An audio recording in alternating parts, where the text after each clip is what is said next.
Take their seats. And I will repeat the now familiar requests for folks to turn off cell phones or put them on silence to not disrupt the meetings.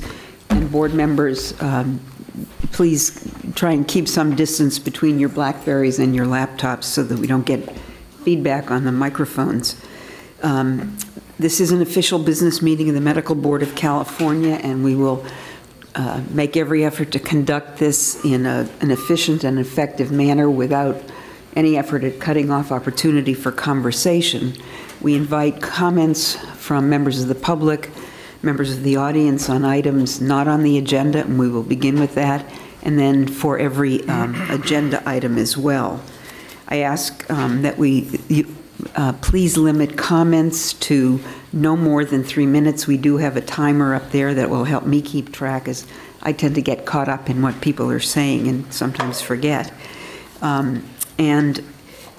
We will take some items out of schedule today just to facilitate flow of the agenda. We will have an 11:30 break for lunch, so that board members and others staying at the hotel will have a chance to pack up and check out of their rooms before the noon checkout time. And so I'm going to call the meeting to order and ask that Ms. Tuve please call the roll. Dr. Bishop? Here. Dr. Diego? Here. Dr. Gonadev? Here. Dr. Lowe? Ms. Pines? Here. Dr. Solmonson? Here. Ms. Shipsky? Here. Mr. Serrano-Sewell? Here. Ms. Yaroslavsky? Here. Dr. Yip? Here. Dr. Levine? Here. Thank you. We have a quorum, right? Yes. Okay. I have one speaker slip for items not on the agenda. Mr. Michael Roth. Good morning. Thank you for giving me this time to speak. I am a healthcare lawyer for 30 years, and over the last 5 years, a healthcare neutral on a number of national neutral panels for arbitration and mediation in healthcare matters. I've probably served as a hearing officer at over 4 dozen hearings at peer review hearings in hospital and health plan and large physician group settings. I have an idea which I've started to speak about among my colleagues, which is to encourage mediation of peer review disputes in a way to avoid physicians and hospitals going to hearings which take months and years and cost tons of money. And by having mediation, trying to have mediations prior to when situations get so out of hand that hospitals and plans feel a need to take a disciplinary action. It's a way of saving money and improving quality at the same time. In speaking about this, the only chilling effect that I've seen possible, a couple, but one of the big ones is whether the medical board would seek access to the mediation documents. It's not on the record, but there are documents that could be brought to a mediation. And I think it would be good to prevent that being a chilling effect, because the idea is a good one, whether the board might want to think over time of adopting a policy which would say that they're not going to seek access and information that is protected normally by mediation confidentiality, and under my review of the statutes is protected for, as confidential, something the board wouldn't have access to and shouldn't have access to. But it might be nice, as a lawyer, to suspend your approach to law as if the board were to adopt a policy so as to encourage the concept of mediation of peer review disputes. I apologize for speaking fast, but was told I might get some brownie points for coming in under 2 minutes. Thank you. And you can pick those brownie points up at the door. Great, thank you very much. And just as a reminder to the members of the public, the board has a statute, there is a statute which prohibits the board from discussing or taking action on any matter raised during a public comment section, except whether or not to put this on a future agenda, an agenda for a future meeting. We're going to move now to agenda item 21. Oh,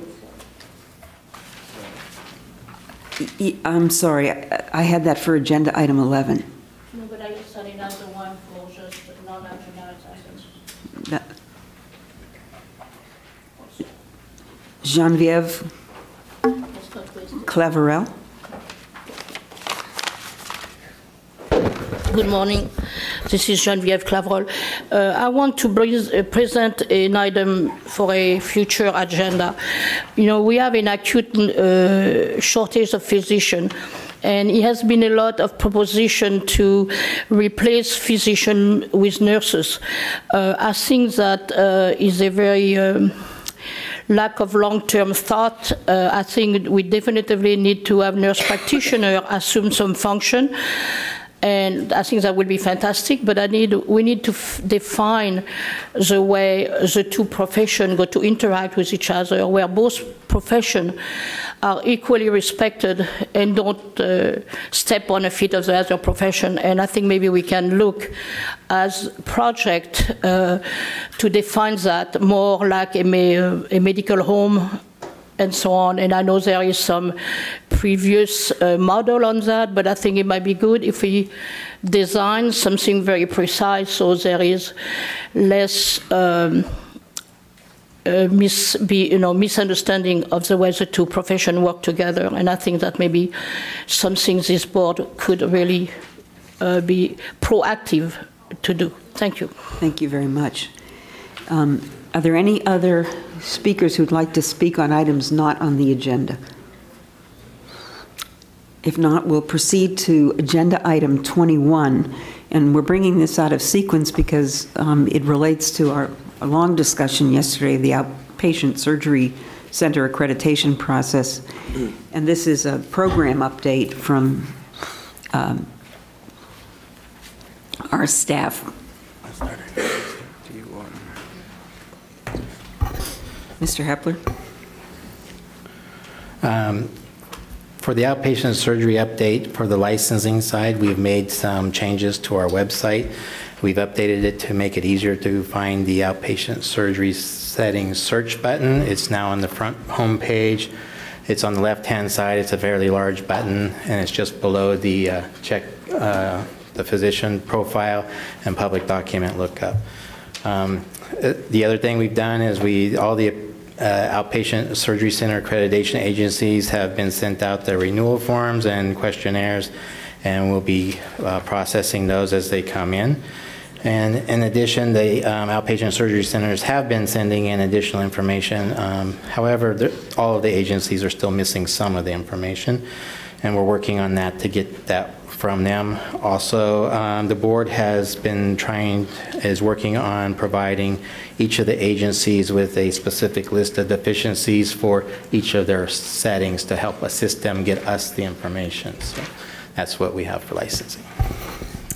Okay, good morning. From the enforcement side, we continue to track complaints that are received under a separate case number tracking system. So to date, we've received 3. They have their own identifier is what I'm trying to say.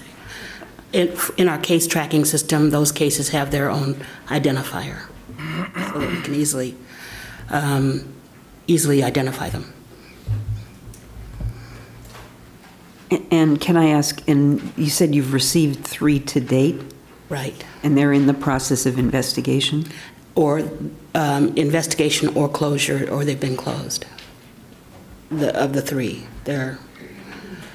Okay, and just since this is the first time we've heard this, is there some regular method of reporting to the board status of complaints? And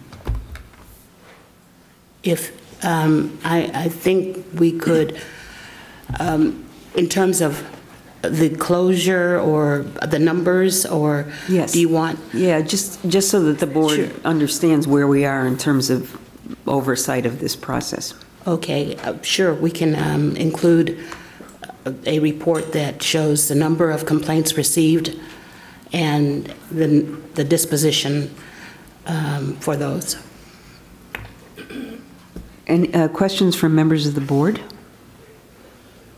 Mr. Serrano-Sewell, Dr. Yip, anyone else? We'll just go down the road. Thank you. To Kirk, when do you expect that you will have, you and as a person in charge and us as the board, have a full, complete set of information vis-a-vis these accrediting agencies? we heard from them yesterday. There was a lot of back and forth.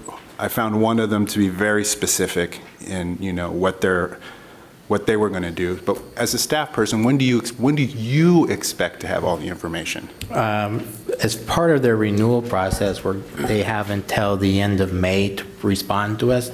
And so at that time, I'd be able to either tell you that they're in compliance or not in compliance. So that I'm hoping that by July, they're all in compliance, but I won't know that for sure until I see what they have submitted to us and what we have identified. So I'm hoping it'll be by the end of May, but it might be, some of the agencies might be before that based on what they said.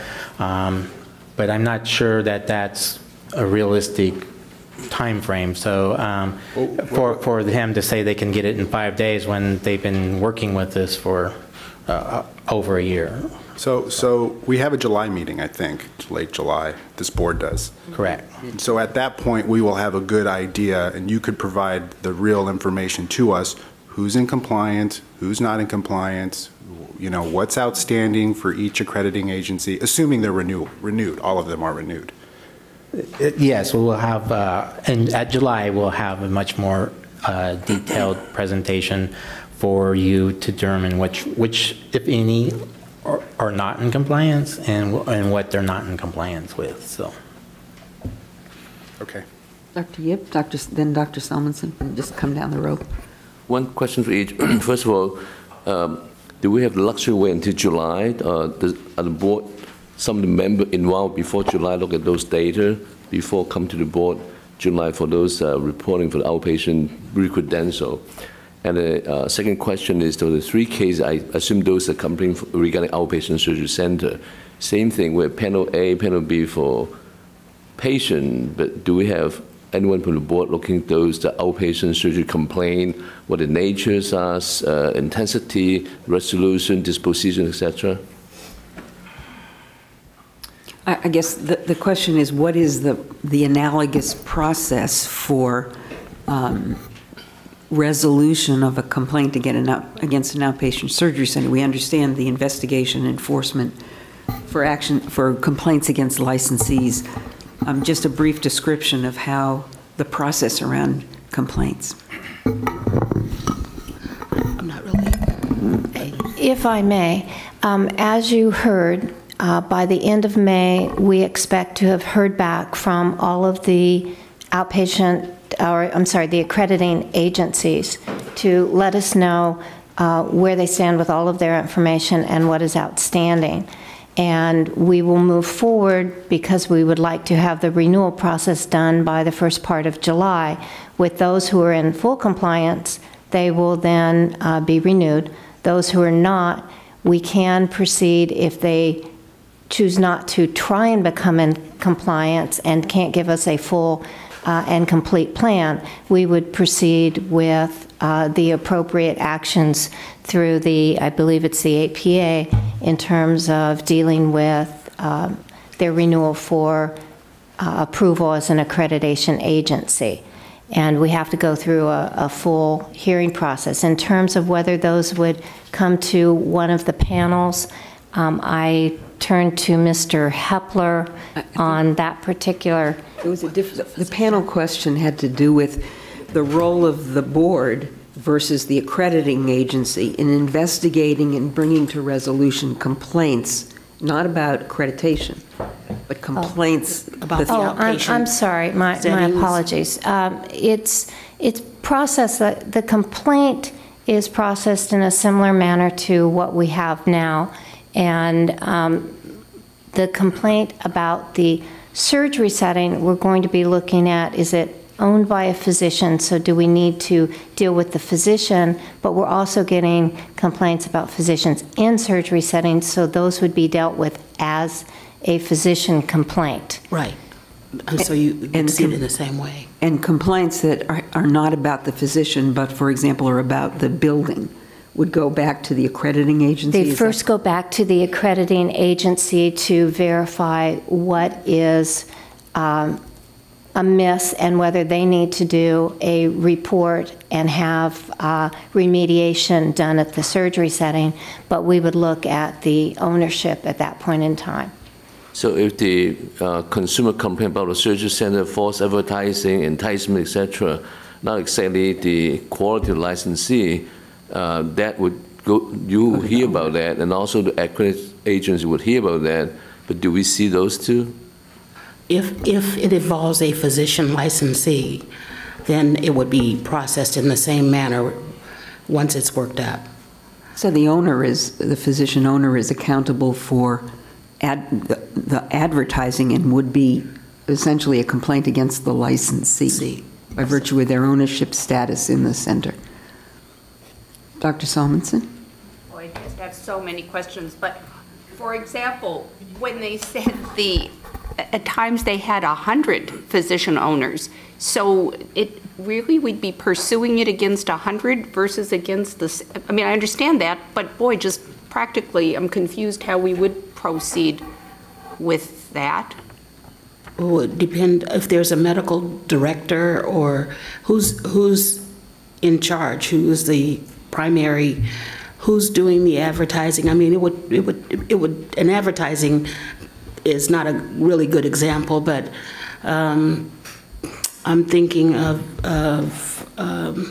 let's say there's a complaint that the sedation is beyond what it should be, and a physician is there performing it. We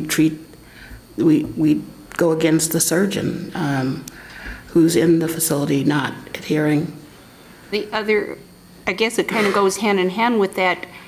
When we asked the accrediting agencies if they didn't accredit, I mean, if they failed the accreditation, and I remember the yellow to green thing, which we only seem to have green check. I don't know that we show the gradations. It's sort of pass-fail, I guess, as far as we're concerned, even though the agencies seem to have at least one of them arranged. But they were saying they did not have regulatory power, so they couldn't shut them down. Do we then shut them down? How mechanically does that happen? When we get a report of they failed their accreditation, do we red tag the place? The accrediting agency can withdraw its accreditation of an outpatient surgery setting. So that setting could no longer do surgeries that required the accreditation. It doesn't mean the building goes away or some of the things that may be done in that setting would go away, but they can shut it down for doing outpatient surgery that meets the letter of the law requiring accreditation. So the level of anesthesia one would use. So the accrediting agency would take away the approval. And until the owner addresses all of those issues on why it was shut down or non-accredited, then they cannot, in that building, do the use anesthesia at the level of stated in law. Right. I guess I'm just wondering who enforces that, because if they're not doing the right thing anyway, they'd be the same, perhaps, type of people who would try to continue to do it. They're like driving without a driver's license. We would be notified that the agency, the facility has been revoked, in essence, and we put that on our website. And then if there's work that's being done there, we can go out and inspect that facility to ensure that the physicians who are working there are not doing any work that requires anesthesia at the level listed in law. So then at that point, a board investigator is going to take responsibility, not the accrediting people anymore, because they sort of seem like, nope, we just say no accreditation. So then we're going to have the sort of like a on-site practice monitor sort of individual to make sure they're not giving anything more than a Valium? I mean, am I not articulating the question? This does speak to the question that I suspect most of us are unclear on, which is in the statute we have inspection accountabilities, and I think the question is getting to, so what does that mean? Yes, thank you. Thank you. In terms of, who, under the board's responsibility for inspecting inspecting outpatient surgery centers. That would fall under the enforcement division to go out and verify what is being done there to ensure nothing is being done that's inappropriate according to law. I heard yesterday, one of the agencies, if they fail, they would report to the Department of Public Health. That's where they stop the license. That's why I heard yesterday. Maybe These Yeah, are not no, licensed because they're facilities, not. only for licensed facilities, not for accredited facilities. Yeah. They report to two different agencies, licensing to Department of Public Health, accreditation to us, yes.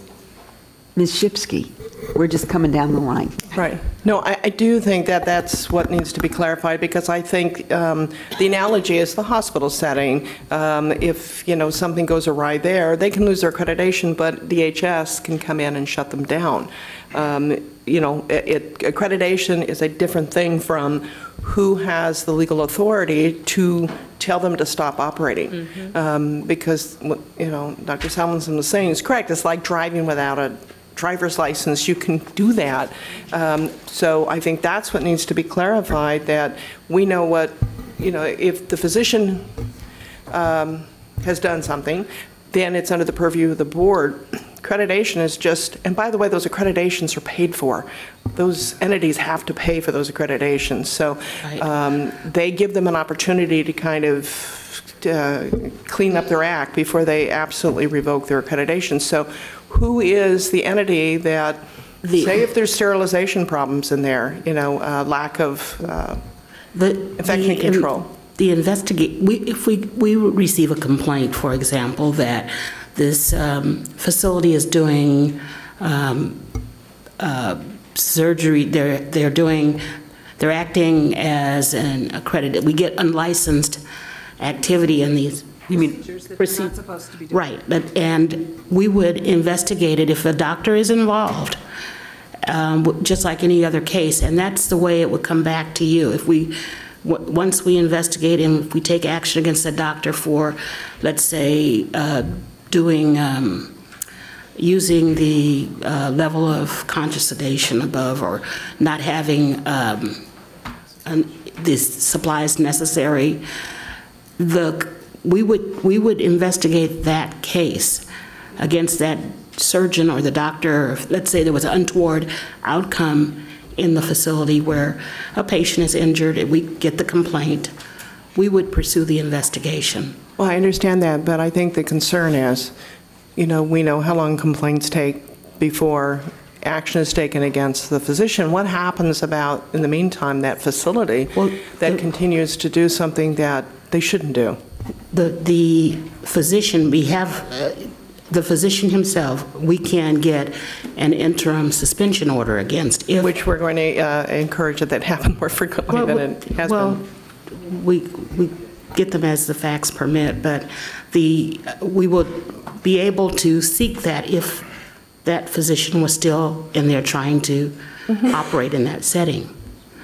That's our remedy right now. But Renee, help us on this. It's not just if the physician, you're going in and talking with the physician, but if the facility itself, it's insufficient, who steps in and says that facility has to close? Not that the physician has to stop doing what he or she is doing, but who tells that facility they have to close and stop? But the facility could still run and do other things. So, that's our question. Yeah, that's our question. I think that seems to be our question. We don't have jurisdiction over who does? The facility. No one. Okay, well then perhaps we need to make some suggestions legislatively. That's kind of the crux of the question here. Oh, okay. I'm not. Mr. Hepler, Yeah. I think we've got our lawyer wanting to clarify something. He's going to wade into yet another controversial area. Good morning, Madam President, members. I think it's time to bring a little law to the situation. So yesterday we heard from the accreditation agencies. We had Mr. Worden's fine memo. I think one of the sections that was inadvertently omitted for that memo, if I recollect correctly, is 1248.7 of the Health and Safety Code. And I'll just read you. It's not that you all can't read. It says, the board shall investigate all complaints concerning a violation of this chapter. This is a chapter talked about ASCs. With respect to any complaints relating to a violation of 1241 or upon discovery that an outpatient setting is not in compliance for 1241, and what that essentially means is they're using the local level of anesthesia to the general anesthesia level again, to paraphrase, and they're not accredited or they're not licensed or they don't fit into one of those. And this is the important part. The board shall investigate, and where appropriate, the board, through or in conjunction with the local district attorney, shall bring an action to enjoin the outpatient settings operation. So I think that is the mechanism by which the board, by itself, with the assistance of the Attorney General or with the assistance of the local district attorney, could essentially, as Dr. Solomon said, red tag or shut the doors or put a chain around the doors, because it really talks about enjoining this outpatient settings operation. I would temper that, though, that we would have to do some sort of bona fide investigation to make sure that level of anesthesia was in fact being used, and the setting itself did not comport with one of our, it's a tribal, it's a clinic, it's a Medicare, it's a license, so that sort of thing. So I'll be happy to answer any questions, but I think the statute kind of speaks for itself. Dr. Solomon, this is to Mr. Hepler's. Yes, well, I just am concerned that if it, depending, it's like one of the speakers from the accrediting thing said, it's the kind of error, if you will, that occurs. Let's say it is, we don't have the warning on the hazardous chemical we're cleaning floors with. Okay, we've got time to remediate that. Mm-hmm. But there's something wrong with the autoclave, and every batch of instruments is contaminated. Boom. I don't care if you're doing it under local or under a general. That needs to stop immediately. I mean, so that's, I guess I'm just really concerned that we have that ability to stop immediately. Like I said, first of all, if you had a facility, again, this is the place, and if the place is doing their procedures, the licensed healthcare person, and they're not using that level of anesthesia, that's the threshold question. Candidly, they wouldn't fall under the jurisdiction under this because they need not be licensed as an outpatient or accredited or approved as an outpatient surgery setting because they have not met that threshold level of anesthesia. So that's the first question to ask. Do they even fall within our jurisdiction or one of the other jurisdictions, DHS or whoever? If the autoclave is bad or whatever, I would think that's probably a function of our investigative and Mr. Threadgill's unit, but as to this section speaks to if they're supposed to be accredited and they're not because they're using that level of anesthesia, then we find out about it, and after we investigate, then we can bring an action to shut them down. Now that would probably run concurrently with whatever discipline the physician would be responsible for doing a procedure involving that kind of anesthesia without being in an appropriate setting. So.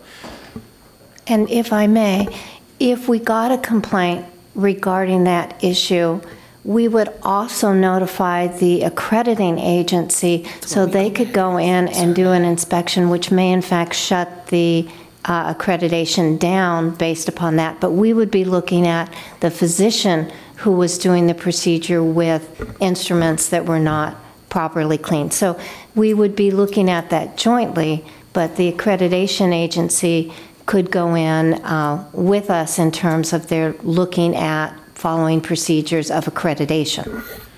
Let me be clear on that. The medical board clearly has the power and the jurisdictions we spoke of yesterday to investigate complaints and to enter outpatient surgery centers. So clearly that's black letter. Dr. Gnanadev? Thank you, Madam Chair. It looks like there is a lot of confusion here. It's a new one we're taking on. There is no established anywhere. I haven't seen anywhere rules and regs or whatever need to be written. I know we see a statute. We know there is a law. There is no doubt about that. But does this need rulemaking process to exactly how we proceed? Or at least if it doesn't, then we need staff to really give us the detailed process of how we proceed. Like Dr. Solomon says, there are 100 owners, even though there probably is one general partner.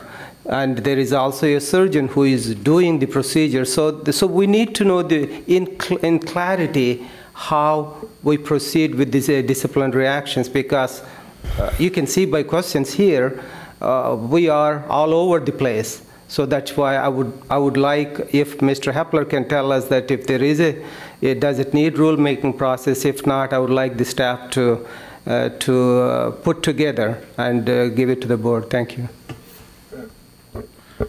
And as part of that report, President, I would also like to see, sort of looking backwards, what actions the board has taken through staff on these last occasions in which a surgery center lost their accreditation.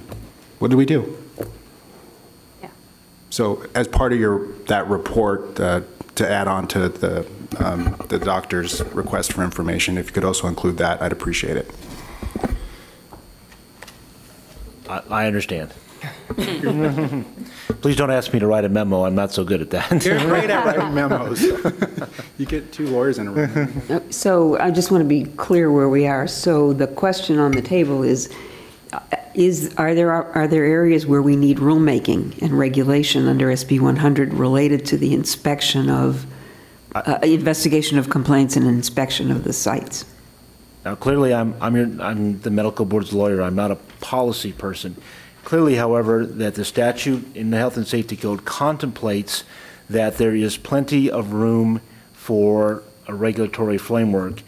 And let me just point out, in the governing code, it says the board shall adopt standards for accreditation, and in approving those agencies shall ensure that the certification program, at a minimum, includes standards for the following aspects of the setting operation, and then it lists the 15 or 16 things. So clearly, the statute contemplates a floor. You will have these 15 or 16 elements.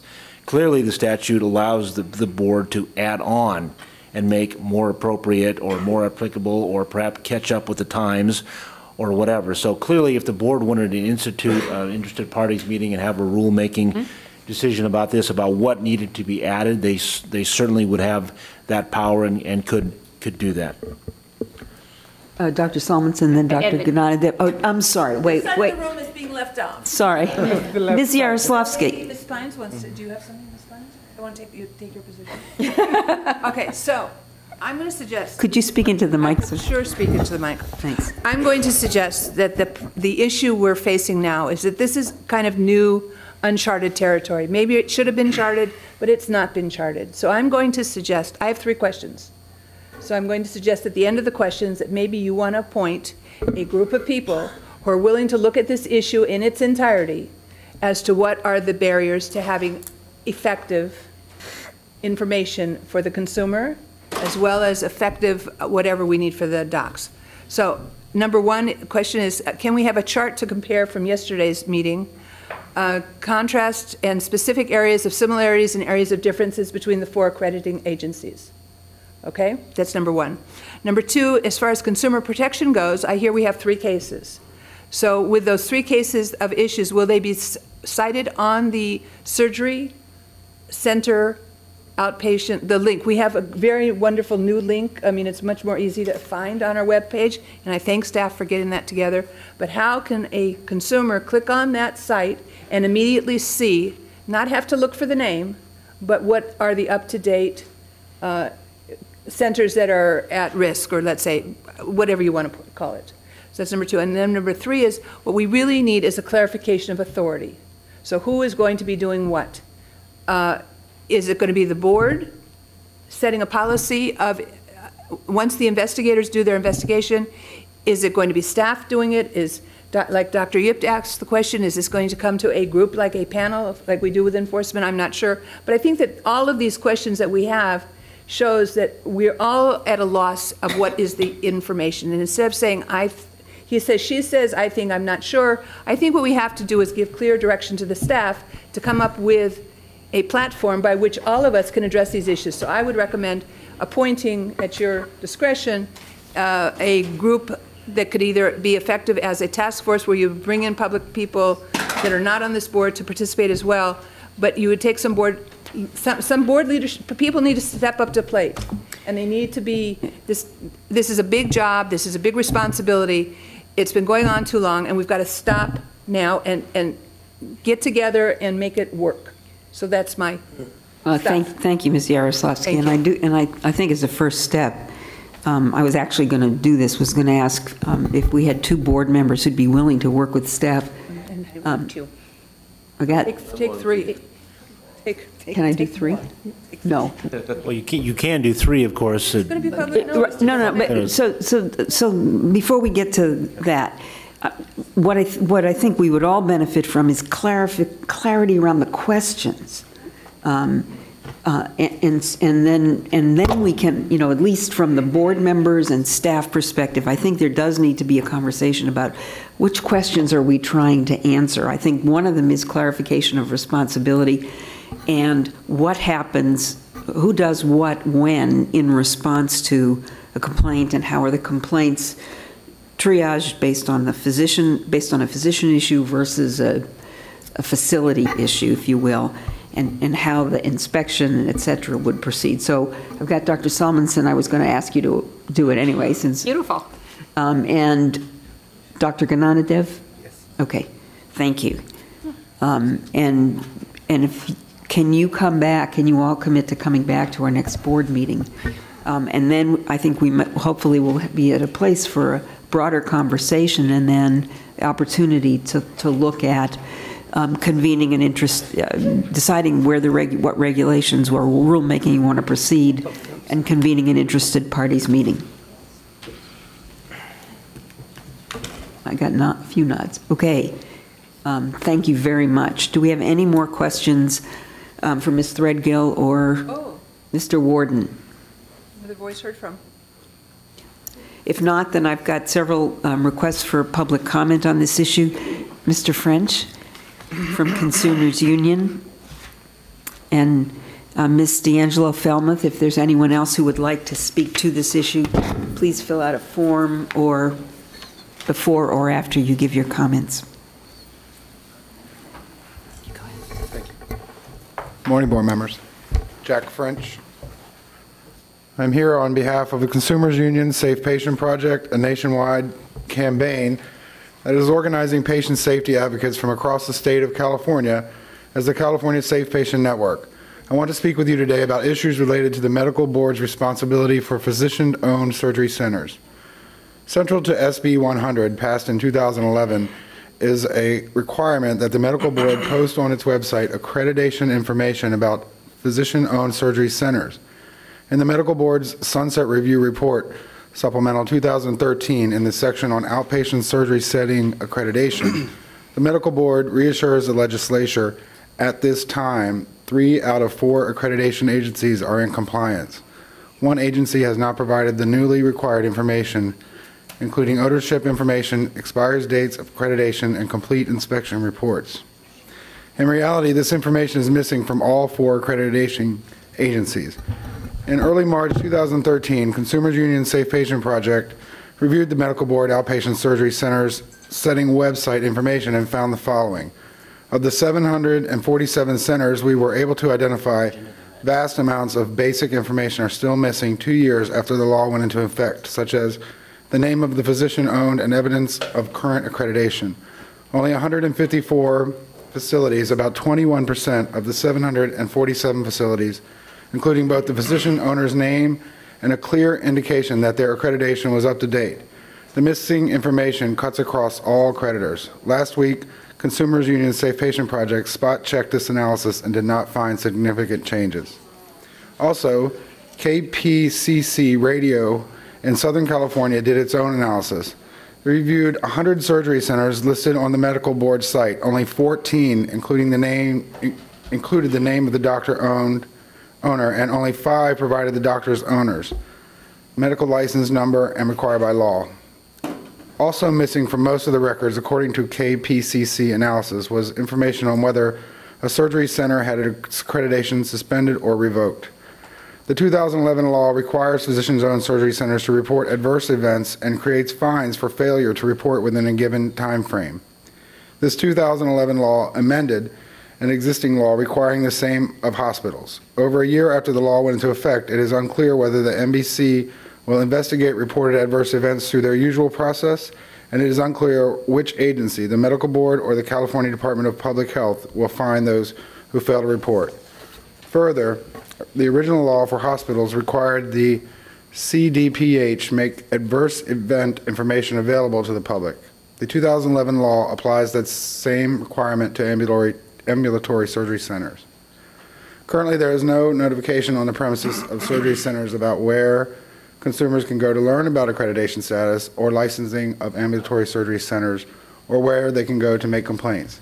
The Medical Board has declared that they only intend to report accreditation status for the time period after SB 100 went into effect.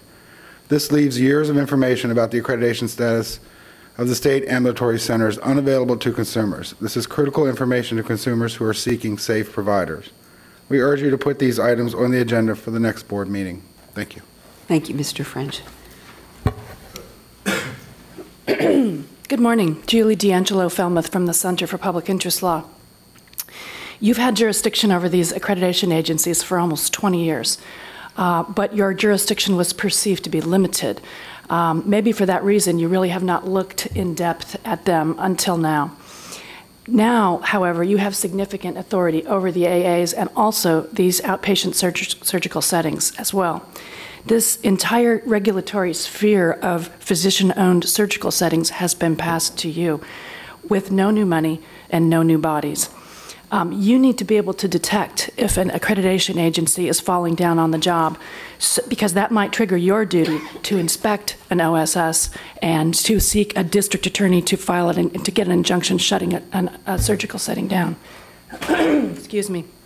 As identified by Dr. Gnanadev and Ms. Yaroslavsky, the issue for you as board members is how you intend to monitor the activities of your staff and the AAs so that you can meaningfully carry out this new responsibility that you have. This situation reminds me of a mistake that your predecessors made on this board that I don't want you to repeat. It reminds me of the old diversion program for substance abusing licensees. That program was run by a shoestring staff employed by this board, but it was also assisted by literally dozens of private parties all over the state. Those private parties were unmonitored, unregulated, unknown to you. You as the board, your predecessors, you were content to let your staff handle everything that came up, and you pretty much punted oversight of the diversion program to an outside committee. Then the program got audited 4 times, and it failed all 4 audits. And you, as a board, finally decided 24 years later to create a standing committee on the diversion program. And that committee required your staff you required fairly intrusive information from your staff so that the committee could actively review that information on a quarterly basis and determine if the program was doing its job. That board intervention was not enough to save the diversion program, but it educated board members about the impossibly difficult nuts and bolts of running a diversion program. And when the program failed a 5th audit, the board members knew enough to let it go. With SB 100, you have been delegated substantial authority not only over the AAs, but also these outpatient surgery settings. And you need to get your arms around this so you are accountable. You need to figure out a way to require your staff and these third-party AAs to give you data, meaningful information, so that you can meaningfully oversee this program. I'm talking about the number of citations issued, the corrective orders issued, follow-up action on citations and corrective orders, disciplinary actions against OSSs. People are dying at these outpatient surgery centers, and your paramount priority is to prevent that from happening.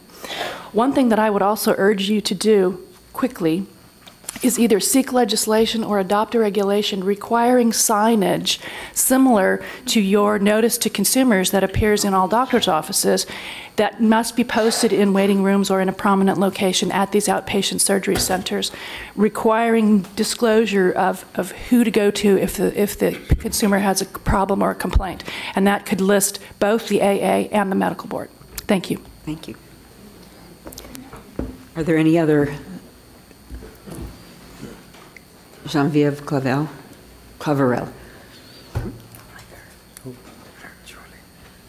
Geneviève Claverel. I am very glad that you're taking up that issue, because recently I was involved at an outpatient physician, and things were so out of control. at that offices. I was there not for surgery, I was there for a diagnostic visit. It was obvious that they had had an outpatient surgery who went awry. The physician and all the staff were running like chicken with their head cut off. And it was obvious they would not even take any effort to contact an hospital or whatever. That patient was crashing. You know, I'm a nurse, I've been there, I've seen it, you know. And actually, I was placed in a room, waited more than 1 hour to, you know, be seen. By the time the physician came to me, he was so distraught. He was incoherent. He couldn't even remember anything about me. He could not remember anything about my test. And finally, when I received the result of this visit, all the information on that medical record was wrong. Everything about my family history and so on. I tried to file a complaint, and I just could not find, you know, the right place to do it. So I think to have, you know, a way to do that, I think to be done. I mean, those outpatient clinic who perform without a safety net, and I think is what's happened. They do not have a safety net when something, you know, bad happened. I think should not be in business of doing patient care. Thank you for your comments. If there are no other public comments on this item, we're going to move on to agenda item 8. That is Mr. Hepler. There it is.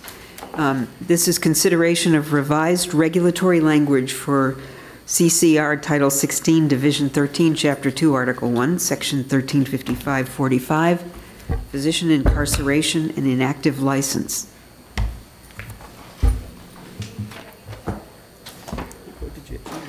Good morning again, Madam President and members. Members, you've seen this regulation before. It was it talked about when a physician gets incarcerated in statute, we have to convert their license to the inactive status. And upon proper notice, then we convert, upon release from incarceration, we would then convert their status back to whatever it was before.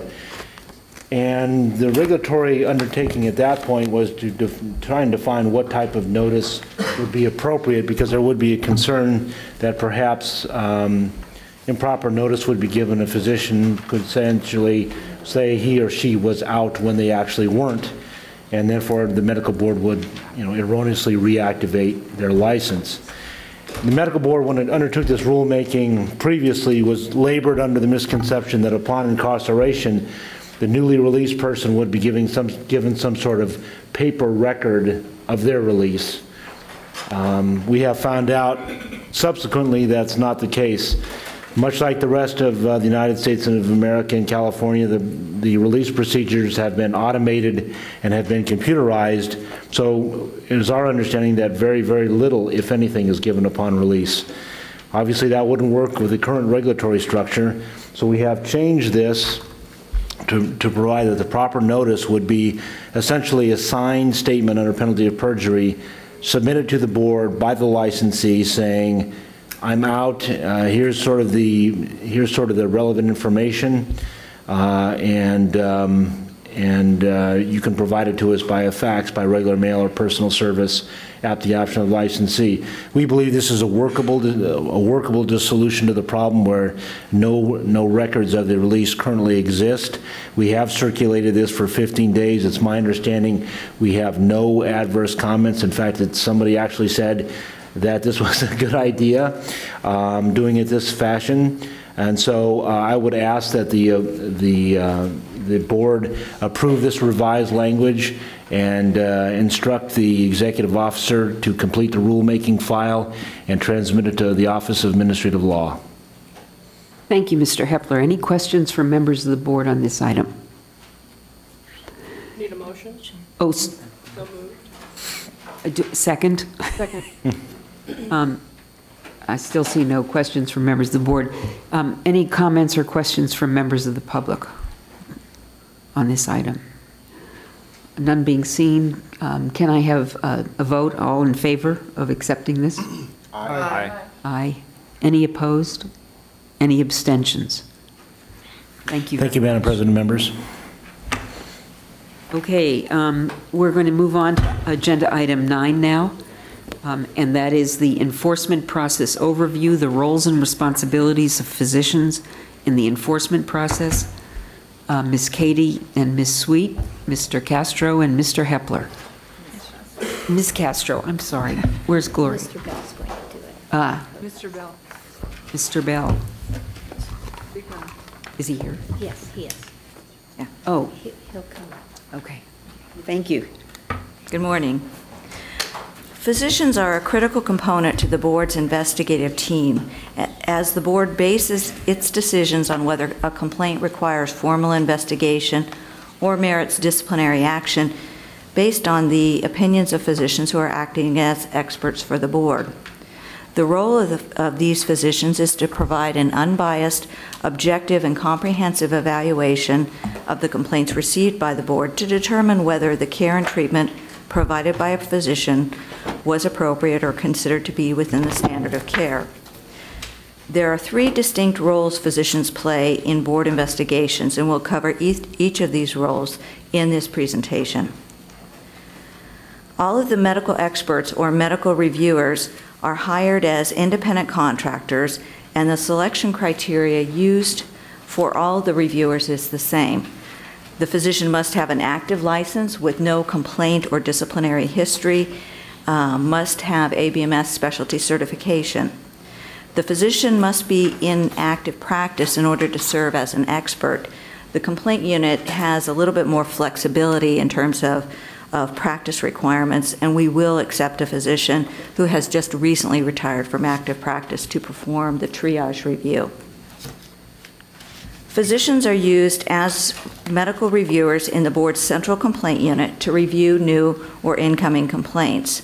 The complaints are prepped for review by the complaint unit staff, who will request all of the relevant medical records and contact the physician named in the complaint to ask for a summary of the care and treatment.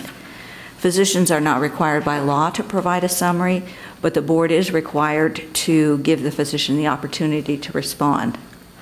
Once all the relevant information has been gathered, the entire file is referred to our case management unit for assignment to a CCU medical reviewer. There we go. There are 2 full-time analysts responsible for identifying medical reviewers to perform the initial review on new complaints. The process can be somewhat labor-intensive because the law requires any complaint involving quality of care identifies that any new complaint involving quality of care shall be reviewed by an expert with pertinent education, training, and expertise to evaluate the specific standard of care issues raised by the complaint before the case is referred for formal investigation. The case management unit must review the complaint to identify the physician's practice specialty and identify what type of treatment was being provided in order to identify a medical reviewer with the expertise to review that complaint. The complaint unit maintains a database which tracks all of the medical reviewers and all the cases that have been assigned for review or still waiting for assignment to a reviewer. Once an available medical reviewer is identified, the analyst must contact the reviewer first to confirm that they're available to take the case and that they have the expertise to evaluate the issues raised in the complaint. It's also very important to confirm that the medical reviewer does not know the physician named in the complaint and feels that they can perform an objective review of the complaint. Once all of these conditions have been met, the case is shipped to the medical reviewer. The case is then reviewed, a report prepared, and the file is then returned to the complaint unit for further processing. The total number of cases that were reviewed during the last fiscal year were 2,250, and it took an average of 37 days to complete the review, and that's from the time that it's assigned to the case management unit until it comes back from the medical reviewer. I included a chart that reflects the current composition of our CCU reviewer pool. There are 184 physicians with a variety of practice specialties. Now, that may sound like a lot of reviewers, but there are some practice specialties that are underrepresented, and so cases can be delayed while we're trying to identify an expert. After reviewing the complaint and the medical records, the medical reviewer prepares a report with their findings. If the reviewer found that there was no departure from the standard of care, the complaint is closed by the complaint unit and retained for 1 year. If the reviewer finds an error or omission in the physician's care that represents a simple departure from the standard, the case is still closed in the complaint unit but is retained for 5 years. And finally, if the care potentially represents an extreme departure from the standard, the case would be referred for formal investigation.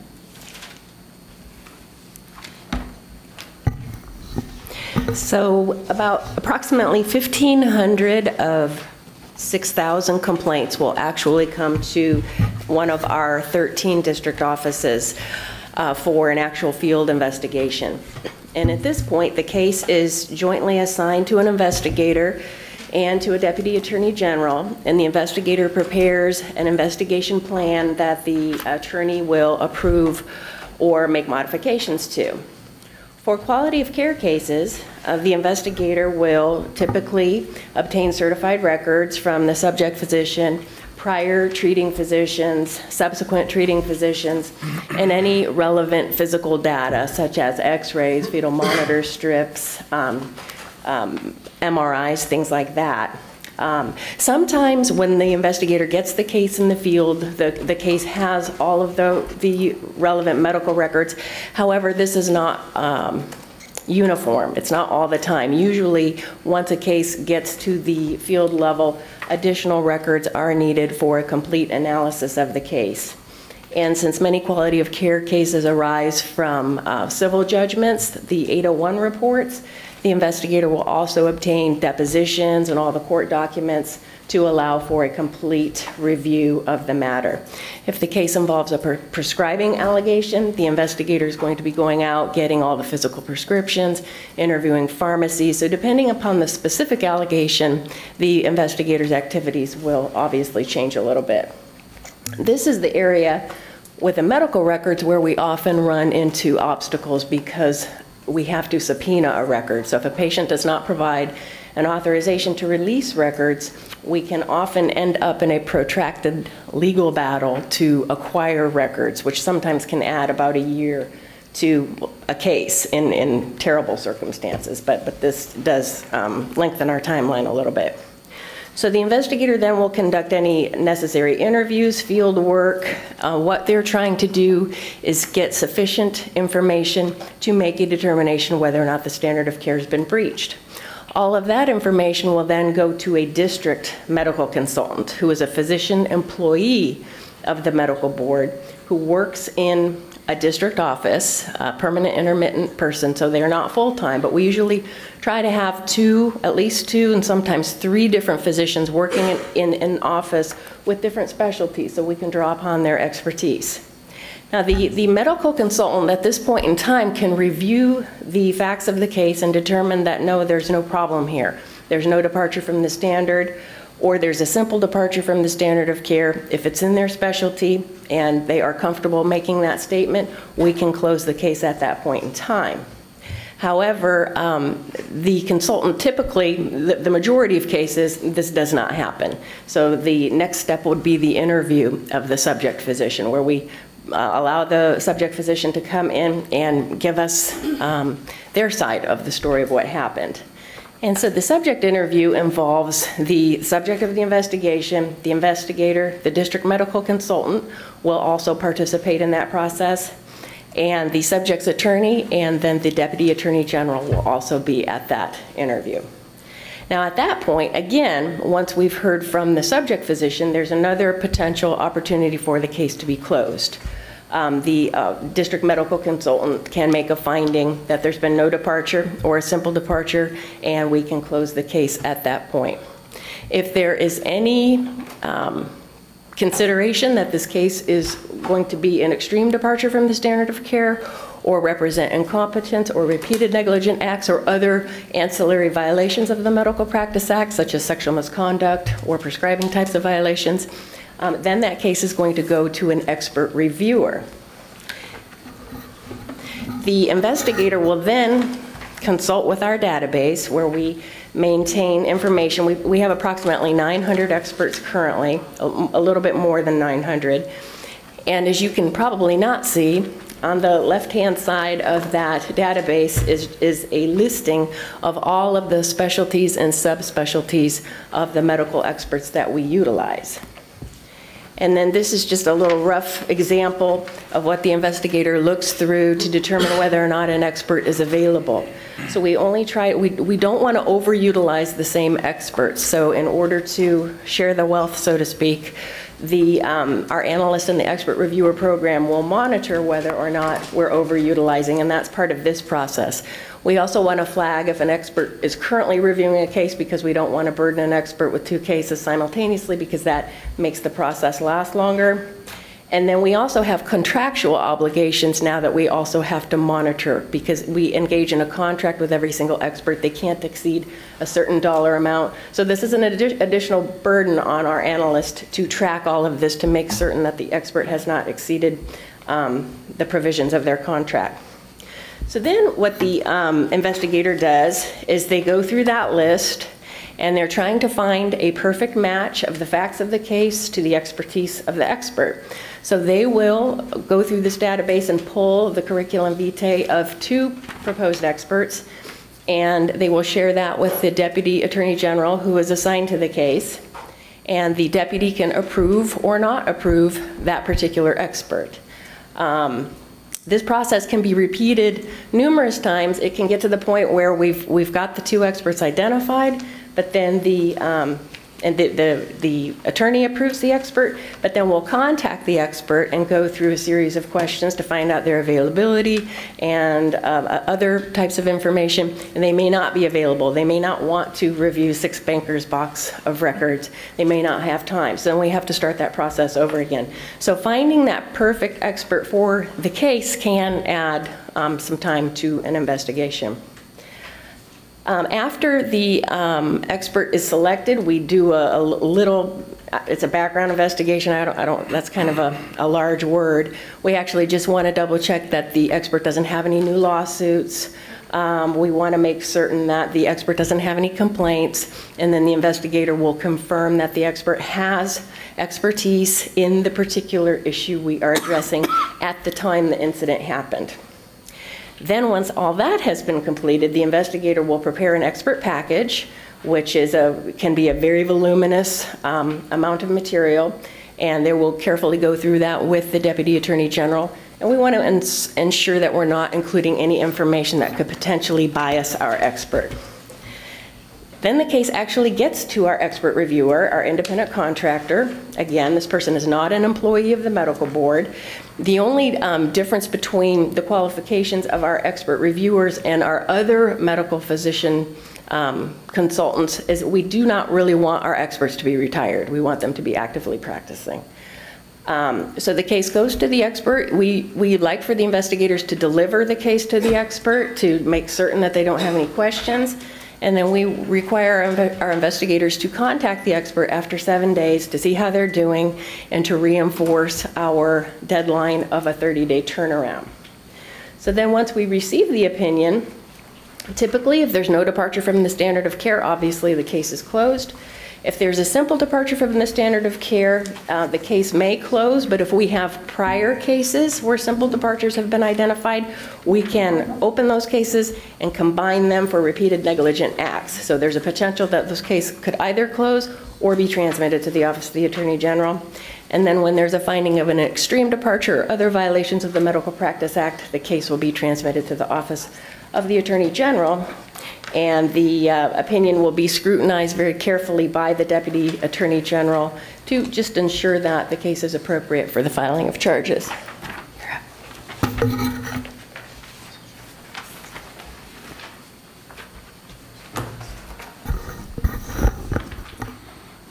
Good morning, ladies and gentlemen. My name is Kim Bell. I am a supervising Deputy Attorney General. I and one of my colleagues, Mr. Jones, supervise the work of 20 lawyers here in the Los Angeles office, handling your legal work. Persons like me oversee our Sacramento, San Diego, San Francisco offices. We also have smaller facilities in Oakland and Fresno. I've been invited to talk to you this morning about our perspective regarding expert witnesses in medical board cases. And let me begin by stressing how important we view experts.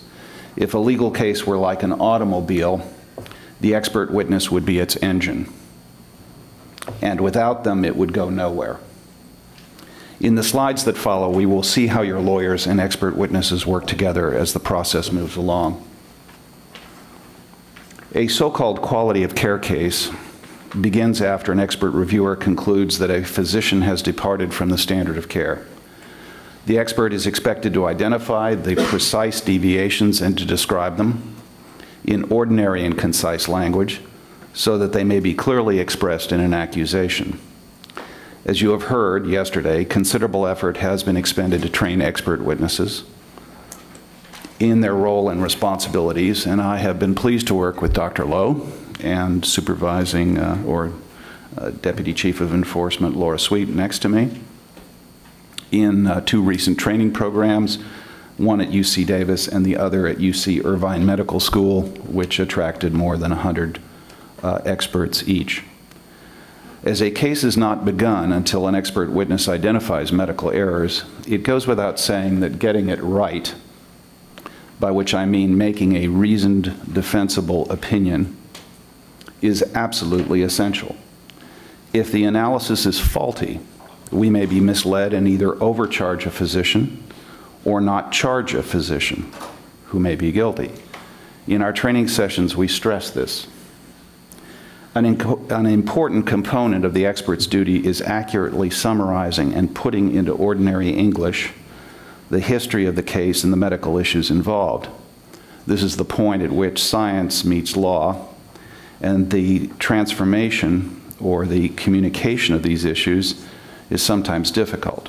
And we sometimes have difficulties when this is done, as our experts sometimes think they're addressing a professional peer in writing their opinion letters rather than a lawyer who has to convert this into the ordinary and concise exposition I described earlier.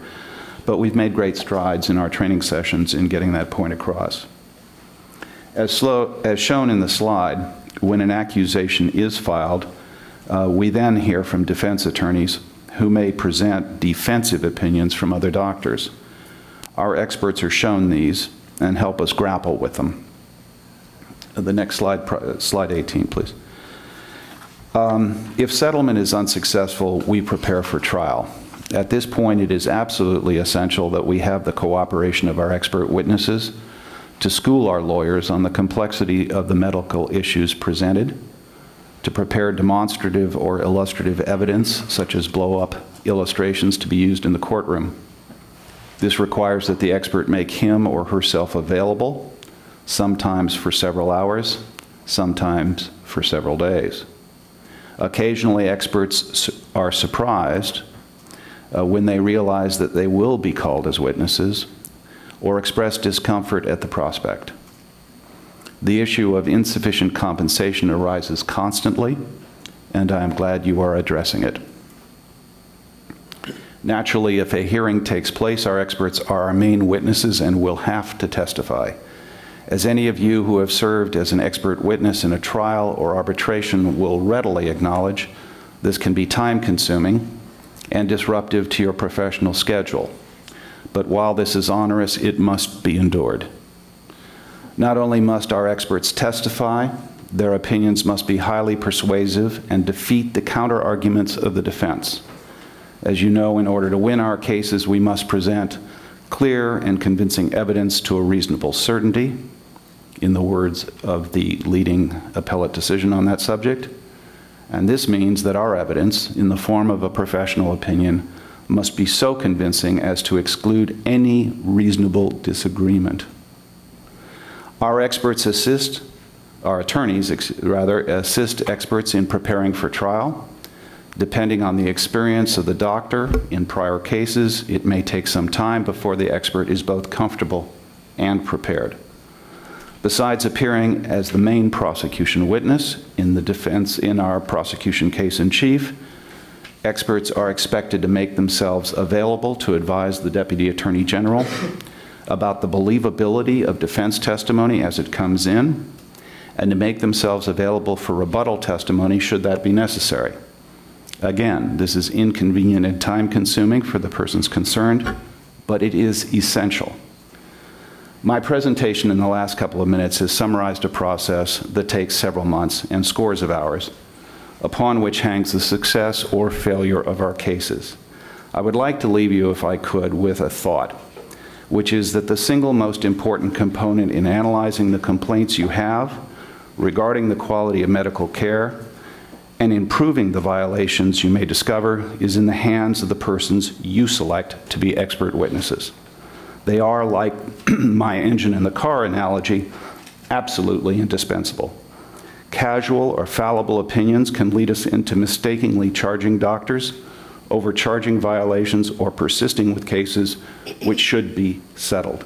Accordingly, it is in the agency's best interest to select the very best candidates, to compensate them adequately, and to train them rigorously. Thank you. Thank you very much. Do I have any questions or for Mr. Bell? Could you stay at the... I'm sorry? I don't have any questions, but I'd just like to make a comment. I want to, again, recognize Laura Sweet for her incredible efforts at organizing this expert reviewer program. I mean, it's so crucial to our cases, and she selected only the best speakers, and certainly Mr. Bell was selected because he's so passionate about his work, and he's an incredible dynamic speaker. I would encourage all of the board members to attend the next session if they can. I think that you'll be incredibly impressed at what they do in that course and how interactive it is, and how much the expert reviewers actually embrace the time spent learning about their true role in our process. Do you have a date? Thank you. And it's going to be sometime in San Diego in the fall. And we'll get the date out as soon as we have it. Before I turn this over to Mr. Hepler to close, I just want to be sure, see if there are any other questions. Over the last year, I've seen a number of cases where our expert failed fairly miserably.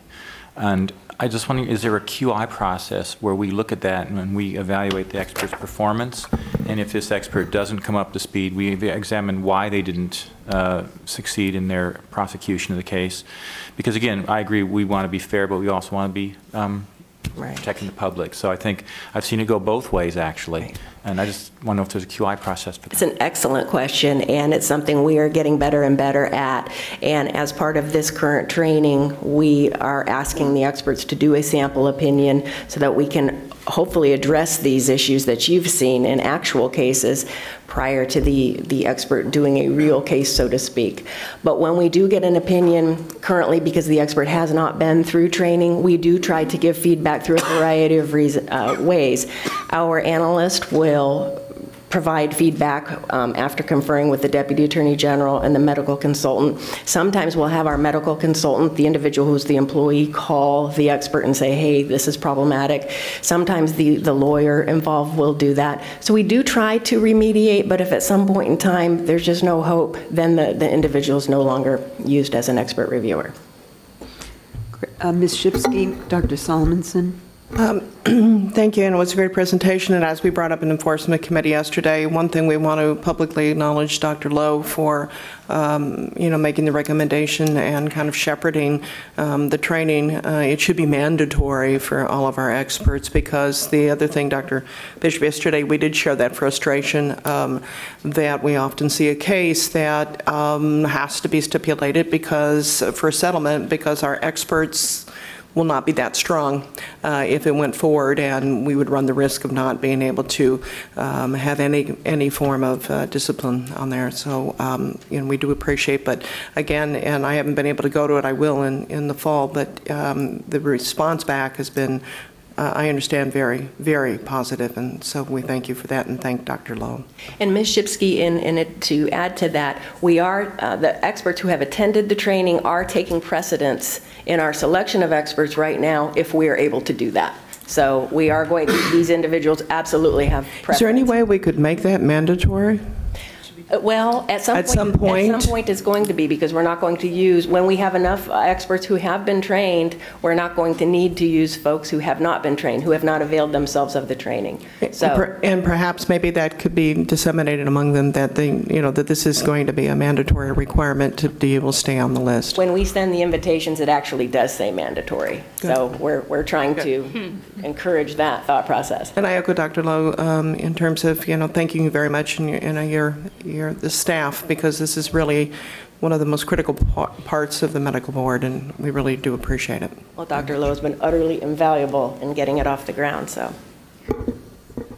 Dr. Salmonson. Well, I know you told us, but if you could just review the various levels of the initial review, it sounds like, if I kept track, it's like 2 or 3 times before. I'm going to have a slide at the very end that I think will pull it all together. Because do all of those medical reviewers, and I realize the ability to hold up under cross-examination is probably a different skill than analyzing a case, but I would think they all need some specialized training. So not just the ones that are going to go to court, just a thought. And I have a couple questions. Any other board member hands I didn't see? It looks like there are 2 separate pools of expert reviewers? Correct. The ones that the CCU uses and the ones that's the 180 something and then the 900 something. And the only difference between them is the requirement around you can't be retired if you're in the second group. Correct. And some of them do overlap. Some of them we use for both. Okay. Right. Great. That's very helpful. The other, I had one other question, and you said that of the smaller group available to the CCU, I believe you made the comment that while it looks like a sufficient number, for some specialties the number is inadequate. Could you just be specific? That was on slide 9-7. Could you let us know which of those specialties are the ones where you're seeing the biggest gap between availability and the number of cases? For the most part, it parallels what you see in the expert reviewer pool, which is, neurosurgery, neurologists. Our reimbursement rate is $75 an hour, so we have a hard time finding people that are willing to devote the time to it. So there's a few practice specialties that we run into problems with. But can I add to that? The remedy to that is, since that's in the central complaint unit, if we can't make that perfect match, the case is going to come to the field. Correct. So the default is going to be, in that situation, the case will come to the field, where we will make that precise, hopefully, match. Because you have a bigger pool. Correct. Exactly. Is the pay rate different? Yes. Aha. And also the information that the expert gets is very different. They're going to get a lot more to review, because there's a lot more information that is amassed during the investigation. And that was my last question, which is, it looks like there are 2 separate medical record requests, one for the CCU and then one from the field, which is where the subpoenas kick in. It depends. If the central complaint unit can get complete certified records, we will use those. We will not re-request them.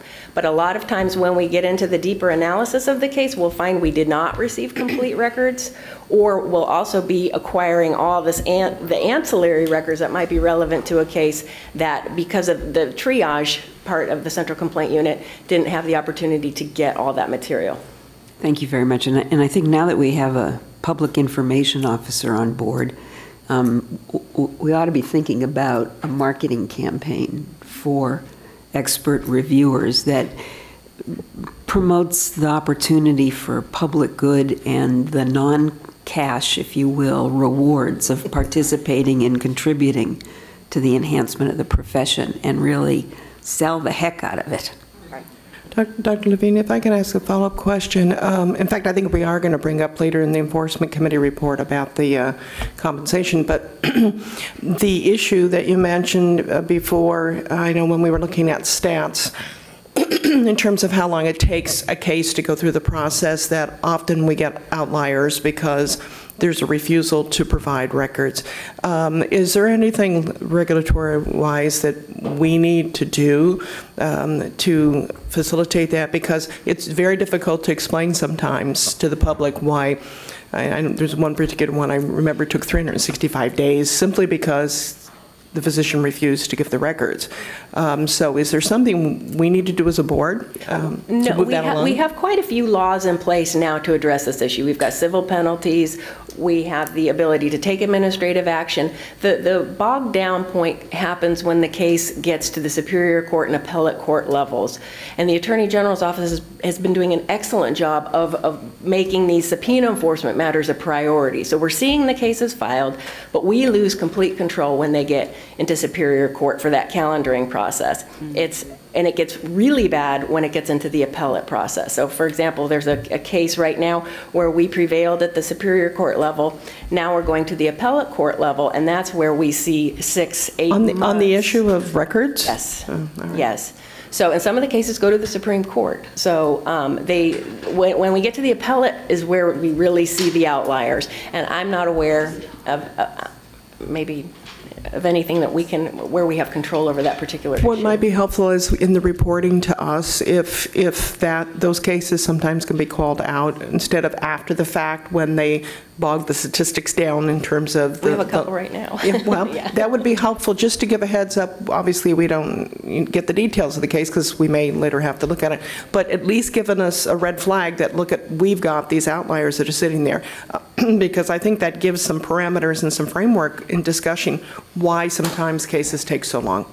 And that would be just helpful. When Dr. Levine was saying about public information, I think that's very important to all of us. Thanks. Ms. Yaroslavsky?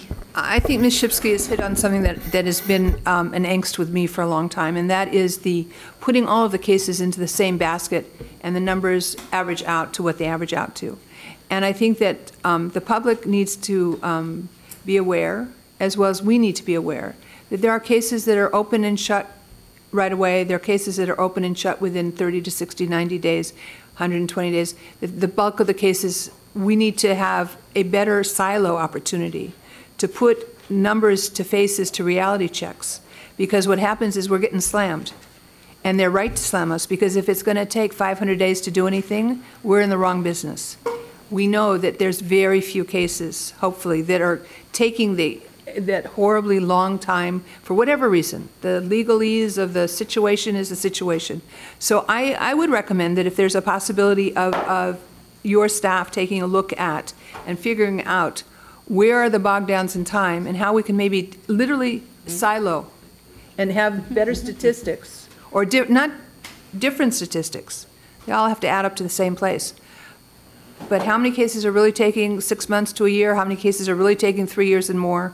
And let's stop taking a look at the whole thing and start looking at the reality of the situation. So I would urge for the next meeting that staff come through and come forward to us with some information, maybe to the Enforcement Committee directly, because I can't believe that it's really as bad as it looks. Okay. It's a really good point about how averages can Trust me, I understand averages. Reality. Numbers I understand real well. Okay. One last comment. Just to put in perspective, the defense attorney has a pool of experts that they use over and over and over, and we don't do that on the medical board. The other thing is the defense side is looking for an expert that will support their case, and they can go through one expert after another. The medical board, on the other hand, is interested in a highly qualified individual to give us a very objective evaluation of the case. And so that's why it's very challenging for us to make good cases against some of these so-called hired guns. And they probably pay more, too. Yes, they have no limit on how much they can reimburse their experts. Right. Thank you, Dr. Lowe.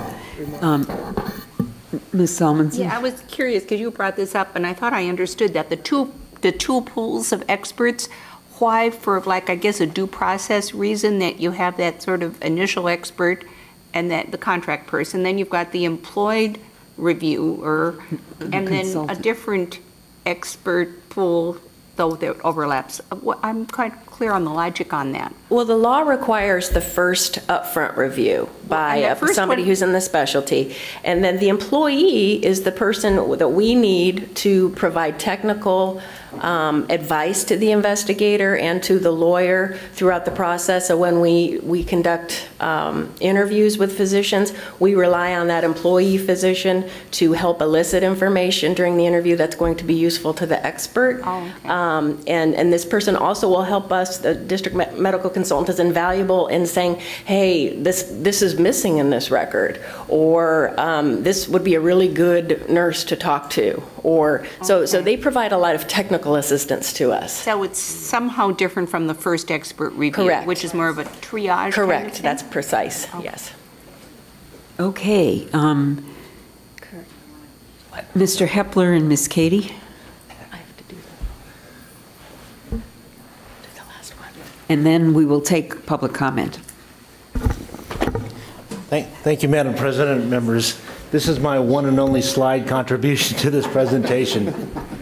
And, you know, not to be a wet blanket, and not to impose some math on the members, but this is just a general reminder, in fact, that the disciplinary process essentially consists of thirds, as you heard me rattle on. We have the investigation, we have the prosecution, and then we have the adjudicatory phase. By the time it gets to you and you're reviewing a case, 2/3 of that process has elapsed already. I think this is very valuable background information for the members to know how experts get assigned.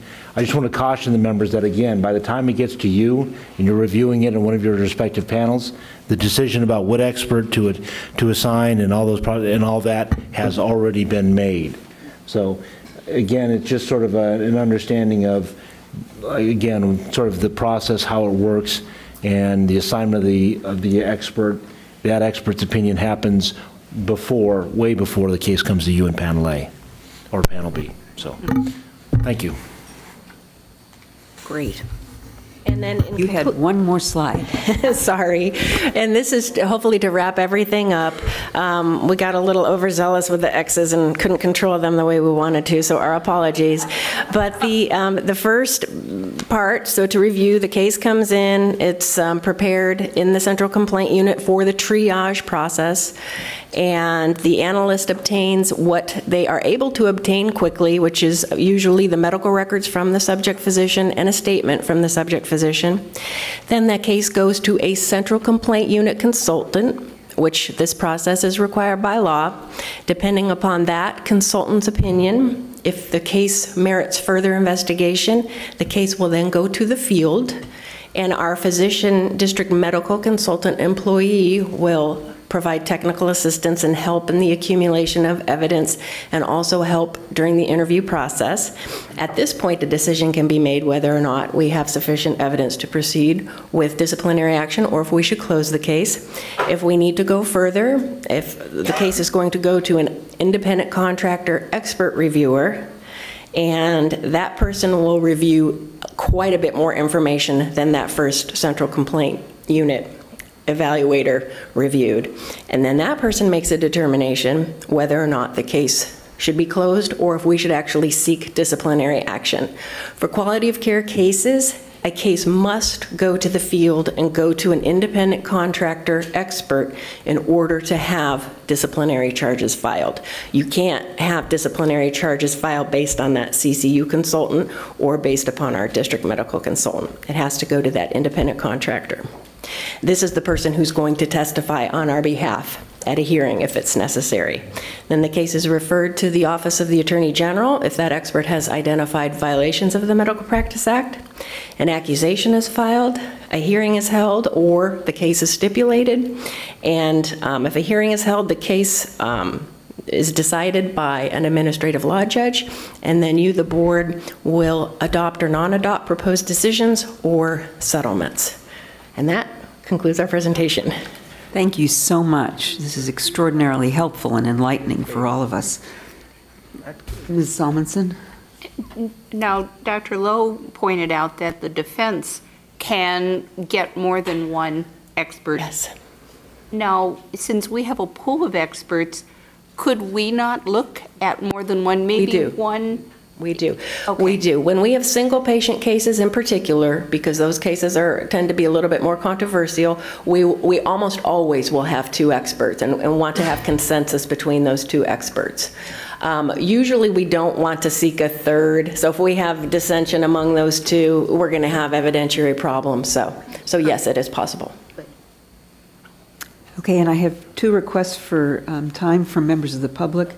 I only have one slip. Mr. Roth, why don't you go ahead, but please fill out a slip afterwards. Thank you. Are you behind schedule? I'll be brief. I don't even want to look at the schedule, but go ahead. But please be brief. Yeah, Michael Roth, I've introduced myself. I'll add only that I'm a former member and two-time president of the Structural Pest Control Board in the Department of Consumer Affairs.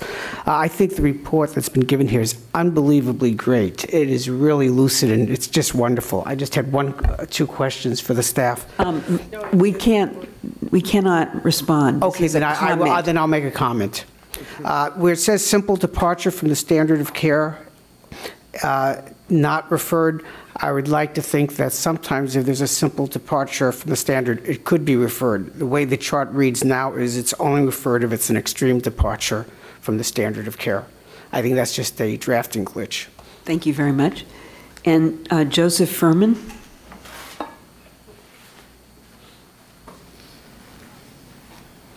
Good morning.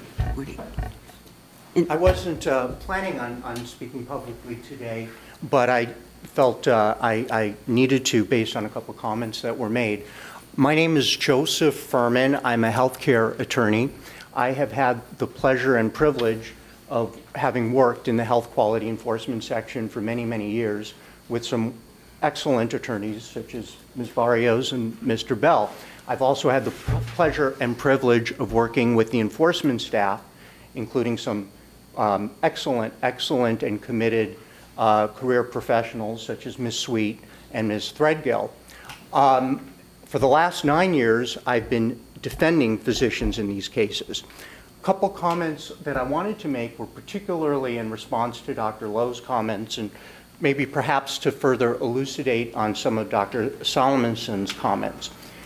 While it is true that we as defense attorneys most of the time do have to pay to retain our experts, I wanted to be clear that for defense attorneys, we would be harming ourselves in our own defense of the case and our own ability to evaluate our ability to defend the case if we hired experts only on their ability to provide an opinion that we want.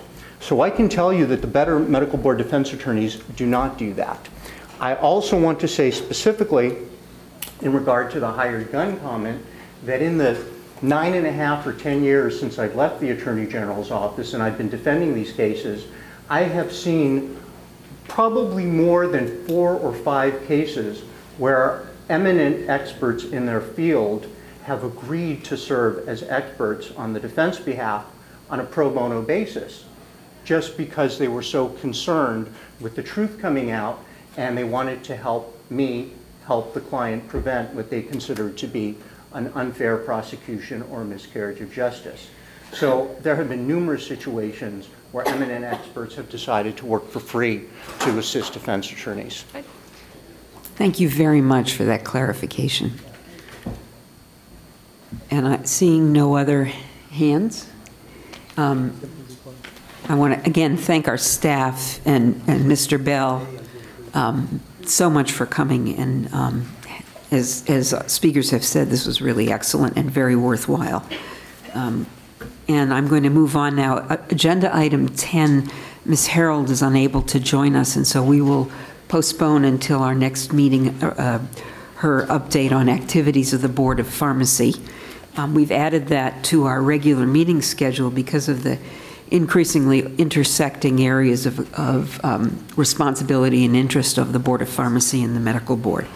We're going to move on. Dr. Levine, in the interim, could we get some kind of report could they just issue a report to the board instead of waiting until July? Because I know that that's, their activities are particularly of interest right now to all of us. We can ask. Okay, thank you. And perhaps one of the things we might do is circulate their board agendas. I know they're available on the Board of Pharmacy website, but I think a good reflection of what they're working on is in the agenda of their quarterly That'd be board helpful. meetings. We'll do so. Great. Agenda item 11, on a related issue. Ms. Whitney is going to speak for herself and Ms. Harold, just to provide an update to the board and the members of the public on our joint forum on to promote appropriate prescribing and dispensing. If you'll turn to agenda item 11, that would be 11-1, we have a report that was presented to the Education Committee meeting and is being presented to you, which is a summary of the forum. We have already established a link on our website regarding highlights related to the forum. We have video clips from the speakers. We have the speaker information on our website. The Pharmacy Board has done the same thing to provide it to their licensees.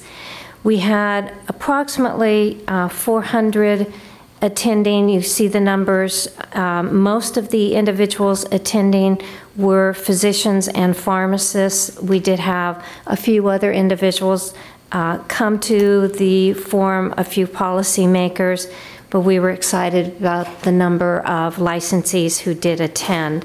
The evaluation forms have come in, and we're still going through that information. We had 2 of our medical consultants you just heard about who are in our district offices attend the forum to assist us with the evaluation forms and also to develop some materials for future newsletters that we can send out to our licensees. Some of the educational recommendations were tip sheets. We're working with the Pharmacy Board and gathering tip sheets from other departments, the U.S. Department of Health and Human Services, as well as the DEA. There are many other states that have put out information, and we want to make sure that we have links to that information on our website, as well as providing it to our Education Committee so they can help us develop our plan for education of physicians as well as consumers. And we will be working on that in the future. And that concludes my report. Board members, any questions? Okay, I have one slip. Geneviève? You pass, okay. Thank you very much. Okay, we're going to move on to agenda item 12. It's my agenda item. Update on the Executive Committee and Executive Committee meeting. And the Executive Committee has met twice, actually, since our last board meeting. We met on April 5th, where we reviewed legislation and took positions on some bills, and Ms. Simoes will be going through a very thorough review of our current status on legislation today. And we reviewed and approved revisions to the administrative manual that will be sent to members, board members, next month. And I think this is probably going to be an ongoing process as our work changes and our accountabilities change. We are going to continue to need to look back at that administrative manual so that we have a clear document that communicates how the board functions and what board member and staff responsibilities are. One of the assignments we made to the Executive Committee was to review the strategic plan on a regular basis. And we were provided with an update on the strategic plan. We did ask staff to come back at the next board meeting with a Gantt chart format so that we could track on a regular basis, on a quarterly basis as we look at this, where we are in terms of progress towards things we said would happen in the quarter in which it happened. And so we'll be able to track much more visually rather than just in a narrative report. And I think that will be helpful both to the Executive Committee and the board in terms of our ability to fulfill our commitments as we laid them out in the strategic plan. And We actually went over the comments that were with the executive committee and members of the public that were put together in response to the 39 questions from the Sunset Review, the staff managing the Sunset Review, and those were submitted on April 8th, 2013. And we received a response prior actually to submission that we received a letter from the committee chairs raising 7 issues of concern that they had in particular, and we took those concerns very seriously and submitted a response to the committee chairs and their staff detailing what our, with much more granularity, what our action plans are, what issues, how the board will deal with those issues, and what kind of a timeline we could commit to in addressing those 7 issues. And yesterday the committee met again prior to the panel meetings to begin the process of the executive director annual evaluation, which will be completed at our executive committee meeting in July. Mr. Serrano-Sewell? With respect to the performance evaluation, I'm wondering if at our next regularly scheduled meeting in July, and usually the executive committee meets beforehand, if we could calendar for an agenda item for the full board to go into closed session to discuss as a personnel item, and we could talk to the lawyers to how we would frame that, but it's allowed under the Brown Act, to discuss the evaluation findings and any recommendations from the executive committee. That would be a request. We'll have to talk with legal about how we could do that. All board members are able to attend the executive committee meeting when it's scheduled, at which the executive director evaluation will occur. So we're allowed to attend closed session? Absolutely. Yes. Right. Yes. So I'm not, I don't. Huh? But not participate. That's not technically true. They can't speak. They can speak if one of the executive committee members leaves the room. Oh, well. I mean, we could talk offline, Sharon, but I think there is a great benefit to the full board listening to and participating in, which is our right, in closed session, the evaluation findings of the executive director at our next regularly scheduled meeting. We'll talk with... Madam Chair, I support that comment too. Ms. Dobbs? I can provide Dr. Levine with some more details on how that whole process can work, and she'll discuss that with you. Thank you very much. Okay, moving on to... schedule here. Moving on to, oh, I'm sorry, was there any member of the public who wanted to comment?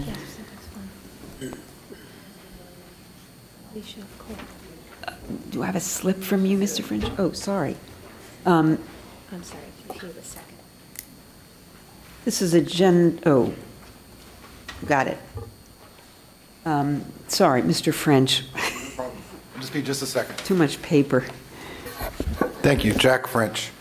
Consumers Union Safe Patient Project supports SB 304 as amended on April 24th. SB 304 would transfer medical board investigators into the Department of Justice's Health Quality Enforcement section. This will allow investigators and prosecutors to work more closely, thus providing better communication and coordination. We believe this will create a more efficient and effective enforcement program and thus provide more protection for patients. Thank you, Mr. French. And Ms. Simoes is going to go into that in greater detail during the legislative update. And Alicia Cole?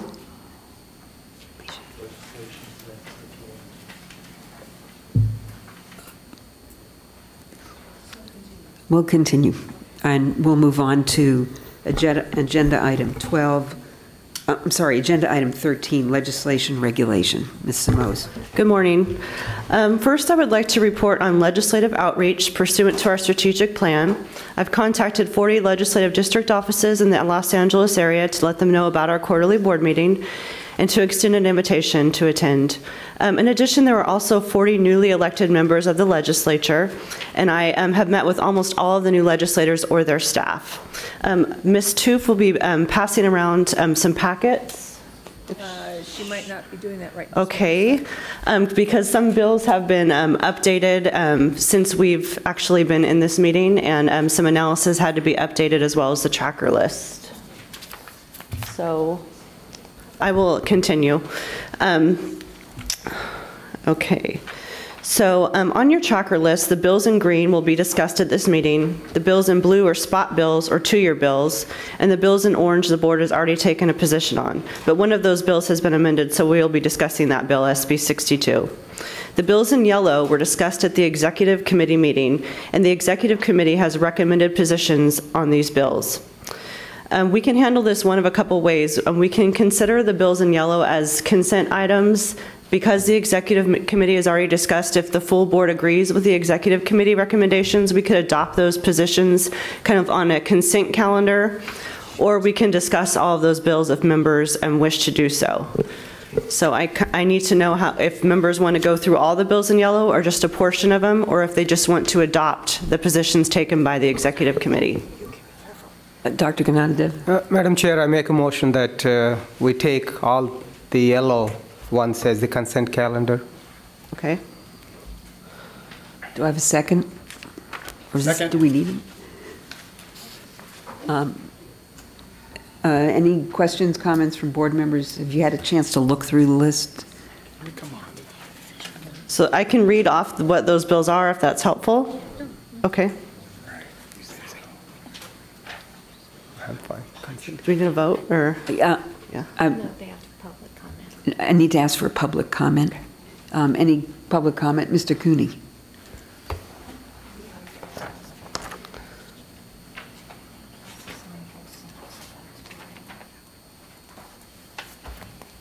Yes, I would like to request that SB 117, the cancer bill, be discussed by the full board. Thank you, Mr. Cooney. Can we extract that? Okay, can we pull 117 out? Yeah, and there was one more I'd like to pull off, AB 635, because the executive committee directed me to talk to the author's office and our position hinges on that. So I'd like to pull AB 635 off too. Okay. Great, then seeing no other hands, we will vote on accepting the bills in yellow with the positions stated there on a consent calendar with the exception of 117 and 635. All in favor? Aye. Aye. Aye. All opposed? Any abstentions? Thank you very much. Thank you. Proceed. So the first bills on your list are AB 27 and SB 21, and this is an analysis that's This is an analysis that's included in your update packet. Both bills include similar language and would both annually appropriate $15 million from the general fund to the Regents of the University of California for allocation to the School of Medicine at the University of California, Riverside. SB 21 was recently amended to specify that the funds shall be available for planning and startup costs associated with academic programs to be offered at the UC Riverside School of Medicine. Both of these bills also contain urgency clauses, which mean that the bills would take effect immediately. These bills will help to increase access to care, and the board staff suggested the board support both AB 27 and SB 21, but I need a motion. So moved. Second. Any question, discussion on the bill? It's a great idea. I think we need doctors, especially in Inland Empire. I think this is one way to provide more primary care doctors in the underrepresented minorities, and this is an important bill. Great, now I ask for public comment.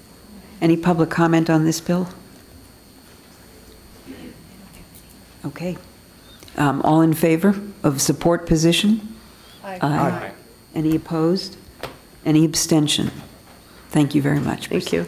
The next bill is AB 186 Mainshine, and this is a bill that's in your update packet. This bill would require all boards under the Department of Consumer Affairs, including the Medical Board, to issue a 12-month temporary license to applicants that qualify under existing law for an expedited license because they are spouse of a military personnel that has moved to California based upon active duty orders of the military spouse and who have a license in another state. The temporary license shall expire 12 months after issuance, upon issuance of the expedited license, or upon denial of the application, whichever occurs first. An applicant seeking a temporary license must submit an application to the board and include a signed affidavit attesting that he or she meets all the requirements for the temporary license and that the information submitted in the application is accurate. The application shall also include written verification from the applicant's original licensing jurisdiction, stating that the applicant's license was in good standing in that jurisdiction. The bill would specify that the applicant can only apply for a temporary license if the applicant has not committed any act in any jurisdiction that would have constituted grounds for denial, suspension, or revocation of the license. This bill would require that the applicant meet all licensing requirements in existing law and would require fingerprints to be cleared, would require license verification through the American Medical Association and the National Practitioner Data Bank, and verification from the state that the applicant is licensed in before the temporary license can be issued. However, board staff is suggesting that the board oppose this bill unless it's amended to include language that would specify if the information on the applicant's application is found to be inaccurate or contrary to the affidavit, that the board could require the individual that has been issued a temporary license to immediately cease practice. May I have a motion? So board staff is suggesting oppose unless amended with that amendment. But I need a motion. Dr. Gnanadu? I just have a question. Why not support if amended? Why are we taking oppose unless amended? Well, I guess the reason why board staff suggested that because we believe it's an important amendment to take, but we could go support if amended. Usually oppose unless amended means it's a little stronger of position, like we think it's important that we have this provision to cease practice if we find out what they included as inaccurate. But we could go support if amended. It's just not as strong, as a position as far as you want that amendment. And from a consumer protection point of view, it makes a statement about because they're basically signing an affidavit. We require primary source documentation. So they're signing an affidavit, and us, before we receive that information, we're taking their word for it on that signed affidavit. So if we find out that what they didn't, what they told us wasn't true, we need to be able to immediately cease practice instead of going through the whole denial kind of process. So that's why we suggested that position. I think the board recently, or at some point in time, expressed some concern about the foreign medical graduates coming from unapproved medical schools, and we had some discussion, and there was some talk about that. Would this bill obviate that concern? For example, if someone had come from an unapproved medical school, had licensed in another state, currently we have some requirements that they have practiced for a certain number of years before coming here. Would this then obviate that? It wouldn't affect it because they'd have to still meet all the licensing requirements. It's basically just like an expedited process while we're waiting for stuff to come in, and while, what takes time in the normal process, it allows for that temporary license while we're kind of waiting for those things to come to us. And that is often primary source verification. Correct. Which is why the attestation issue is important in terms of a protection. So before we leave that subject, we have currently on the books the opportunity for doctors who want to come and serve in a free clinic situation in the state of California to have some kind of a provisional license for the period of time, be it that we have something. Is there any way to fold this into that and expand that so that for military families that we could see some kind of wiggle room here to try and accommodate the situation? I'd have to check with legal on existing law because I didn't look at that in relation to this. But I mean, I guess if there is that, we could try to fold that in, but. I think it does, that is an event-driven. Oh, that's this is a 12-month period. Well, I wasn't looking for 12 months. I was looking for some kind of a, somewhere in between. This is to address the issue of the spouse who needs to find employment. I understand. And where the other is a very narrow exception. My concern is that to take an oppose unless amended versus a support unless amended is problematic. I think that we need to figure out a way to be a little bit more positive We could definitely change it to support if amended. I just have a problem with an opposed position. All right. I understand what the spirit of the law is, but I understand that these men and women deserve a little bit of special circumstances. So I think The author's office is willing to work with us on this too, so we could change it. I agree. That was the reason why I asked, why are we not having support if amended rather than oppose unless amended? And if I understand it, if we have a support unless amended, if amended position, if the amendment is not in there, we don't have the opportunity to change our position. Is that correct? I mean, it just depends on timing, so I would bring it back to you in July, but it was just a stronger stance because we thought the amendment was important, but if we want to take a more positive position, we could take a support if amended. Okay. Any other, Dr. Gnanadev? Just wanted to make a motion. Let's see what happens. Do I have and the motion is? Support if amended. Second. Second. All in favor? Aye. Aye. Opposed? Okay. Right, thank you. The next bill is AB 496 Gordon, and this bill is sponsored by Equality California and would reauthorize the Task Force on Culturally and Linguistically Competent Physicians and Dentists. And basically, this is a task force that previously existed, but this would specify that the duties of the task force would essentially be the same, but now they would focus on issues related to LGBT issues, which is does everyone know what that stands for? Okay. And this bill would require the task force to hold hearings and convene meetings to obtain input from persons belonging to language and ethnic minority groups. And this bill would add LGBT groups. So it's the same task force that previously existed with the same kind of responsibilities, but with a focus this time would be on LGBT issues.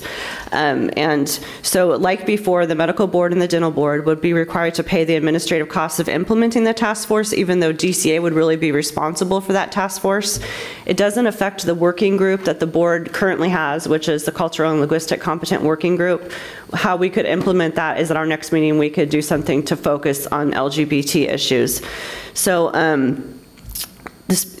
so according to the author's office, LGBT patients have reported a reluctance to reveal their sexual orientation or gender identity to their providers, and the author believes that the ability of physicians to effectively communicate with and to create a welcoming and safe environment for their LGBT patients has an impact on LGBT patient health outcomes and on provider-patient relationships. Board staff is suggesting that the board take a neutral position on this bill. But I would need a motion. Is there any reason we would not take a support position? We could take a support position. I mean, it would require a little bit of fiscal impact, $42,000 or something. So, but we could definitely support it. So let me ask a question. Do you have a motion on the table, or you don't? Well, I'll make a motion that we actually support this. Okay. It is a very, very big problem in providing health care to the community because often there's still the stigma. And so anything that we can do to kind of alleviate that stigma by addressing it would be very helpful. So I'd like to make that motion. Second? Do we have a second? Second. Okay. I'm not clear why there's a fiscal impact, or there needs to be a fiscal impact, and I'm not sure why in this day and age the expansion of any specific group of people that might be, for whatever reasons, not part of the language or the perceptions or the expectations of what professional boards are doing is inappropriate. So that when we had in fact a case where there was a situation where there was a call out to a specific group of people that I actually called the attention, and we weren't aware. So it's a sensitivity issue, and I understand it's a sensitivity issue, but it's something that could easily be addressed through newsletter. What my concern is that I'm happy to pay for our fair share of whatever we need to pay for. I'm not clear as to why this issue should be any different than how you treat short people or tall people, or I understand that it is different, Jerry, but it shouldn't be. And if we assume that it's different, then we help to make the argument that it is different. So I don't know where I'm going with this. I'm concerned about the fiscal impact for what cause. Well, because in the bill, like it did last time, it reauthorizes this task force. It requires us to have meetings and specifies in the bill that the dental board and the medical board will pay for the cost of the task force. So there's a very small fiscal on it, but I mean, there is a fiscal impact of holding those meetings. I mean, $42,000 is It's small. nothing, right? For me, And we're it's a just lot. using the same exact fiscal that actually we incurred from last time. Okay, I so. apologize. It's just, okay, it's fine. I don't have any more complaints. I don't think we should take a position based on that fiscal, obviously, so. And if I can, in all due respect, Ms. Barbara, it's not like being short or tall. As the resident No, but it should be. gay person on this, the issue, it isn't, and that's why we need to have this opportunity And the to issue discuss it. this bill is trying to address is that there is clearly a gap in the training of the vast majority of practicing physicians in terms of understanding how to elicit information in a safe way from members of the LGBT community that is an important part of their. So, absolutely. I wasn't minimizing or marginalizing that at all. So, comments from members of, oh, sorry, Dr. Gnanadev. What does it require from physicians? I'm just curious to know. It doesn't really require, I mean, it doesn't require anything for physicians. It basically reauthorizes this task force to hold meetings with different groups and to try to get information, education out to physicians, similar to the last task force. So it's not like a new CME requirement or anything like that. Exactly. But what are you? No, it's not. Okay, and members, Geneviève, are you okay with my calling you Geneviève? Oh, I love Geneviève, it's just fine. You know, Geneviève is the patron saint of Paris, so that's a very important hero. For the French, she's as important as Joan of Arc. I think that's an issue which is very important. Even so, we are in 2013. Is a big reluctance of physicians in particular and nurses to deal with people who are gay or part of the, LGBT, class. And I think that should not happen. And I think we should really push more education on that subject. And it's very unusual to even see the reluctant, here for people to talk about it, It's like the big elephant in a room. And I think that's essential, I have heard so many derogative jokes about the gay community from the medical profession, probably more than in any other area, and I think it's about time we jump, and become part of the new century. Thank you for your comment. And by the way, I'm openly gay.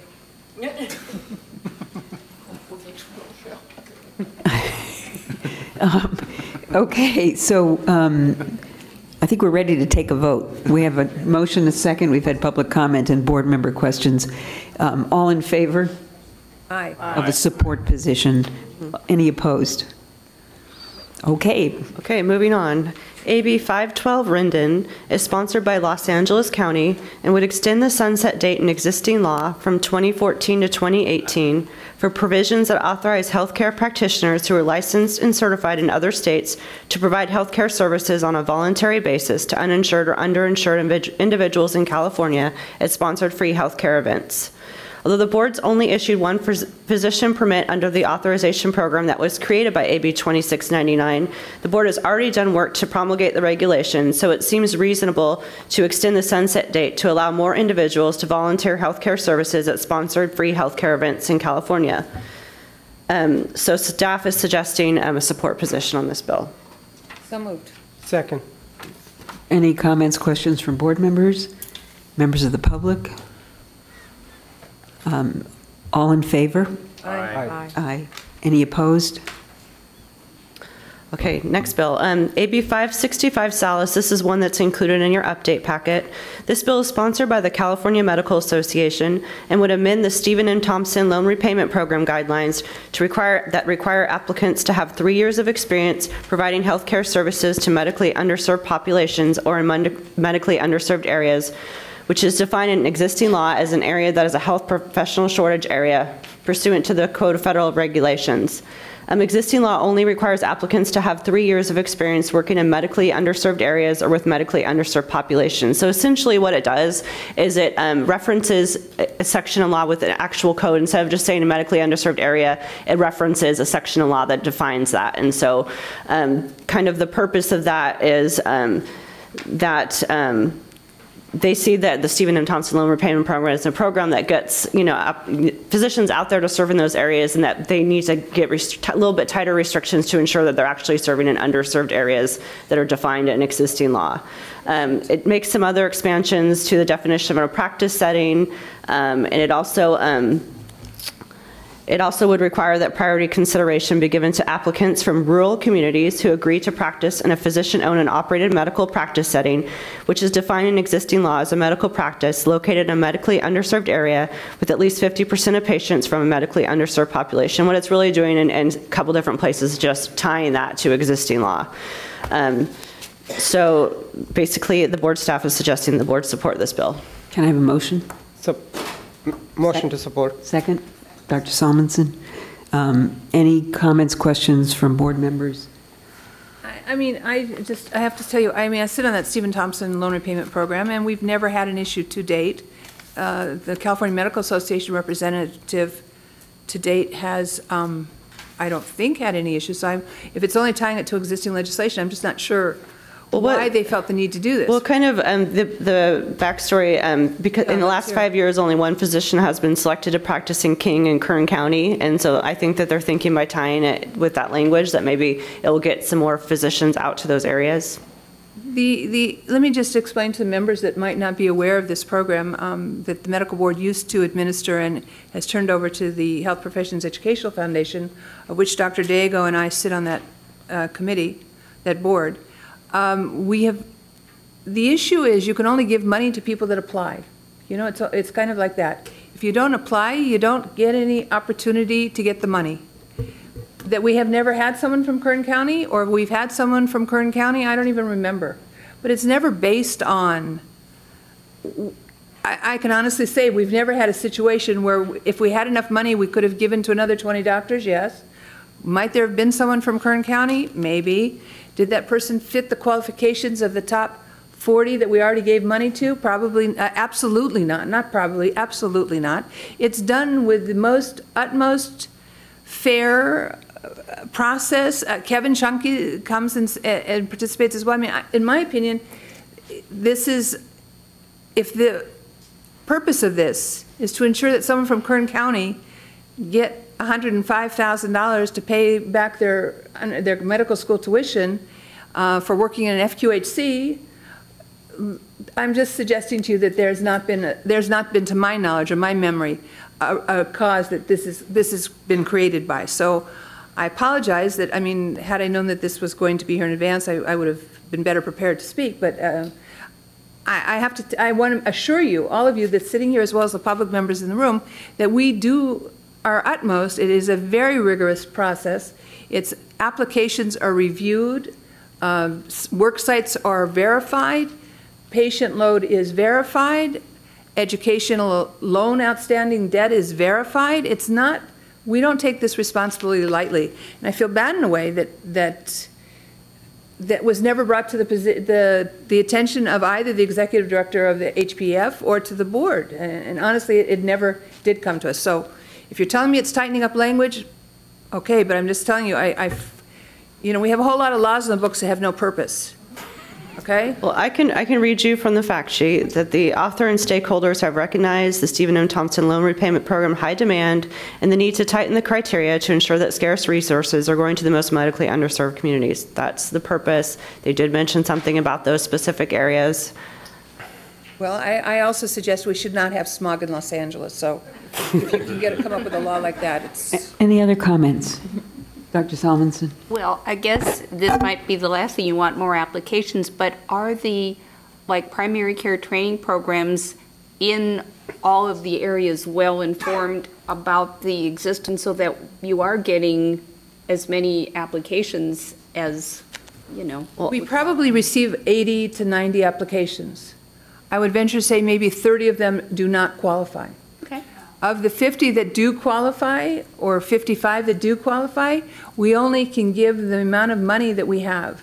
So if a doctor has gone to medical school and accumulated $200,000 to $400,000 in loan repayments, or if a doctor has gone to school and has $50,000 in loan repayments, they still have loan repayments outstanding. And this is a carrot and a stick approach to try and change the culture of the community so that these doctors stay in these areas of, and provide a benefit, a real benefit to the docs.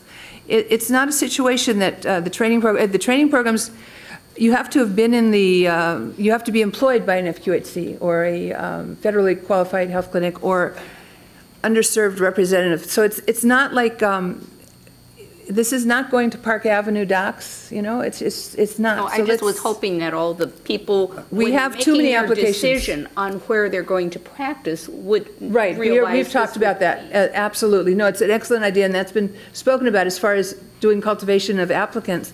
We need more money, we need more opportunities. Now, it would be also nice if, along with that law that you're reading to us, came some kind of contribution money.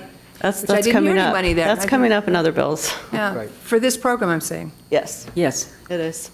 Okay, can I have a vote? Oh, members of the public, anyone want to weigh in on this? Yeah.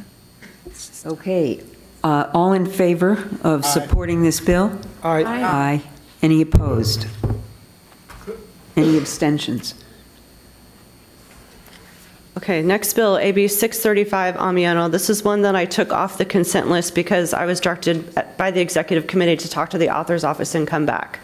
So AB 635 is sponsored by the Harm Reduction Coalition and the California Society of Addiction Medicine and would allow healthcare providers to prescribe, dispense, and issue standing orders for an opioid antagonist to persons at risk of overdose or their family member, friend, or other person in a position to assist persons at risk without making them professionally, civilly, or criminally liable if acting with unreasonable care. It would also extend this same liability protection to individuals assisting in dispensing, distributing, or administering the opioid antagonist during an overdose. This bill would require a person who is prescribed an opioid antagonist or possesses it pursuant to a standing order to receive training provided by an opioid overdose prevention and treatment training program. Naloxone is used in opioid overdoses to counteract life-threatening depression of the central nervous system and respiratory system, allowing an overdosing person to breathe normally. Naloxone is a non-scheduled, inexpensive prescription medication with the same level of regulation as ibuprofen. Naloxone only works if a person has opioids in their system, and it has no effect if opioids are absent.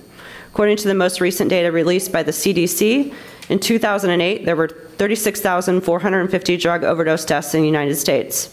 According to CDC, overdose prevention programs in the United States distributing naloxone have trained over 50,000 laypersons to revive someone during an overdose, resulting in over 10,000 overdose reversals using naloxone. The issue that Executive Committee asked me to bring back is in the bill, it actually uses the word professional review as a liability, protecting physicians from liability, and we weren't sure what that meant.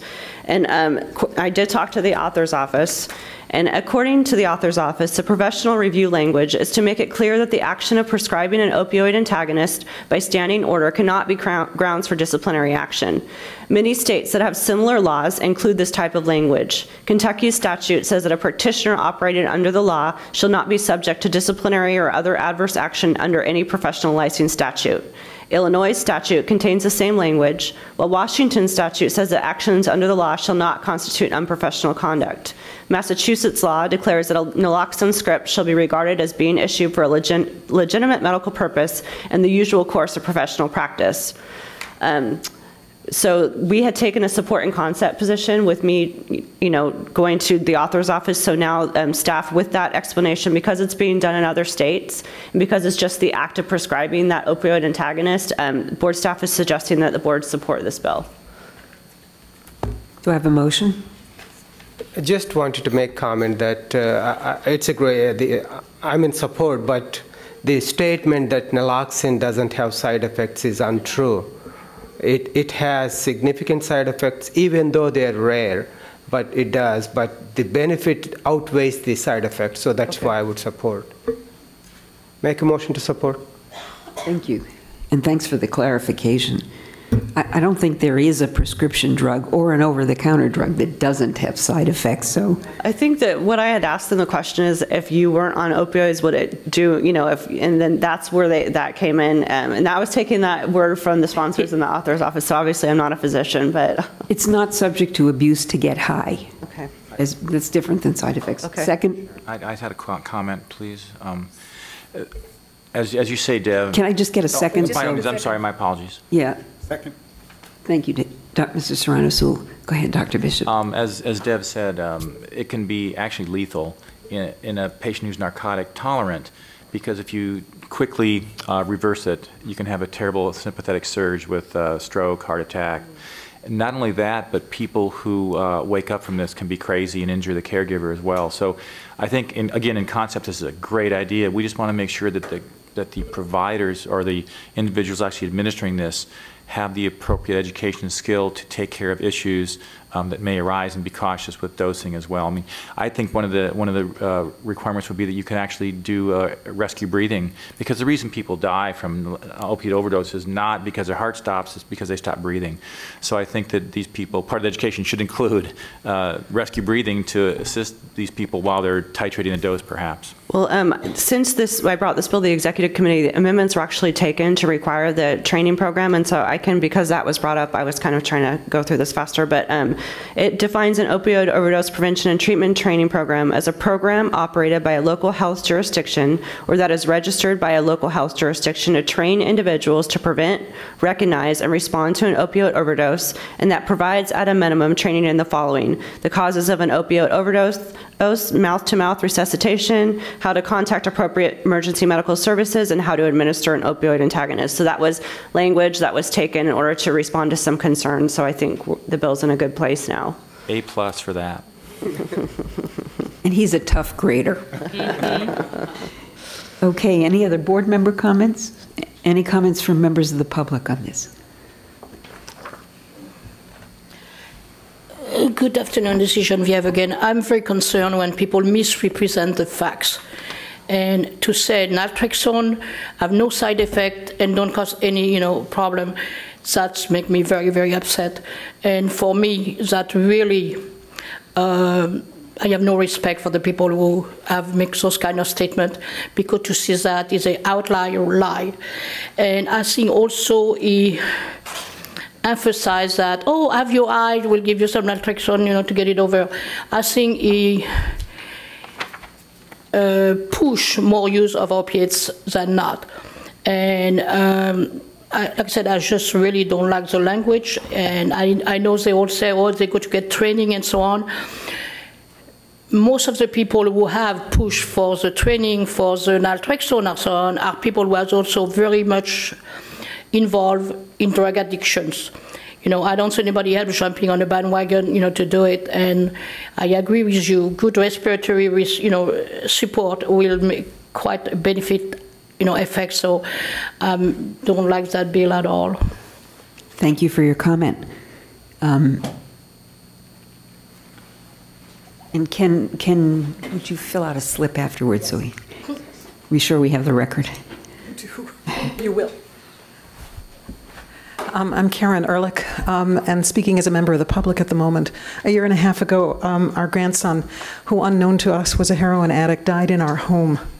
And I have lived through many times wishing that I had such a drug, that I would have had training and knowledge of how to use it and to be able to give it to him. I would have accepted side effects for him to be alive. Thank you very much, Karen. Okay, anyone else? All in favor of support on this bill? Yes. Aye. Any opposed? One abstain. Any abstentions? Ms. Shipsky, okay. Okay, next bill. AB 809 Logue would revise the existing requirement on healthcare providers regarding telehealth that they must verbally inform and document consent of the patient prior to delivery of healthcare services, and would replace it with a requirement that the provider must obtain a waiver for treatment involving telehealth services. According to the author, who actually also authored AB 415 that put the telehealth law in place now. Under existing law, in order to ensure that both physicians and patients understand that telehealth may be used to treat the patient, a physician is required to obtain verbal consent for each and every visit with the patient. Physicians have reported that this constant requirement is burdensome on their ability to treat patients effectively. This was, like I said, a requirement added under AB 415 LOG. So the author believes that this requirement eliminates efficiencies achieved in rendering telehealth services and was an unintended consequence that's inconsistent with the principles of his bill. This bill will allow the Telemedicine Advancement Act of 2011 to be better implemented, which will help to improve access to care via telehealth. So board staff is suggesting that the board support this bill. May I have a motion? So moved. Any second? Second. Any board member questions or concerns? Dr. Salmonson? I guess I would like at some point a better understanding of how much can be done without a direct face-to-face exam, because we've certainly seen cases where things have been done on the internet, and I don't just mean drugs, but so how much is really just the history and how much is really a hands-on exam? Well, the law, AB 415, the telehealth law, doesn't really address that. It doesn't list each thing that telehealth can take care of. It's kind of like the standard of care, an appropriate examination, that kind of thing. What telehealth really did was put in some definitions to update the telemedicine law, and it required some kind of consent. But what they're seeing is, with the way the language was worded, that it's kind of burdensome, and so what they're trying to do is not have to do get that consent each and every time.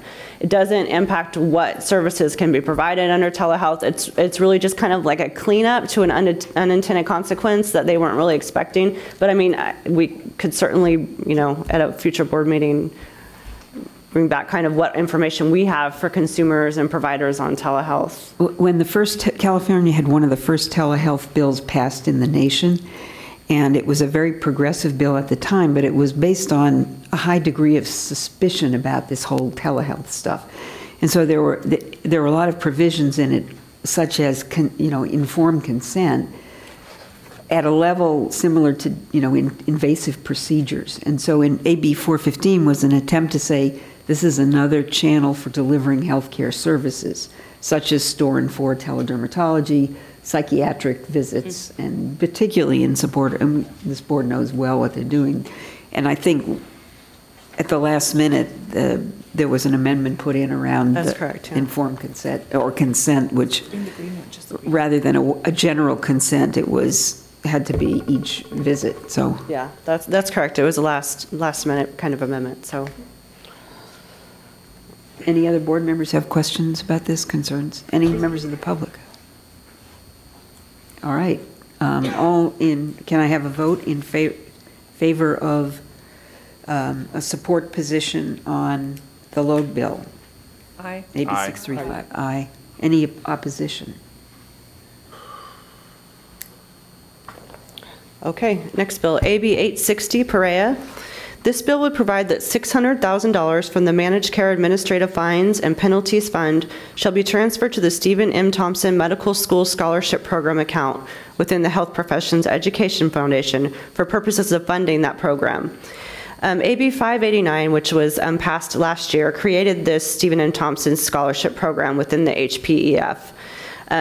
The program participants are required to commit in writing to 3 years of full-time professional practice and direct patient care in an eligible setting.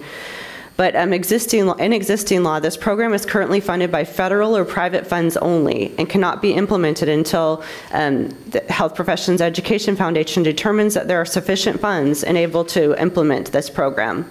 So this bill would now require that $600,000 from the Managed Care Fund to be transferred to that program for purposes of funding. This bill would not affect the amount currently transferred to the Stephen M. Thompson Loan Repayment Program, as the statute still specifies that the first $1 million is set aside to fund the Stephen M. Thompson Loan Repayment Program.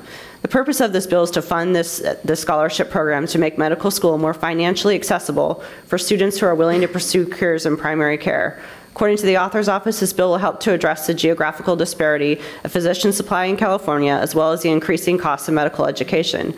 This bill is consistent with the mission of the Medical Board of promoting access to care, and board staff is suggesting a support position. Can I have a motion? Move to support. Second? Second. Dr. Lowe, thank you. Any questions or comments from? Oh, yes, of course. Ms. Yaroslavsky, you have the floor. So let me suggest that the idea of a scholarship program is a lovely idea. There's no guarantee and there's no ability to legally hold anybody that goes to medical school that they have to participate and live in California. We have the ability to move from California to all sorts of states. You go to training places in all sorts of states. You may come back, you may not come back. The idea that we would consider holding a, and it's not even a carrot in my opinion. I'm going to tell you something. I have a problem with this, and I have a problem with this as the way it's come forward. I mean, the idea of, we've also heard from the same organization that there should be medical school scholarships, but there's no funding for that.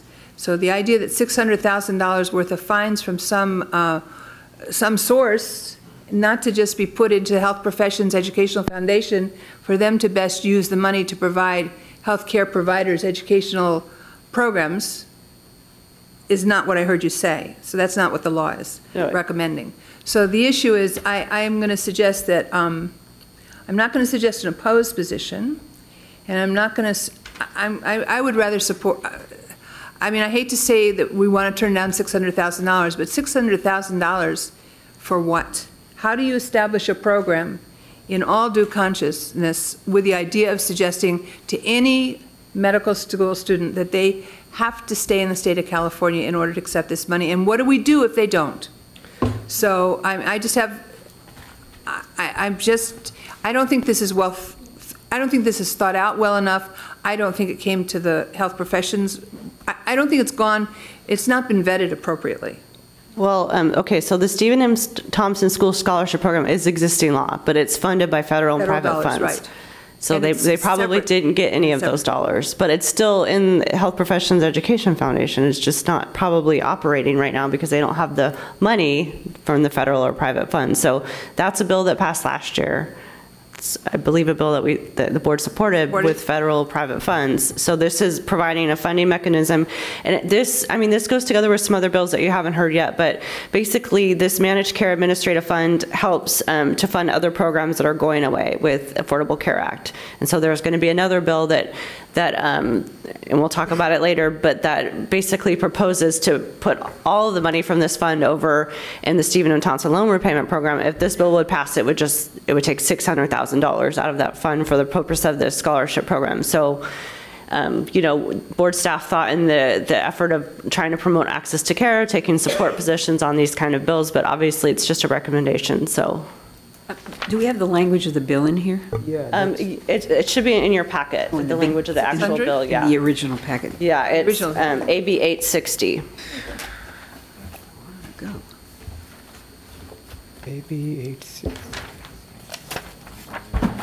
Are there any other board members, Dr. Salmonson and then Dr. Gennadiev? Just for clarification, obviously I missed it.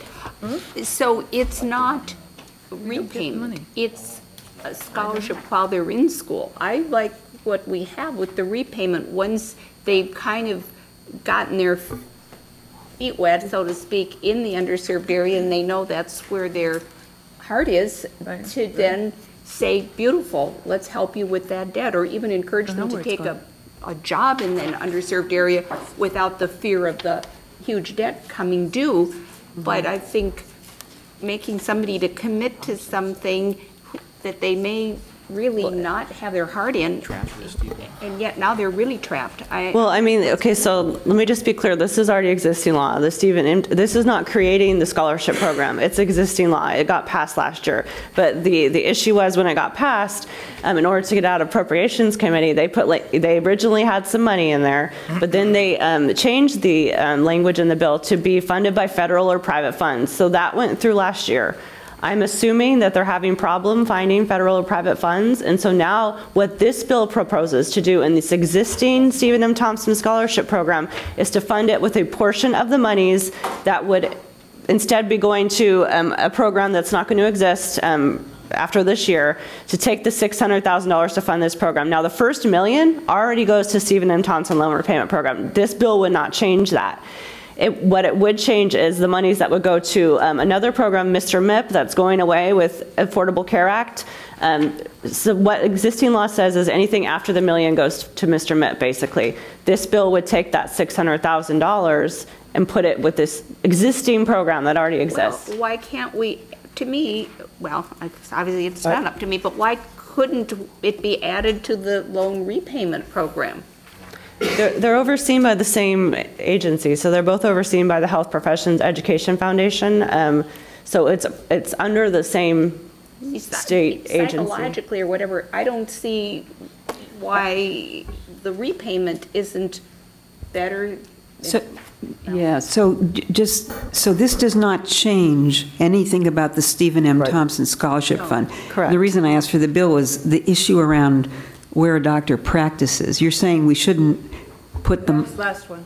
This one is $600,000 coming out of the same fund. Instead of coming an additional $600,000, it's an additional $600,000, not going to the SLRP program, the STLRP program, but going to a scholarship program, correct? No, but it wouldn't change. So what the law reads now is that the first $1 million goes to the Stephen M. Thompson Loan Repayment Program, and after that it goes to another program that's not related. So this bill would say, instead of going to that other program that's not related, we'll take $600,000 after the first $1 million that goes to the Stephen M. Thompson Loan Repayment Program and fund this program. So the first $1 million is unaffected that goes to the Stephen M. Thompson Loan Repayment Program. Well, I'm going to just suggest to you that I'm going to vote to support this, but I'm going to also suggest to you that I also sit on the board of HPF, and I have not heard about this from our ledge people from Oshpit, okay? So if we've not heard about this, it's just it would be nice if everybody was on the same place at the table. We're all trying to do the same as far as access to healthcare in the state of California to underserved communities. That's not the issue. The issue is the process. And I'm just suggesting this is not your responsibility. This is the author's responsibility to have made sure that the players knew what they were playing with. That's all. So I apologize, but I mean, it puts a burden. I mean, I sit as your representative at the HPF board level. I should know about this, and I don't. And I apologize. I didn't read this before. I've been previously occupied, so I apologize. And there are two different outcomes from these two different programs. Right. One is to make it easier for students from underrepresented communities to go to medical school. The other is to encourage or incent physicians with loan burden to serve underrepresented communities. Oh, I understand what the difference is, but I just want to be sure. Well, I just figured it out. So I just wanted to see if the bill says, or can we ask for an amendment, which is if they don't go into practice in the underrepresented communities in California, they got to pay back just like military loans. That's the other bill. That's not this bill. There's another one coming like that. This bill is just about scholarships to medical students who qualify. With no link to where they go to practice. This one does have a link.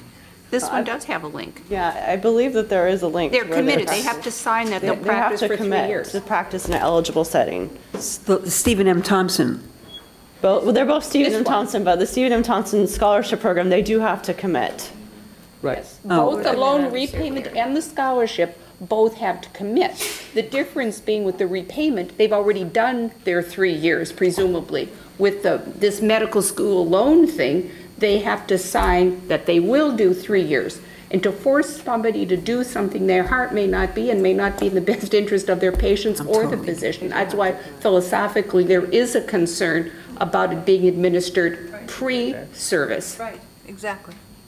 This is, I think it's a very clever way to get people to commit to practicing in underserved areas. And this is not that different than what the military does when medical students sign up for military service and get their tuition and living expenses paid as a student. So I think it makes a lot of sense. We're paying it up front rather than after the fact. And it makes a lot of the medical students have the mindset that, you know, they need to do some good after they get their medical school training. In addition, there are medical schools like UC Davis that have a rural prime program that's focused on training medical students to go to underserved areas. I mean, that's part of their requirement when they get admitted to the program. So it makes perfect sense, is paying it up front. Could be a good fit. And the other advantage is the more debt you have, the less likely you are to go into a primary care residency program. So the level of medical school debt is a huge driver of specialty selection. Okay, and I'm sorry for the confusion I caused. Oops. Okay, we have a motion. Do we have a second? We have a second. Any public comment? Okay, can I have a vote from board members? All in favor? Aye. Aye. Any opposed? Any abstention? It is now 11:38. My timekeepers remind me we are going to recess the board meeting. We will return in 20 minutes. 20 minutes, people. That's good. I'm sorry. Lunches are outside. For those who ordered, we'll take 20 minutes to allow board members to check out and resume as close to 1 o'clock or noon as we can get people back here. Thank you. And board members who ordered lunch, you can pick it up outside. This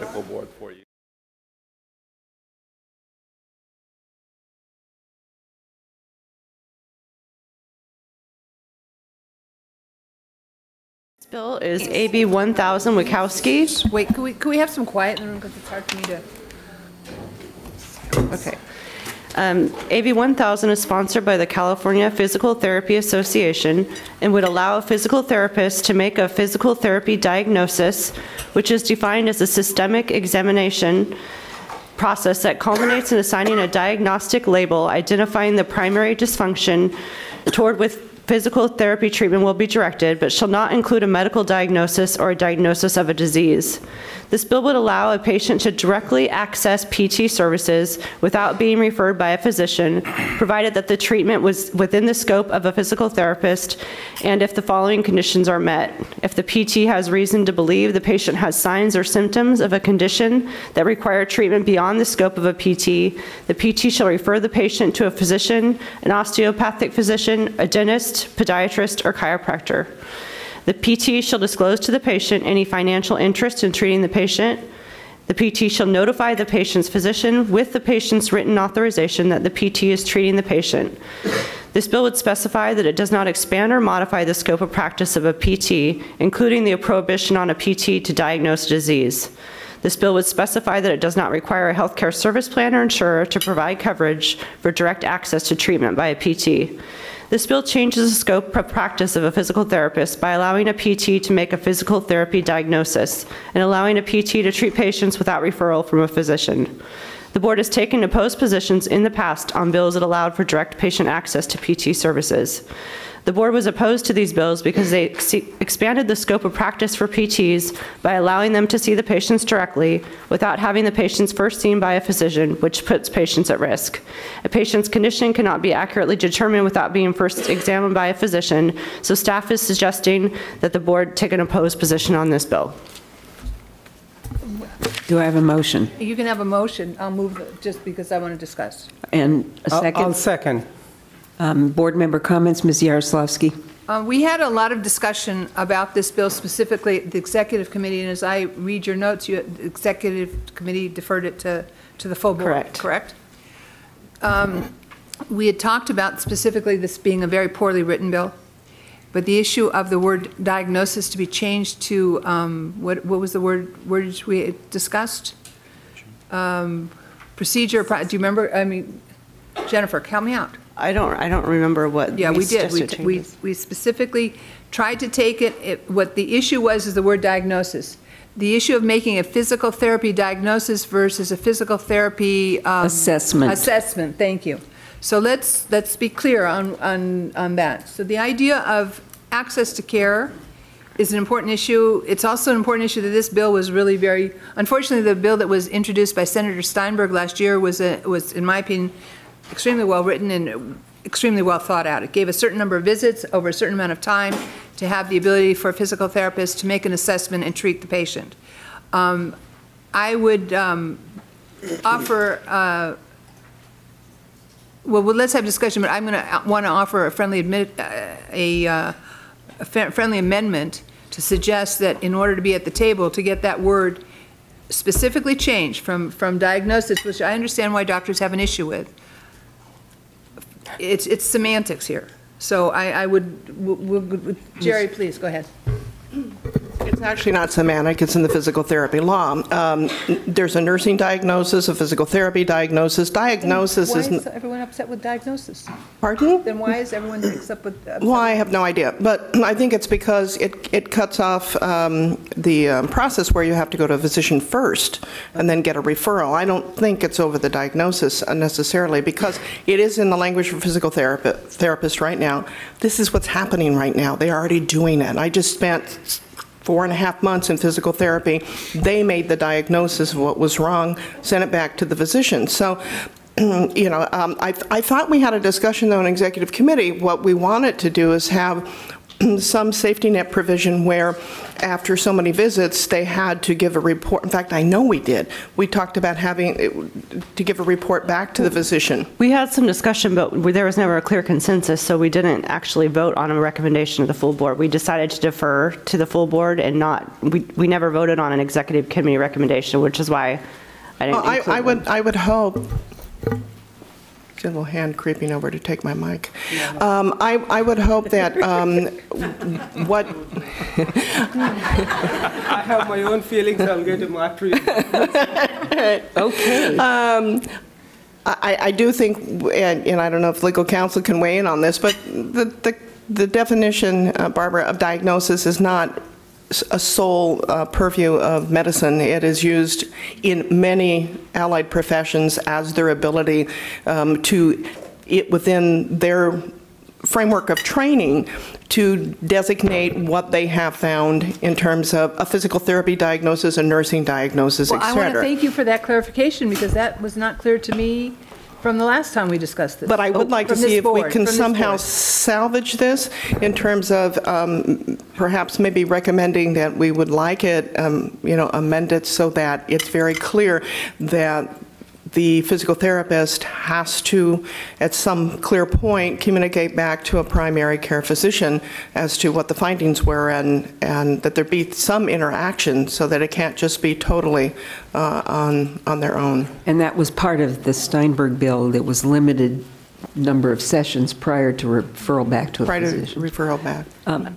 Just to be clear, in this bill, in existing law, it doesn't, in the section I'm looking at, it doesn't include diagnosis, and it actually adds a definition of physical therapy diagnosis. So that's why my analysis reads like it does. Dr. Gnanadev. There are 3 bills here. They're not just scope bills. I look at, as a physician and this board member, it's public protection. I mean, look at the training of what you have to go through. It's not just the school. Medical school is 4 years, physical therapy school is a certain number of years, and so on. But it is the after school what you have to go through to be a physician. 80 hours a week, minimum 3 years. That's family practice. And it could be 8 years if you want to be a surgeon. So it takes a lot more work. And just because you have an element of pain doesn't mean that it's all related to physical therapy. It could be anything from lupus to any autoimmune disease to anything else. The trauma could be just minor, which showed up. So that's why it really bothers me that the people on the scope side think it is just a scope issue doctors don't like. It's not. It's about the training you have to go through to make the diagnosis and comprehensively take care of the patient. So I'm staying with the opposition. So I would just like to clarify, because Dr. Gnanadev is the person that last year in this discussion led me to believe that it was doctors only that could be able to do this. And our opposition last year, some of that was based on what some of the people that voted with you agreed with you. But I would like to suggest that people that are trained, regardless of what their health profession's title is, are trained within the scope of practice that they've been allowed to practice, within the community standard of care, They are under a board and regulated by the state. I think that we have to take a look at this as an access to care and appropriateness of someone to be able, and Jerry, thank you for clarifying, because I did forget about who was getting paid in order to send you to the physical therapist to get reimbursed, and I apologize, I did forget that. But I think that somehow we have got to get our arms around, you know, not everybody can do everything, and you don't have to become a surgeon in order to perform physical therapy. The object is that we go to physical therapists for the to be a complementary perspective to what the doctor is already doing. So, I just add, because you've remember there used to be a classification of medicine of physiatrists.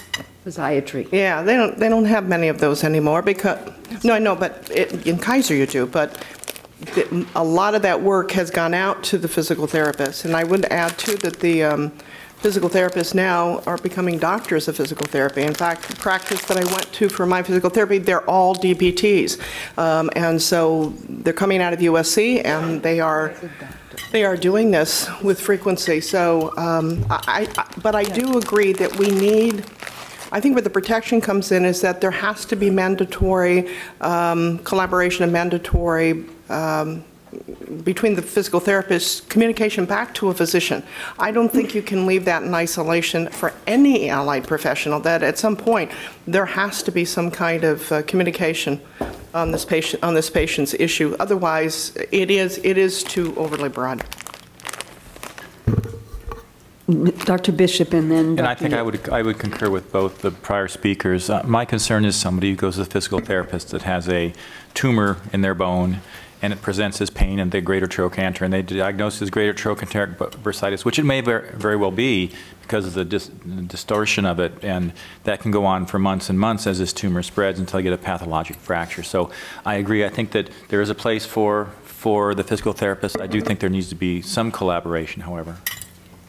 Dr. Yip. I just want to inject the experience nowadays with changing more and more people go to managed care. And one of the tools they use is cut costs. I just concerned, I have no problem. I'm sure some of the physical therapists do a better job than doctor, but I think it's still our responsibility to take care of patients. I'm concerned that more and more HMO entity would divert patients directly to physical therapy because they're allowed to do so, because they can direct access patient care. And that take away the period of the patient being fully evaluated by a physician, particularly by physical medicine. So this bill does not mandate payment. It specifically does not mandate insurance coverage of physical therapy, and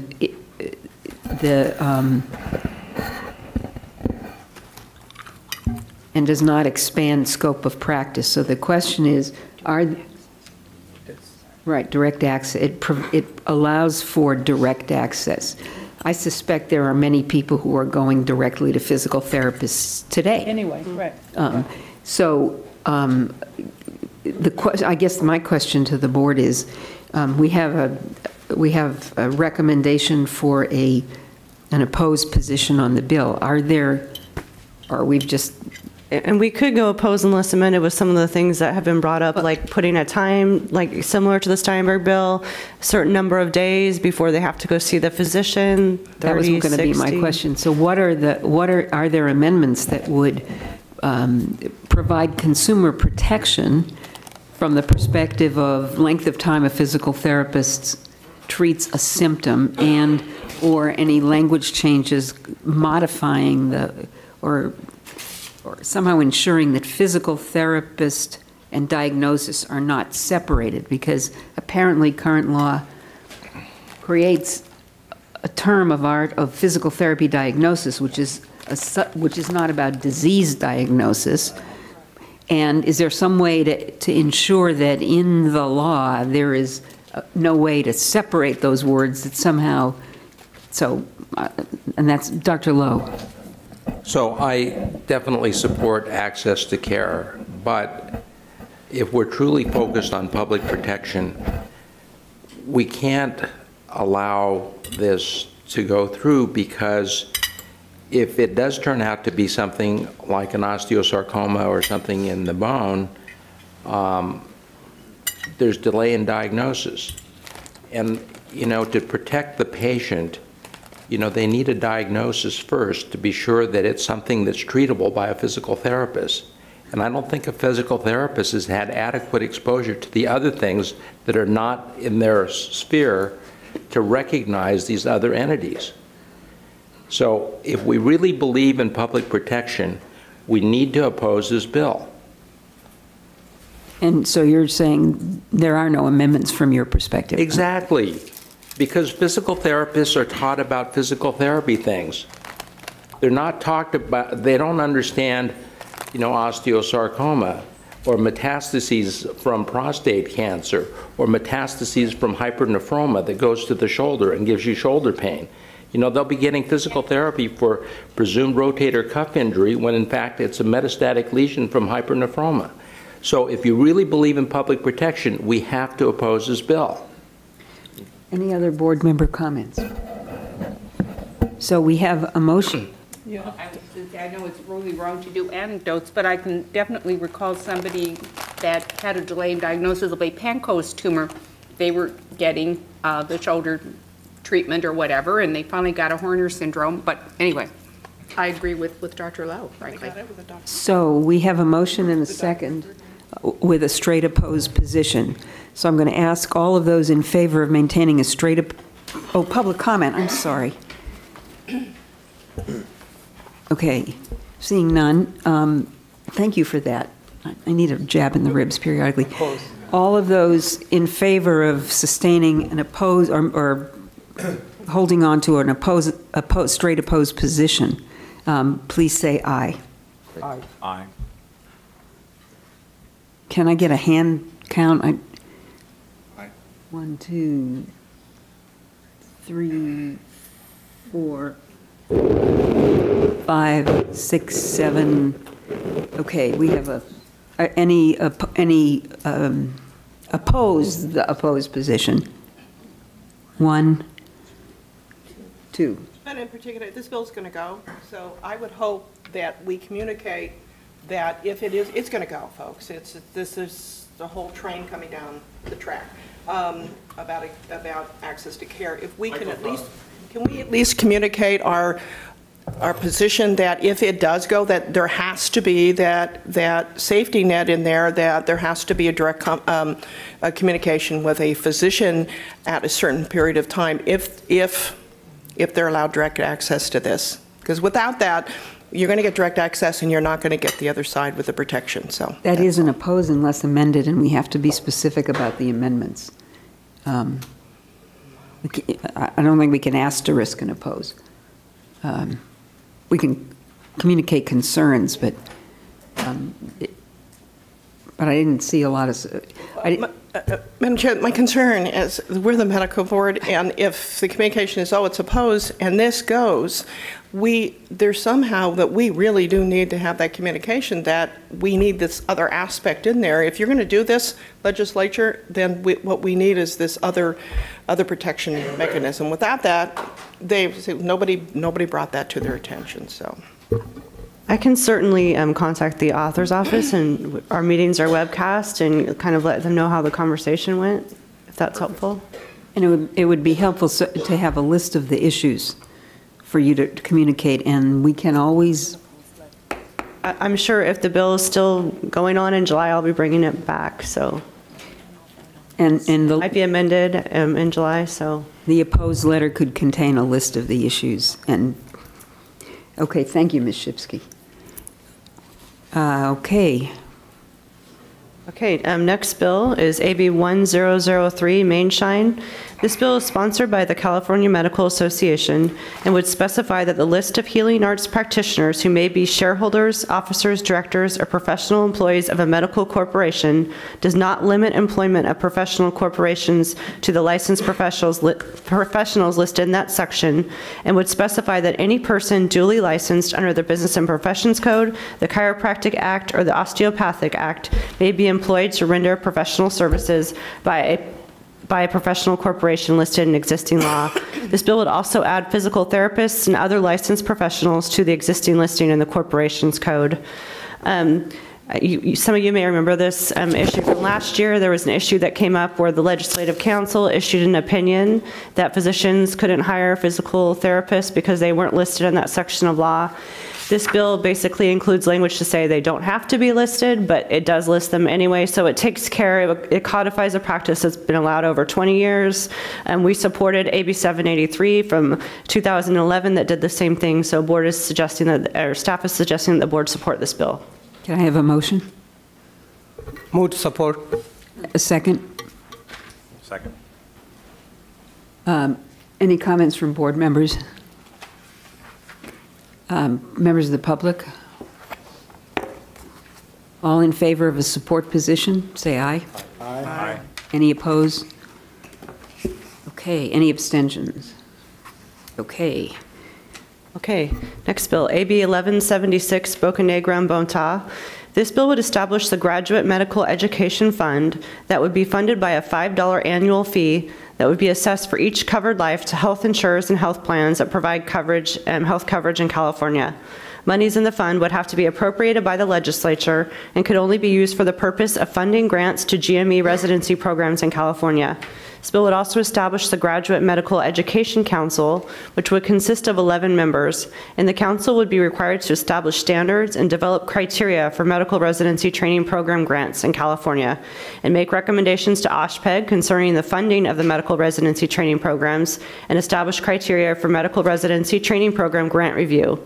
The council would be required to submit an annual report to the legislature that includes specified information until January 1st, 2018. This bill would also require OSHPED, in consultation with the council, to develop criteria for distribution of available monies in the fund. According to the author, California's current shortage of primary care physicians is projected to reach crisis level by 2015 and will likely increase. The author believes that the additional funding for GME residency slots created by this bill will stabilize and expand medical residency training in California and help to ensure that every Californian has access to a physician. And the bill is consistent with the mission of the Medical Board of promoting access to care. Board staff suggests the board support this bill. Can I have a motion? So move. Second. I have a question for you on this. The $5 per covered life, does that include self-insured lives?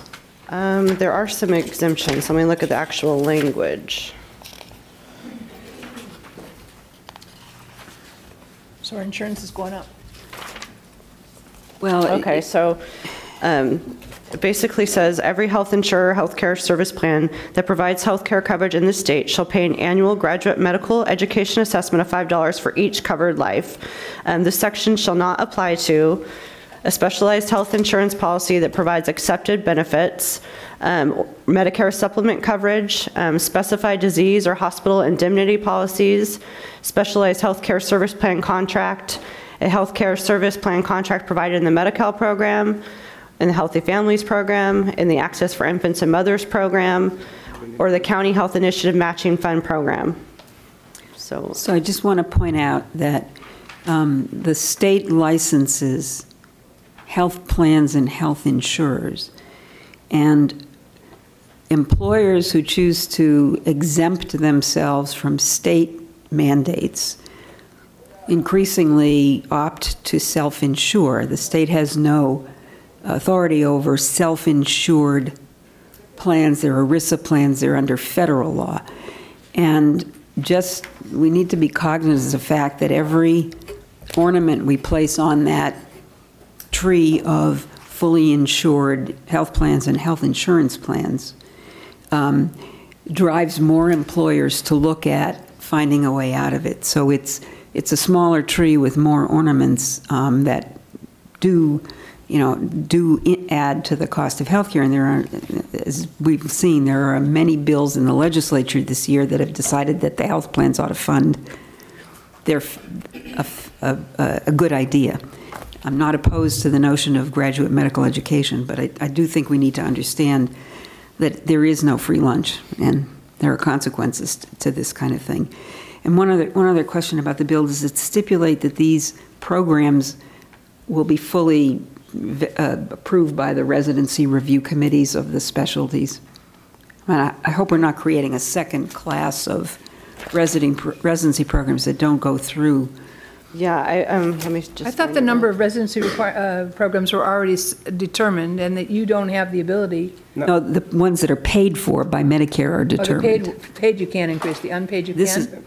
Well, if you can find another source of funding. Madam Chair, can I explain? I'm pretty involved with this, not with this bill, but with the, just like Dr. Lowe, with the graduate medical education program. The two places where California has big holes is, one is medical school. We have 38 million people, we have only 9 MD medical schools, compared to New York with 19 million people has 13 MD schools. And the second place we have a problem is graduate medical education, which is the residency programs. And currently in state of California, only funding which comes is from CMS, Center for Medicare and Medicaid Services, mostly through Medicare and some through Medicaid. Nobody else pays. But there are several states, there is supplemental state funding. So there will be CMS funding, but this is supplemental funding to encourage hospitals which do not have residencies, or the hospital which are capped out, to start new residencies, especially in primary care. And what this does is you need initial funding to start, like you are in Fresno or Visalia, and you want to start a primary care residency program. And CMS reimburses your cost 1 or 2 years down the road what your cost is. So it takes a little time to get there, but also there are additional costs to the hospital. So this encourages people to start residencies. And if we don't have them, especially in primary care in the underrepresented areas, we really have a serious shortage of doctors. I mean, so this is an additional funding to CMS. CMS, once they cap you out, they can't give you any more money. But if you're not capped out, you have 3 years timeline before you get capped. So those places, it encourages them to start starting residencies. And I did want to answer Dr. Levine's question. So it does, one of the requirements for the council says that they have to require that medical residency training programs be accredited by the Accreditation Council for Graduate Medical Education or the American Osteopathic Association. So it's one of the criteria that's written in the bill. That's the only one. I'm not quite sure where I'm at, but I'm starting to feel like it's a put upon in the end to the cost of doing business in the state of California. And my concern is that we're looking at any possible low-hanging fruit that's really not hanging too low. So I don't know, as far as a support position, that I'm really there.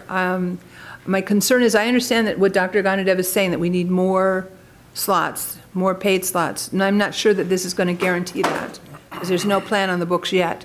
But there's the assumption of collecting money for something that we're not sure how it's going to be implemented. And it's feeling, I'm uncomfortable with a support position on this. Dr. Lowe.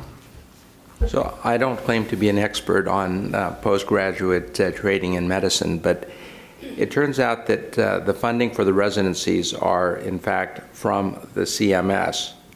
But the number of slots that were allocated have been relatively fixed. Right. So if you're a school that started a long time ago, you had a lot of slots. But if you're a newer school, even if your facility is much larger, you have many fewer slots. So the newer schools that have additional ACGME approved residencies that are not funded by CMS, and it puts them at a distinct disadvantage. So I think something like this to support and even the playing field is a very positive move. The second thing is that fellowship training now is required in so many specialties, and they are not funded by CMS. And I think that we should add in that fellowships that are ACGME approved should also be eligible for this kind of funding. So you can't just start a residency unless it's approved by the ACGME, the organization that approves these training programs. And once they are, if we need additional funds, this seems to be a very fair, reasonable way to improve care in the state of California at relatively low cost per person. Madam Chair. Yes. Just one other point. I'm sorry to take the microphone. There are enough studies to show that doctors stay a lot more often in the area when they do residency in the area. So anywhere from 40 to 60% of the doctors who go through a program, they stay within 50 miles of the local area. These are the studies done, scientific studies. So increasing residencies, especially in the newer areas, underrepresented areas, it will increase the number of doctors who goes into practice there. I mean, our goal is to increase access to care. What better way is this? Unfortunately, with my Republican hat, I do not like another tax on health plan, but I think it's an important one, so it's for the benefit of consumers of California. I would move to support if there's not already a motion. I'm sorry? Is there a motion to support on the? Yes. Okay. We have a motion and a second to support. Any other board member comments? Any comments from members of the public? Okay, I'm going to call for a hand vote on support on this bill. 1, 2, 3, 4, 5, 6, 7, 8. Okay. And I'm going to abstain. I don't feel comfortable. okay, I'm going to abstain also. I'm conflicted out on this one. And Ms. Yaroslavsky also abstained. Okay, great. Okay, thank you. The next bill is AB 1288. This bill would require the board to develop a process to give priority review status to the application of an applicant who can demonstrate that he or she intends to practice in a medically underserved area or population. An applicant would be able to demonstrate his or her intent to practice in a medically underserved area by providing proper documentation, which includes a letter from the employer. The board does not currently have a process for priority review of applications, and we do not currently request information on where an applicant plans on practicing. However, the board would be able to review these applications on a priority basis, but would need to ask the applicants for this information. The priority review process could be established, but it would still require the applicant to provide all the original source documentation, and this seems to be the factor that usually extends the time for licensure for the majority of applicants. The purpose of this bill is to ensure that applicants who intend on serving in an underserved area or serve an underserved population are licensed in a timely manner, and it may help to ensure that applicants planning and serving on underserved areas are licensed in a timely manner. Board staff is suggesting that the board take a neutral position on this bill. Can I have a motion? So moved. Second. I'll second so we can move to discussion. Questions or comments from the board members? Dr. Bishop? I just have a question. I mean, our licensing arm really does quite a nice job as it is. How much time is this likely to save? Is this just kind of tempest in a teacup? If I may, it won't save that much time because only about 10% of our applications right now are completely done when we do the initial review at the 30 to 40 days. And so even though we put this in a priority status, all of the materials are not likely to be in-house at that point in time. It may help encourage the applicant to get the rest of the information there, but when we're on a 30, 40-day review time, it's not going to make a significant difference, but that doesn't speak to the future. So, to our executive director, I want to ask the question that given the tremendous turnaround in the process of licensing, as Dr. Bishop alluded to, are the members of the legislature aware that there's a 30 to 45-day turnaround in getting, if all the materials are present, that we're not talking about people waiting a year to get a license here anymore. So the need for bills are to fix a problem.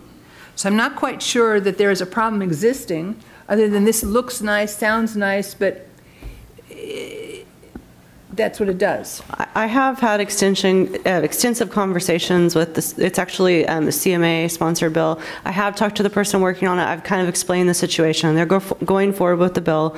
This is why I'm not really recommending a support, but I don't think we should oppose efforts to get applicants to serve in underserved areas. That's. There was another, Dr. Salmonson. Well, I just remember when there was a backlog, And there really was this debate between the academics. People will go without kidney transplants if the fellows don't get their license, and the rural people won't get their chest pain evaluated. Both, I mean, those are choices we shouldn't have to make. We should have a timely process for all. Presumably, everybody is going to use their medical license to do good things for the state of California. So I mean, I go with the neutral, but I think it's a very unpleasant precedent to say that there's a particular track for this type of applicant and a different path for someone else, to say one is more important than another. And we could go with the neutral, or we could just stay off the, I mean, we do have the option of just not taking a position too, so. Mr. Serrano-Sewell? No, I was just stretching. You're just stretching. My peripheral vision isn't that good. Okay, any other comments from board members? Any comments from members of the public on this bill?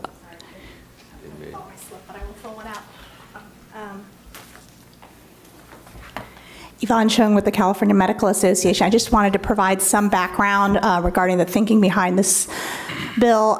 We do recognize that the board has made a tremendous turnaround in terms of shortening the amount of time that it takes to process a license. However, you're right, this doesn't speak, in the future it's possible there could be a backlog again, and we do continue to get calls from applicants who experience they believe they're experiencing extensive delays in terms of the amount of time it takes them from the time they apply up to the point at which they're actually licensed.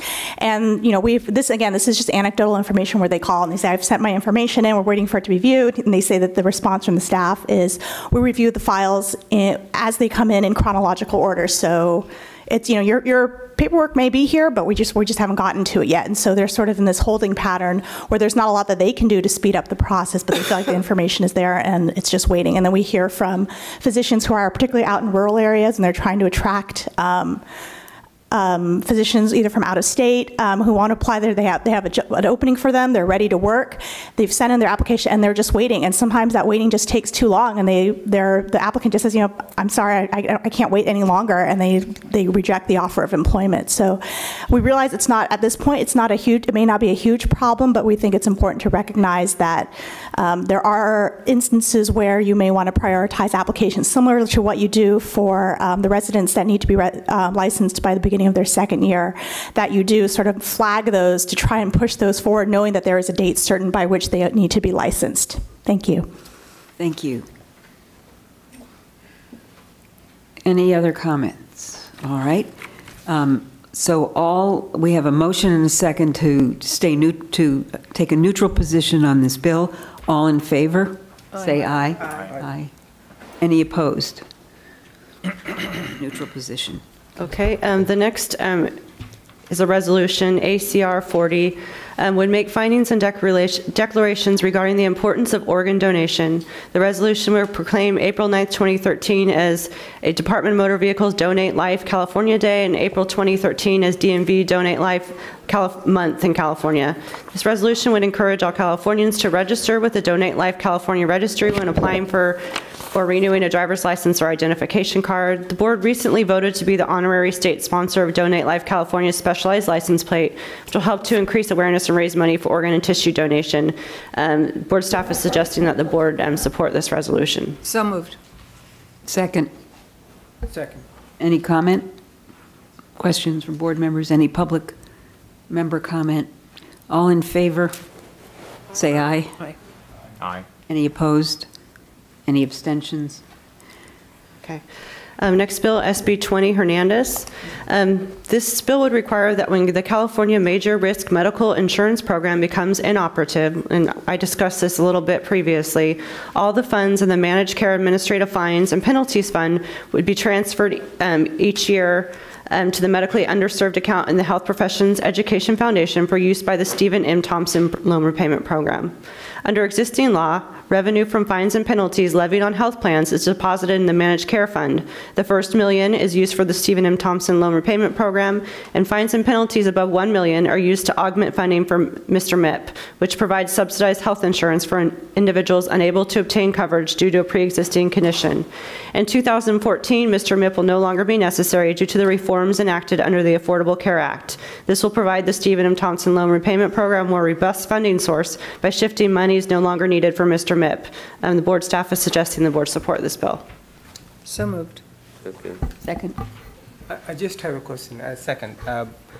Does this, when this money goes into that 1 million limit is gone, that is the foundation has more funding for the program? I wasn't sure. Under existing law or with this bill? With this bill. With this bill, basically, so right now, Stephen M. Thompson gets the first million, and the rest goes to fund Mr. MIP. So when Mr. MIP goes away, what this bill is proposing is to give all the money in that fund to Stephen M. Thompson Loan Repayment Program. Great idea.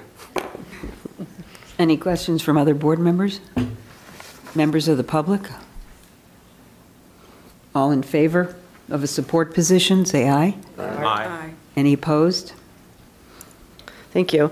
SB 62 price is in your update packet. This is a bill that we've previously taken a supportive amended position on that would require a coroner to report deaths to the board, and it was taken some amendments. So now it reads, when the contributing factor in the cause of death is related to toxicity from a Schedule 2, 3, or 4 drug. It also gives some additional time for the follow-up report to be filed. Right now it says 90 days, but it adds or as soon as possible once the coroner's final report of investigation is complete. These amendments were taken after the author's office met with the coroners, listened to their concerns, and so so the point is to kind of try to take their concerns. The other thing that they did is before it had the reports go to a lot of different boards, now the reports would just come to us. And the reason for that, I know that was one of our suggested amendments that they go to all the boards, but the reason for that is the coroner's office had real concerns with when they get the report knowing which board to send it to. And so what is suggested in the bill now is that they all come to the medical board. But what staff would be able to do, similar to what we do for complaints, is if we know that it's another board, we can go ahead and disseminate that information to the other board. And what that does is it takes a lot of workload off the coroners, but also gets those reports. And it has been narrowed to the Schedule 2, 3, and 4 as we requested. So as such, staff is now suggesting that we support this bill. Can I have a motion? Well, I have a discussion, so. Well, but we need to get a motion to support and then a second, and then we can discuss. That's what I'm making a motion to support. Okay. Just to discuss. Can I have a second? Sure, for the point of discussion. Okay. Dr. Gnanadev. How much work does it add on us because the author took the amendment from coroners? I don't think that amendment in itself will add a lot of work, us disseminating the information. We have included a fiscal in your packet, and this fiscal is solely based on the numbers that were included in the LA Times report. There will be costs for the board to implement this bill, and you can see in your packet is also the fiscal methodology of how we came up with those numbers. So it is based on, the numbers that the LA Times reported for LA County, that percentage of the population in California, how many we think are going to go forward for investigation. So you can go through that fiscal methodology. The bill in itself will cost the board money because we'll be getting more reports and we'll be initiating more complaints and investigations. But that particular amendment, we didn't cost that out. I mean, it's something that we do now. If we get a complaint and say there's a nurse involved or there's another licensee of another board, we routinely send those boards copies of those. So I don't think that there's a cost in that amendment, but there is a cost to the bill.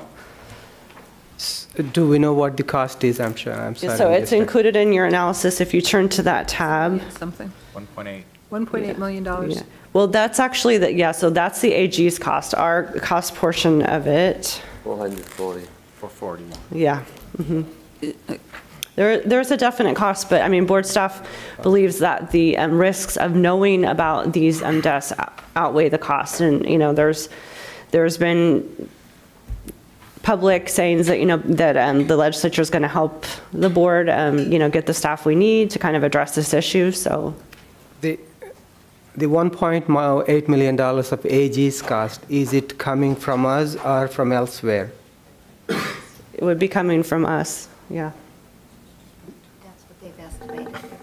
And in the fiscal methodology that you'll see, we, based on our numbers, we're predicting that about 50 cases per year will go to the AG's office, and based on the number of hours that they gave us for this percentages of cases that would go to trial versus those that would be stipulated, it's based on the hours they gave us, and so that's where those costs came from.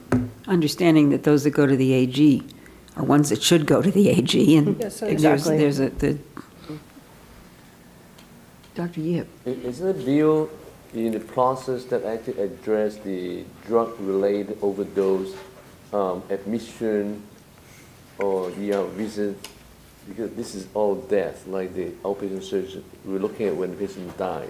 And there's going to be another bill that we're going to talk about, SB 670. It's a Steinberg bill. It's trying to get some of the stuff to be more proactive. But yes, this bill is, it was a new issue that the board included in our sunset report, that in order, so we could know about these deaths that, you know, that were kind of uncovered in the LA Times articles, that there would be some point of connection between the coroners and the medical board when, you know, they look at these deaths and they see it's the result of a Schedule 2, 3, or 4 drug being prescribed by a physician.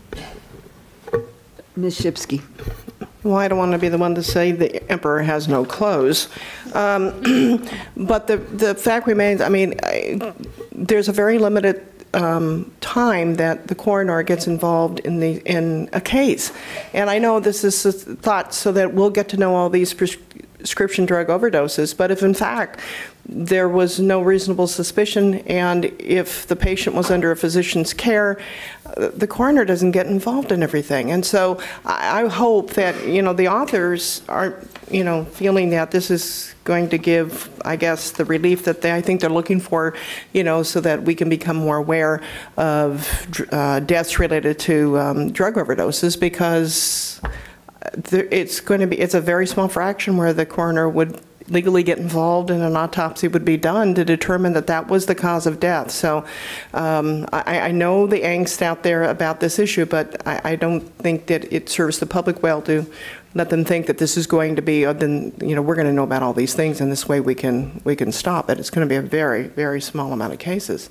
So your point is this isn't the total solution to the problem? No, and while it may feel good, I just think that it's got to be, we have to do some other stuff too, and I hope the news media picks this up as well, that understanding and do some education under what circumstances a coroner even gets involved in any kind of death, let alone this kind of death. So. Ms. Yaroslavsky. Okay, so I'm very passionate about this issue. I'm very passionate because I realize that there's a major problem in the state, that people do die as a result of inappropriate prescribing, inappropriate oversight, inappropriate obtaining of Schedule 2, 3, and 4 drugs. The problem will not be solved, as Ms. Shipsky has alluded to, and this is where my issue with this bill is, that we can keep putting Band-Aids on the situation and fix things one at a time, but it needs to come to the attention of the legislature that this really needs to be in place for all first responders. Not everybody that dies, not the only people that need help here are the people that die. There are those that are resuscitated by the Sheriff's Department, the Fire Department, the Police Department, and local communities. And if we're going to take a look at those that have already died, I'm really very sorry they've died. I'm really very sorry that those doctors have misprescribed, overprescribed, and inappropriately prescribed. And for those people that are drug-seeking individuals that have died as a result of not a doctor, but of medications, this doesn't solve the problem either.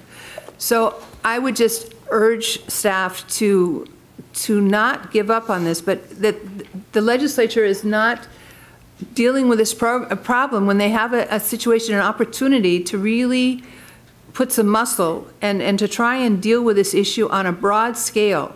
Fixing one twig at a time is not going to build you a house. So I'm conflicted because for the 50 docs that might get reported that cost us a couple $1 million, we've done a good deed. That's good. But what about all of the other individuals out there that we've not reported, that have not been, the materials have not been received by an investigator? It's an easy program, and it's my opinion, it's a situation that can be feasibly, easily fixed. We have technology out there that allows us to know who's prescribing what to whom.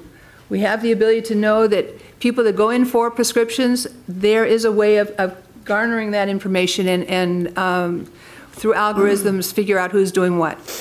This is a start. So the question is, are we going to support the start and then let it die and let it, we have got to do something to squash this problem once and for all. So I would look to the legislature, since they're the ones in charge of making the law, but we've got to step up to the plate as well in our role.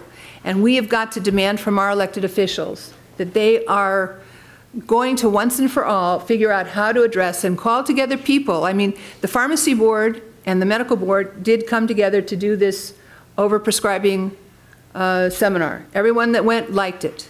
But where were the dentists? Where was the dental board? Where was the nurses? And where was the nursing board? Where was the collaborative opportunity of every healthcare provider that is allowed to prescribe a Schedule 2, 3, and 4 to be at the table? So, I'm looking from the top down, and I'm feeling like the legislature's looking from the bottom up. So I don't know where I am, but I just want everyone here sitting at the table to understand that we're not going to fix the problem in this manner, in my opinion. So I apologize, but I'm in pain. It's because she refuses to take medication. Okay. I'm in a lot of pain right now. So I appreciate your thoughts, and I think we all acknowledge that this is plugging one of the holes in the system, which are a source of complaints that the board can in fact follow up on. So I'd like to ask if there are comments from members of the public on items or issues that have not been addressed related to this. I wanted to talk to the issue of Geneviève Clavel. I am extremely concerned that the way it is approached, Mr. Shipsky have a very good point. Not all the cases of death go to the coroner. Actually, it's a very limited amount will go to the coroner. But I think that the state of Arizona have a very good system where every time a patient receives a prescription, is entered in a system. Every time any physician write a prescription, is entered and is time at the time of your cure. And it will be very good that we put some of our money to have a very similar system. I know we have Cure in California, but Cure is actually very limited in a sophistication which is needed. The system in Arizona is very much effective. It shows the amount of drug obtained. And if this morning I go to a pharmacy and 3 hours later I go to another one, it will be entered in a system showing the physician the amount and so on. So I will really, every time is a bad problem, the legislator want to write a bill, another bad bill most of the time. And I think sometimes you have to look at all the solutions. And that's one of the very good solutions. And most of the time, when I'm here about, overdose and drug, we very seldom talk about the patient who are in pain, and let me tell you, that's a huge issue. And it's very seldom mentioned. And I know we have to prevent, but when first responder, RNA come to a call, the first thing when they have doubt, they administer Narcan, because that's a very easy fix to try to do at the time. So I think there's a lot of solutions. Thank you. Good afternoon, Julie D'Angelo Felmuth from the Center for Public Interest Law. We support this bill. This is one bill of a multi-bill package intended to address some of the findings in the LA Times series about the soaring incidence of prescription drug overdose deaths. It is a very important bill because it would guarantee that you get reports from coroners on autopsies about a person who has died due to prescription drug overdose. You are not getting those reports right now. You are not getting complaints about that right now. You don't know about these deaths. You need to know about these deaths. We urge you to support this bill. We urge you to support other companion bills that you're going to be looking at later today, including bills aimed at creating a stable source of funding for the Cures prescription drug monitoring program, another bill that will assist you in getting medical records on people who have died due to prescription overdose drugs. This is just one bill of a package, and we urge your support for it. Thank you. Thank you. To put it under there, Okay, seeing, comment. Dr. Yip. Stop me is not appropriate at this time because it's extension of my request about if any bill that's working on to report on, for example, overdose admission. My point is that we need to look at it before those people die, rather than after the fact. And since you are our liaison, maybe you can work with our legislator on that. The other thing is, in my opinion, this is not a one time that we can fix it. It's a major problem, particularly the state going to managed care. There are a million people going to managed care, and I personally see a lot of those managed care patients not getting care as well as pain management because they don't know their primary care, they don't know where to go for the pain management program. I think the legislature need to look into that. To prevent death, to prevent overdose, because those patients know where to go, and not entirely, one person's fault, it's a whole system's fault. Okay, so we have a motion and a second to support Price SB 62, right? That's where we, all in favor? Aye. Aye. Any opposed? Any abstentions? Okay, the next bill is one that was taken off the consent, SB 117 Hueso. This was actually another bill number, an AB bill, but Assemblymember Hueso got elected into the Senate, so the bill number changed. The Executive Committee actually heard this bill and voted to recommend that the board take a neutral position. This bill is sponsored by the California Citizens for Health Freedom and would allow a physician to prescribe integrative cancer treatment under specified circumstances. Current law restricts cancer therapy exclusively to conventional drugs, surgery, and radiation, those that are approved by the Food and Drug Administration. This bill would define integrative cancer treatment as the use of a combination of evidence-based substances or therapies for the purpose of reducing the size of cancer, slowing the progression of cancer, or improving the quality of life of a patient with cancer. This bill would specify that a treatment meets the evidence-based medical standard if the methods of treatment are recognized by the physician's data query of the National Cancer Institute, or if the methods of treatment have been reported in at least 3 peer-reviewed articles published in complementary and alternative medicine journals to reduce the size of cancer, slow the progression of cancer, or improve the quality of life of a patient with cancer, or if the methods have been published in at least 3 peer-reviewed scientific medical journals. This bill would prohibit a physician from recommending or prescribing integrative cancer treatment unless specified informed consent is given. The treatment meets the evidence-based medical standard and the physician complies with the patient reevaluation requirements and complies with the standards of care for integrative cancer treatment. Like I said, the Executive Committee heard this bill and voted to recommend that the board take a neutral position. May I have a motion to... So moved. For a neutral position, a second? That was Ms. Shipsky. Okay, and board member questions, comments? Okay, public member comments. We have Mr. Cooney and Jessica Biscardi. I'm not sure if she's...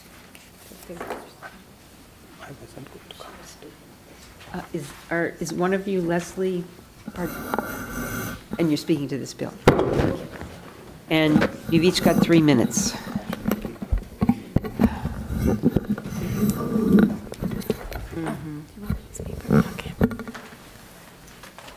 Good afternoon, members of the board. My name is Jessica Biscardi, Cancer Control Society, and also a stage 4 cancer survivor of almost 8 years, thank God. I was treated, thank you, I was treated with integrative protocol. I did try some conventional Arimidex and tamoxifen, but it almost killed me. I had many strokes and lots of problems. On behalf of all those fighting cancers and all those at the crossroads dealing with health challenges from cancer, those we have lost to cancer, our troops who come home that have been exposed to all the toxins, Agent Orange, and are diagnosed with cancer. They're given even more toxins with the chemo treatment and end up dying. On behalf of all those that are sent to hospice to die because the chemo treatments did not help them at all. For the doctors, for our dear doctors who have left California to go to Mexico and Reno. They had to leave because many of their patients were dying from the chemo treatments. And for the patients who had to leave California, leaving the comforts of their home by the thousands annually to go to Reno and Mexico, like I had to, in order to save my life and get some integrative treatments. Bad enough, my whole world was falling apart and had to go through expenses that I was not equipped to accept. And I had to do that in order to boost my immune system, because many of my doctors, by law, they only wanted to give me cut, poison, and burn, chemo, radiation, and surgery, of which I refused. They said I only had 30 to 90 days to live if I did not do the chemo. I would not be alive today thanks to alternative treatments. With your approval and your consideration, please unbundle the present cancer bill of chemo, radiation, and surgery, and consider approving the integrative cancer bill, making California a cornerstone for alternative options and giving the freedom of choice to our doctors and our patients to have the opportunity for integrative options. Senate Bill 117 would give life to those who did go through the conventional chemo and it did not work, and they ended up dying in hospice. Thank you so much for your time and consideration. Mr. Cooney.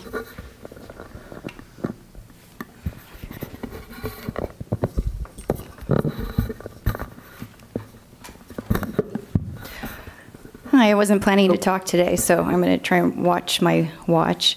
My name's Leslie Perea. We'll watch it for you. Okay. We've got a little buzzer in front of you. My name's Leslie Perea, and I'm here today because I'm a second-generation alternative cancer treatment survivor, and followed in the footsteps of my grandmother, who, when she was in her 60s, was diagnosed here at City of Hope in LA with cervical cancer. And she was very stubborn, and she was very Hispanic and did not believe in a lot of surgery or chemo or radiation. So she had a choice. This was a while back when she was in her 60s, and she could do Hoxsey treatment here, which was herbs and juicing. And during the treatment, I guess it was outlawed or the clinic was shut down, so she was forced to go to Mexico to finish her treatment. And in 6 months, she went back to City of Hope in LA and was cancer-free. And I'm happy to say she lived to be 93 years old and died of old age and was a very happy old woman. So because of that, when I found a lump in my left breast in December 2009, I didn't have a choice. When I went to UCLA, my choices were surgery, chemo, and radiation. When I went to Loma Linda, surgery, chemo, and radiation. When I went to Beverly Hills, when I went to Riverside, all the same. The only reason I knew I had a choice was because of my grandmother. And I wanted to do what she did. She always told me, you know, mija, just be careful, because if you cut into cancer, it could spread it. So just keep that in mind. Neither of us did surgery, neither of us did chemo. We both did a little bit of radiation. I started looking in Mexico, I started looking in Germany, I started looking in other states. And fortunately, I found in Culver City a place that did hyperthermia and low-dose radiation. And I'm 2 years, 3 months cancer-free now. So I just want to emphasize that it's so important that when it comes to something like cancer and saving our lives, that if our doctors don't have a choice on what to tell us, and I went back to all my doctors, and one said she did know of hyperthermia, but her hands were legally tied. She couldn't even talk to me about it. My UCLA doctor said, I'm not having the discussion of alternative medicine. Everyone dies from it. He did say that. You know, he didn't know my grandma, but, and so I just want to emphasize that it's so important that we have a choice, and that this bill would allow us that. Thank you. Thank you, Mr. Cooney. Good afternoon. My name is Frank Cooney. I know many of you. I've been to board meetings now for a little over 15 years. and I appreciate the opportunity to talk about this particular bill. I'd like to start by reading a little bit from Jonathan E. Moore's article in Health Keepers magazine that indicates that a recently published report by the National Cancer Institute Surveillance, Epidemiology, and Results, SEER, Cancer Statistics Review, nearly 1 out of every 2 Americans born today will be diagnosed with cancer. And then he goes on about how the FDA maintains their policy of continuing, particularly the chemotherapy, radiation, and not permitting the alternative treatments to be done. This bill does work with physicians and gives physicians the choice so that when a patient comes to them and says, can we do another cancer treatment? And often the patient knows more about the cancer treatment than the physician knows about the time, and has done extensive research, thanks to the computers that go on today, so that they move on. But cancer is becoming more and more of a problem and more expensive to do. If we're looking at 1 out of every 2 babies going into cancer, the medical costs will be nothing but rising more and more and more. And part of this is because we're in a different society. You know, many years ago, you would not have been in a room full of rays, TV rays, radio rays, that affect the individual person. You would not have had the type of diet that you have now, and the amount of sugar that's available into it. And sugar is the major thing that cancer loves to eat, is that area. So the diet and the nutrition and the looking at the environment of how it affects the individual is extremely important in the treatment of cancer. A study has been done at the University of California, Davis, that uses light rays for treatment of cancer, and is very, very successful on any of the skin cancers that go through. But the physicians really can't use it, the oncologists that go into the area. And what I'd like to see is more tools to be able to go into it, more things that the oncologists can do. And they can team with it. Your hospitals can add some staff, a good nutritionist to their staff, and you can make a team like they have in Mexico. We have over 2,000 people a year that leave California and go to Mexico for treatment. California ought to be the leading center in the world for the treatment, both conventional and non-conventional or alternative, whatever you wish to call it, the type of treatment. And patients ought to have the choice to be able to select. Questions? No, but you're out of time. Thank yes, you. I noticed that. Thank you. Okay. Any other members of the public wish to speak on this? Seeing none, we have a motion and a second for a neutral on the bill, so I will take a vote on that. All in favor of maintaining a neutral position on this bill, SB 117, please say aye. Aye. Aye. Any opposed? Any abstentions? Okay, thank you very much. Okay, thank you. We're moving on to SB 304 Price. This is our sunset bill. I've passed out some items to you yesterday. This bill was amended actually yesterday, and I think you kind of all, you know what the amendments are, and we'll discuss them a little bit more later. Also, in your packets, I've included a document that looks like this. It's pros and cons, SB 304 pros and cons, and it's in that update packet that that we were handed out right before this, before legislation came up. So the board included new issues in its 2012 Sunset Review report to the legislature and in its supplemental report, which was submitted to the legislature. The board's Sunset Review hearing was held on March 11th, and I personally visited all 12 of the Assembly BMP members' offices and all 9 of the Senate BMP offices, and spoke to the member's BMP staff person, or in some cases met with the member. This includes meeting with the staff of both chairs' offices, and in these meetings no particular concerns were raised. The legislature prepared a background paper that raised 39 issues. Many of the issues were related to the new issues included in the board's Sunset Review report. The board responded to all issues and sent the responses to the legislature and posted them on the board's website on April 8th. On April 1st, as I'm sure you're all aware, the chairs of the BMP committees wrote a letter to Dr. Levine regarding the importance of the board being proactive and addressing the issues raised by the committee, and called upon the board to take a more proactive approach to its consumer protection mission, and stated that until the committees receive firm commitments from the board that show significant progress, the sunset extensions for the board and for its executive director will be removed from sunset legislation, which is this bill, SB 304. The sunset extension language that was in the bill previously has in fact been removed from the language in the bill. And Dr. Levine, you guys, you members all have a copy. We did respond to the letter from the chairs yesterday. It was sent to the staff of both committees, and I confirmed that they received it.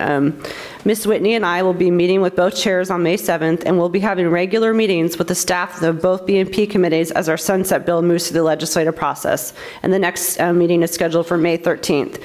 So we can go through, I can go through all of our issues that are actually included in the bill, if that's helpful, or we can discuss this issue to move the investigators over to DOJ first, if that's what the board would like to do. We have a support if amended recommendation. So, yes. And that would be to support, you know, obviously there are new issues that are included in this bill, but we may want some of the issues that we did include in our new issues that aren't included in this bill. And also, obviously, we want our sunset extension language in the bill. That's our biggest issue. And then I'm just thinking from a procedural perspective, do we need to have a motion and a second before we discuss the issues in the bill? So moved. Second. Okay. Okay.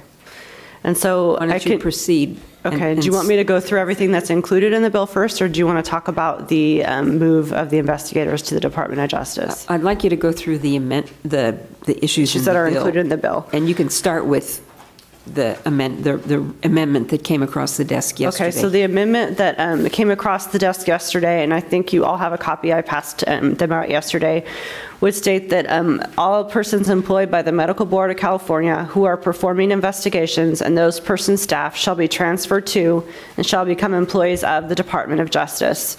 The status, position, and rights of those persons shall, upon transfer, be the same as employees of the Department of Justice holding similar positions, and for those persons transferred who are performing investigations shall include the status of peace officer. Nothing in this section affects or diminishes the duty of the Medical Board of California to preserve the confidentiality of records as otherwise required by law. On and after January 1st, 2014, any reference in this code to an investigation conducted by the Medical Board shall be deemed to refer Slow it down, please. Shall be deemed to refer to an investigation conducted by employees of the Department of Justice. And so staff has prepared yesterday some pros and cons to the moving, the proposal to move the investigators to the Department of Justice. And I'll just go through that list. So the pros, the biggest pro is investigators will receive a higher salary, which will address the retention issues that have been discussed about in the Enforcement Committee yesterday. This concept could streamline the enforcement process by placing investigations and prosecution under the jurisdiction of one agency. And the medical board investigators and deputy attorneys general could more easily be co-located, which will enhance communication. So those are the pros that staff came up with.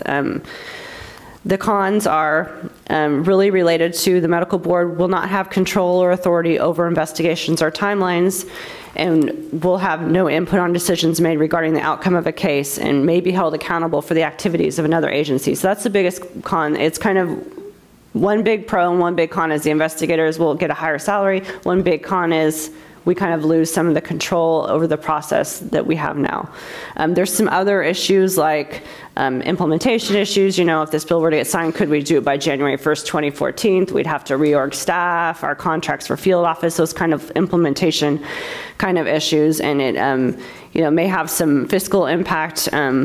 We don't know, but it may increase what the medical board will pay for investigations, but we haven't had time to determine the full fiscal impact. So those are kind of the pros and cons. So do you want me to kind of go through every requirement and then open up for discussion? No, Okay. I'd like to ask for comment and questions on this. So can I, only because I apologize. I can't do both. So pretend I'm talking to the mic. The issue that I'm hearing is the benefit of the communications between the offices. Communications benefit can be handled is a situation that if we're aware of that there's a problem, I haven't been notified that there's such a problem, but that's something to be worked on. The issue is, and we've had this before, is that the amount of time and energy and money that we are spending for our investigators isn't commensurate with other state law enforcement officers. The issue of having them reclassified, we've tried before.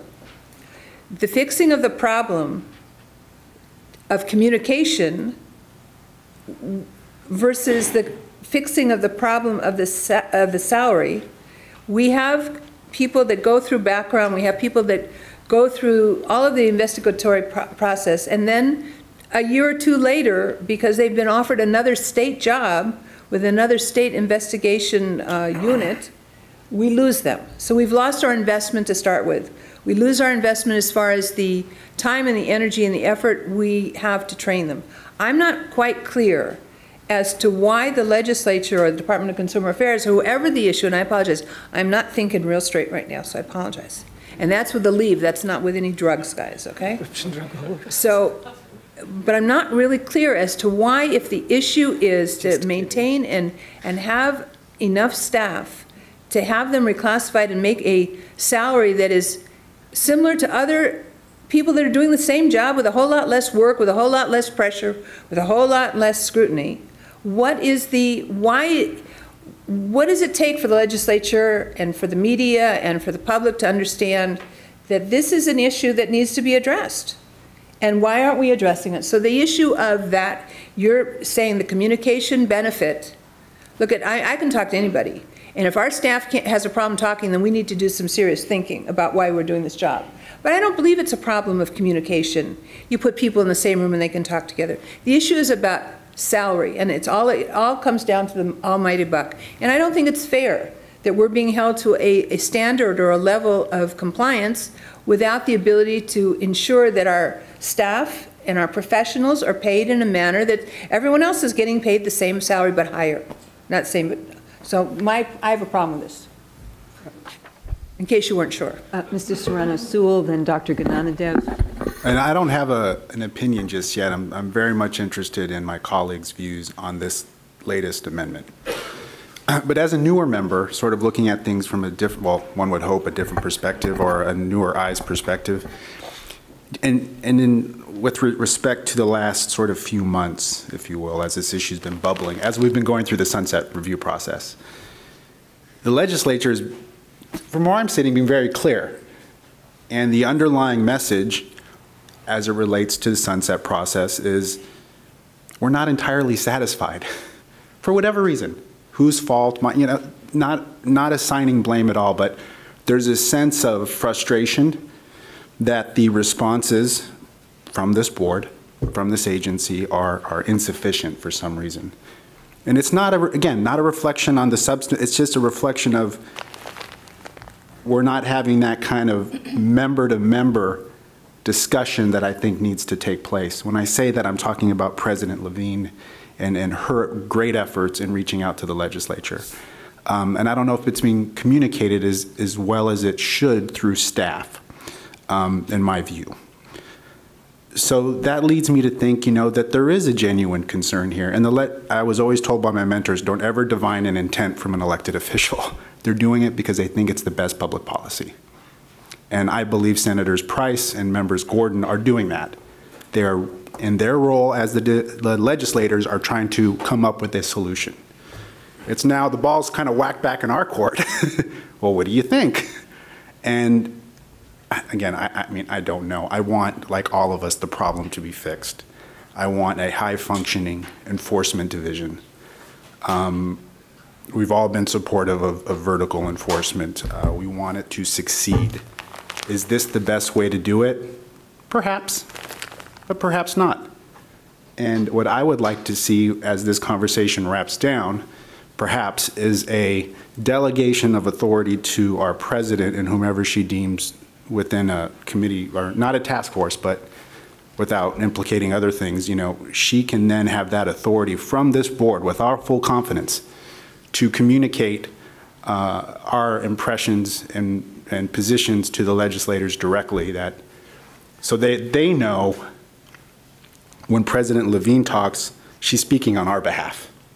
And we have that confidence that communication, and within this very delicate time frame between today and when the legislature has to act, you know? And that we make it very clear that we speak through, on this issue, the sunset issue, and all its complications, through our president. Dr. Salmonson, Ms. Shipsky, Dr. Gnanadev. Dr. Yip, did you put your hand up too? No. Okay.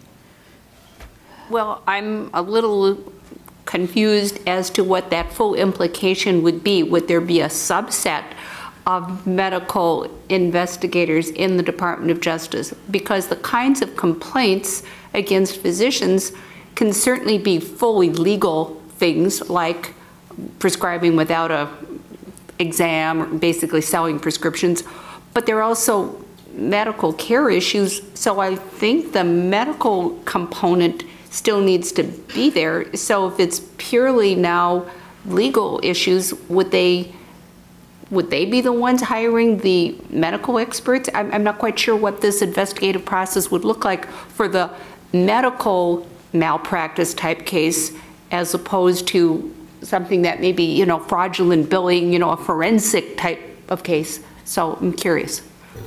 Well, the bill doesn't really spell that out, but what we're assuming is that our investigators would become employees of the medical board, of the Department of Justice, so they would be doing the same kinds of investigations they are now. So the medical board would continue to have the upfront kind of triage, the central complainant unit stuff, and when an expert would look over it, but when it's, decided that it should go forward for investigation, instead of going to our field office, medical board field offices for investigation, it would go to Department of Justice. I'm assuming they would have a new program or something within HQE that would be like medical board investigations, so they wouldn't just be looking at legal things, they would also be looking at patient care. They would be investigating patient care type of cases.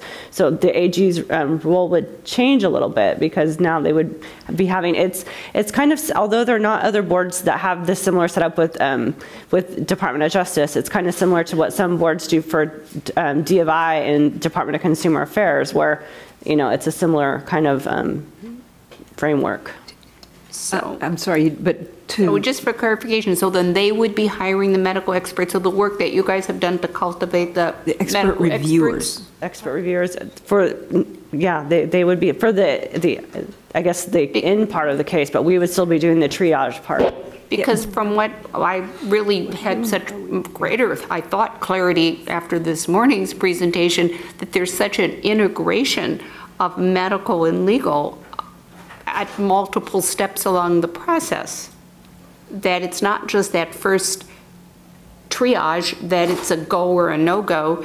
It seems like it's a no or a no-go are various steps along the way, where the various experts, either the hired reviewer versus the contract reviewer, interacts with the investigators. So that would all be now in DOJ? That's my assumption, yeah. I mean, like I said, the bill doesn't spell it out. I kind of read to you what the bill said, but yeah, that's my assumption. That's how it would be handled. That seems, would be, well, quite honestly, a little hard to support something that has so many assumptions tied in with it.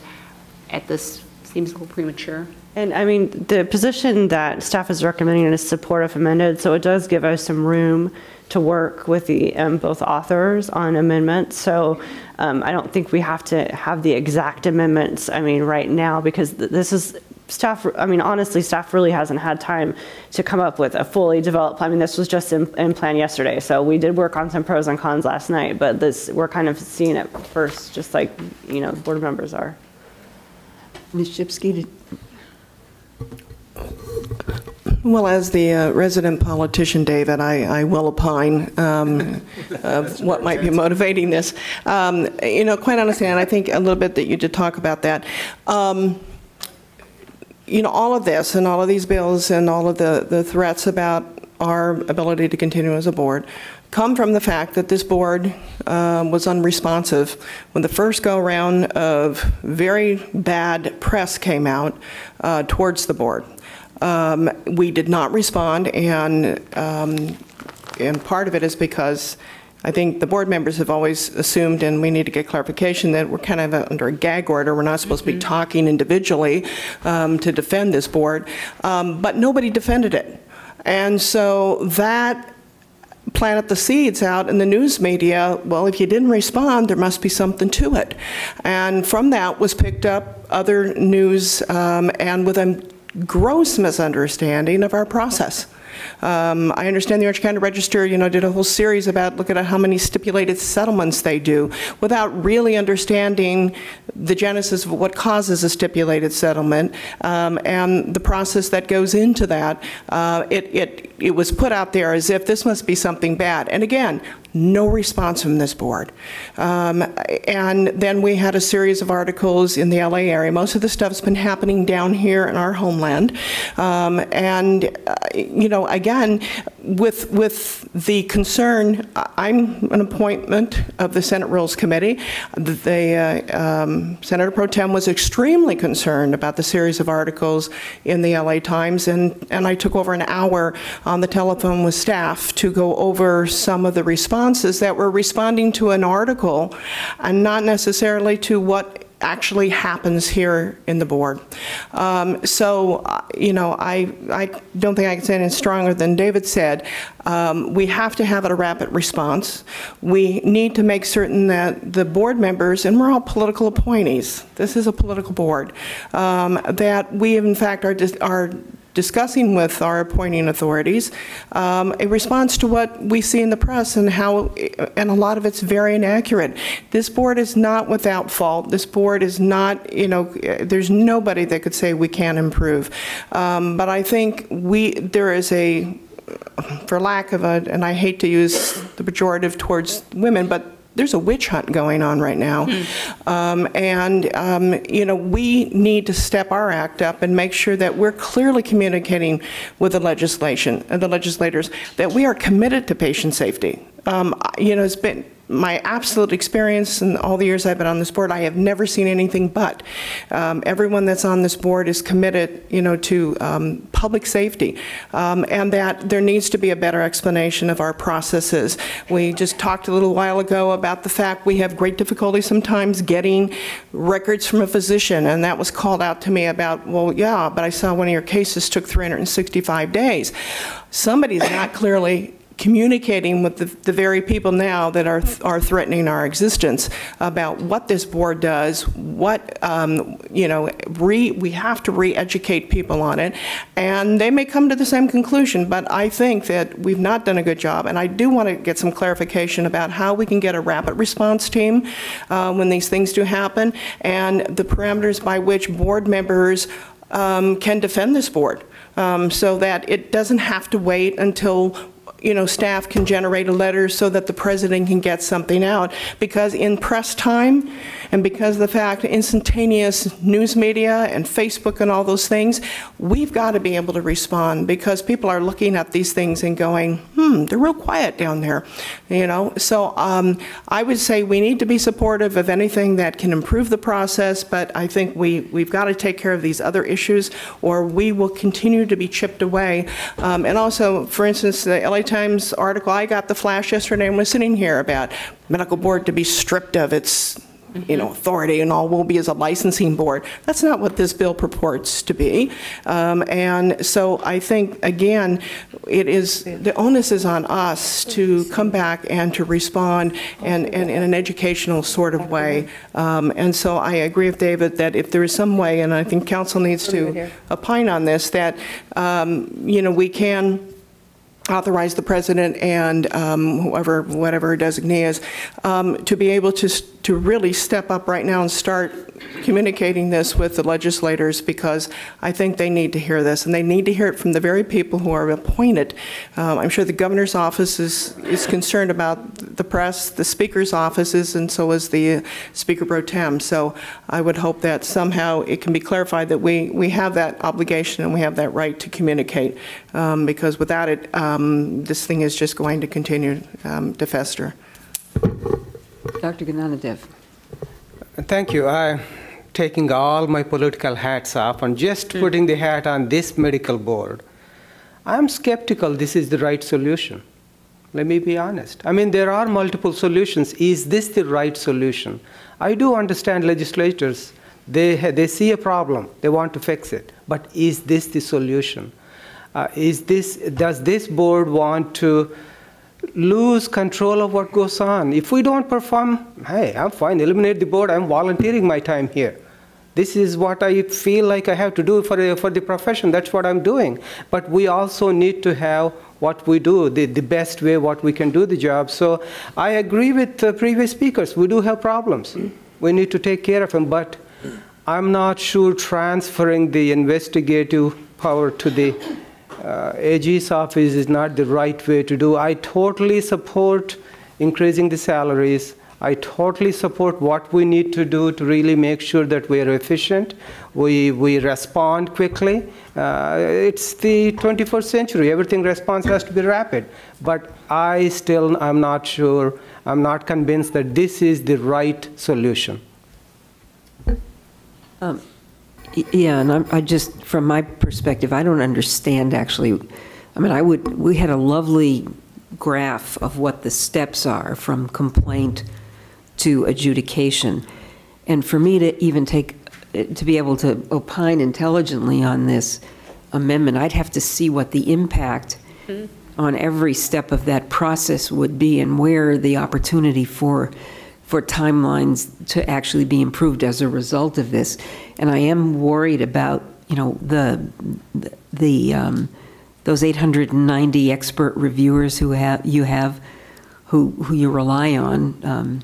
Mr. Bell spoke very eloquently about their role as the engine in this process, to actually ensure that due process is done and that the right things happen. So I'm more confused at this point than anything else, and I certainly agree with the issues around this is not business as usual. And I wonder if it's within order to ask someone from the AG's office what they think about this. Is that, do I have the, no? The Attorney General's, from what I read in the paper, the Attorney General spokesperson said, we're taking this under study. Okay, thank you. Got it, thank you.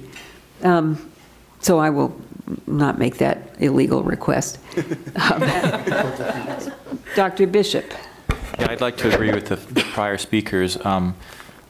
What I've seen in the board's response is more excuses than being proactive. And I think that's what the legislature is telling us. They want us to not just sit back and make excuses. They've expressed some concerns. And I think this is them telling us, listen, this is your last chance. We've given you a lot of rope. You've hung yourself. You refuse to be proactive. You refuse to come up out of the bureaucracy and come up with something new that's going to work. At least propose something. Don't just make excuses for why the old doesn't work. That's my spin on what's going on now. And I think we really need to, for this board to take control and think outside the box. As we say in our panels, so far the board just hasn't gotten it. We need to get it. Ms. Yaroslavsky? I'm going to suggest that we have a responsibility to not only the public, but to the legislature to be involved and engaged. Every single one of the people sitting here around this table is passionate about protection of the public good. We're not here trying to make things rough. We're not trying to make things, put barriers and walls up. I have to suggest, though, that this is an issue, in my opinion, that the legislature doesn't have 2 sides or 3 sides or 5 sides of the story. They've had the side of the story that they are getting from their experts, whomever they deem to be their experts. They're getting their side of the story from the media for whatever accuracy or I would venture to say that we have to be careful here. The information that the media has is what they have figured out on their own, or what information they've heard from staff, maybe not understanding it as well as needed to be understood. I'm going to give the benefit of the doubt to both sides, the staff as well as the media. But I think that we have a personal responsibility. I was at the sunset hearing testimony that our president was at. I was very disappointed at the understanding and the engagement of the legislators that were present, coming in and going out, being there and not being there, coming late, coming early.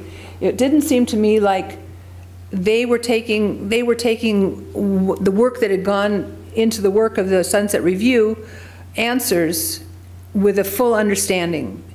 And that might have been my perception. I didn't have the luxury of going and visiting with each one of them. I would have been happy to have done that. I know many of the people sitting up there on a first-name basis. I think that many of us know legislators on a first-name basis. We know our own legislators, hopefully on a hopefully we know who our local elected officials are. I think that we have a responsibility of getting more involved. This is a really very serious time in our existence, and we have to take it very seriously. I would volunteer, but I don't know how to figure out how to do it to fly to Sacramento. It's not going to happen for me for 6 weeks, unless I can figure out how to fly on the outside of the plane. But we need to do something, and I think that the story needs to be told. I'm very appreciative of staff. I think Linda and Jennifer have tried, but I'm going to be honest with you. It's not good enough. The face of this board has to be the face in front of that legislator. The face of CMA is there. The face of every other lobbyist in the state is there. The only person that's not there is the consumer, okay? And we have to represent the consumers. So I would look to our executive director and our president to set up meetings with legislators that sit on the joint so it's a committee of 2 to go and visit 4 legislators. You can do that easily in about 20 minutes. We're not talking about a whole lot of rocket science here. So it means meeting with their health deputies, it means meeting with their staff, and it means telling the story. Because I can't believe that if they understood the story, that they will come to the same conclusions. But I think that we also have to realize that this came down yesterday. This isn't something that we've been sitting around with for weeks and ignoring, but it is the result of weeks of ignoring. So let's understand that. We're all culpable in that situation. We can expect the problem's going to go away. It's not going to go away. And I have to, on my, I'm not going to, well, I'll take the idea, and for every person sitting here, I can't believe that they don't agree with me, that they want to do the best they can for the consumers of California and the protection of the public. So let's understand we're all on the same page, but we also now need to step up, and that means calling your legislator or calling, I'm going to let the staff figure out how to do it, but it's got to happen. And I'm going to be leaving, so I apologize. So I'm sorry? So that's my comments for the moment. Thank you. Dr. Lowe?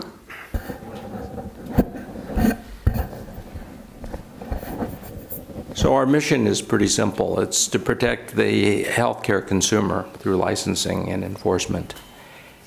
So basically what they're saying is if they sunset the medical board, if they think they can protect the consumer better by moving our investigators into the Department of Justice, I think it's so unrealistic that it's not even possible.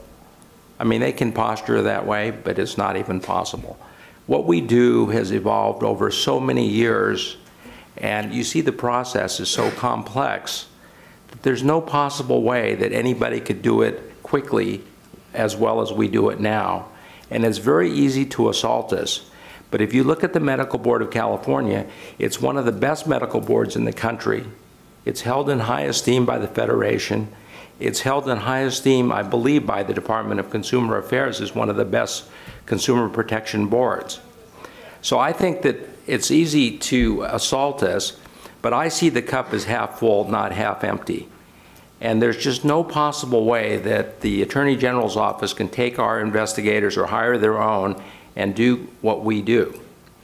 The other thing is that, you know, we're truly looking out for the consumer, whereas the Department of Justice and the Attorney General's office, their focus now has been on the prosecution side for the most part. And so I think we, having the investigators under our purview, provide an additional level of consumer protection that wouldn't be available if the investigators were in the Department of Justice. So all of the things that have been said are absolutely true. I think it's unlikely that the true stakeholders understand the whole process and everything that goes on well enough to make an intelligent decision. So it's very easy to attack us that we don't adequately supervise overprescribers and we don't have a quick enough timeline and so forth and so on. But the fix is not what's proposed in this bill. Dr. Yip? I'm new to the board, and I have never been to any legislative meeting. It seems to me pride it seems to me the legislative pride and go to the driving force.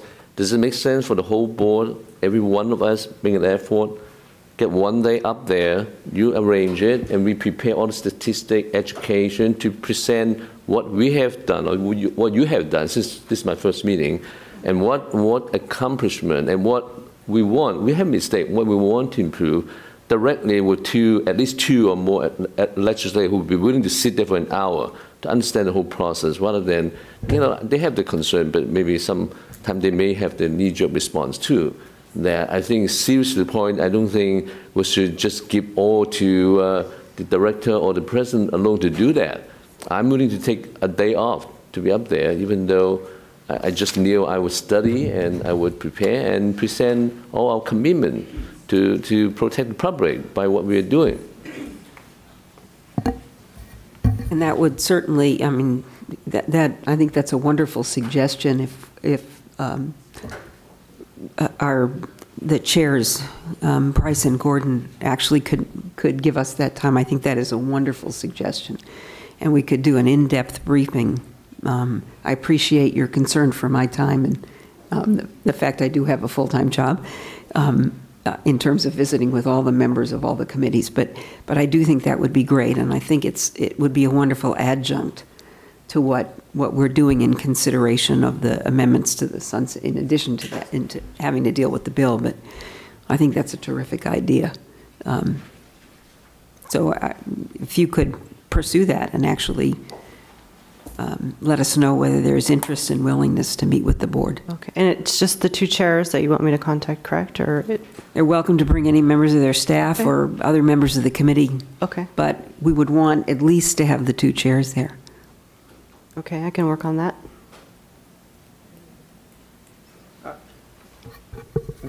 I wasn't even sure we are allowed to do that or not. I mean, this is one place where I'm hearing that you can't do this compared to any other entity I was in. So that's why I want to make sure that it's allowed, and if it is, it's a wonderful idea. Every entity does that. I mean, just last month I was there on behalf of doctors at legislature. I mean, this is our job. That's why we took on these things. So that's why I just want to make sure that legal. Well, it would be a public meeting, and it would be noticed. It would be a public meeting, but our goal would be that it be an in-depth briefing. We should invite the LA Times writer there too. Of course. Right here.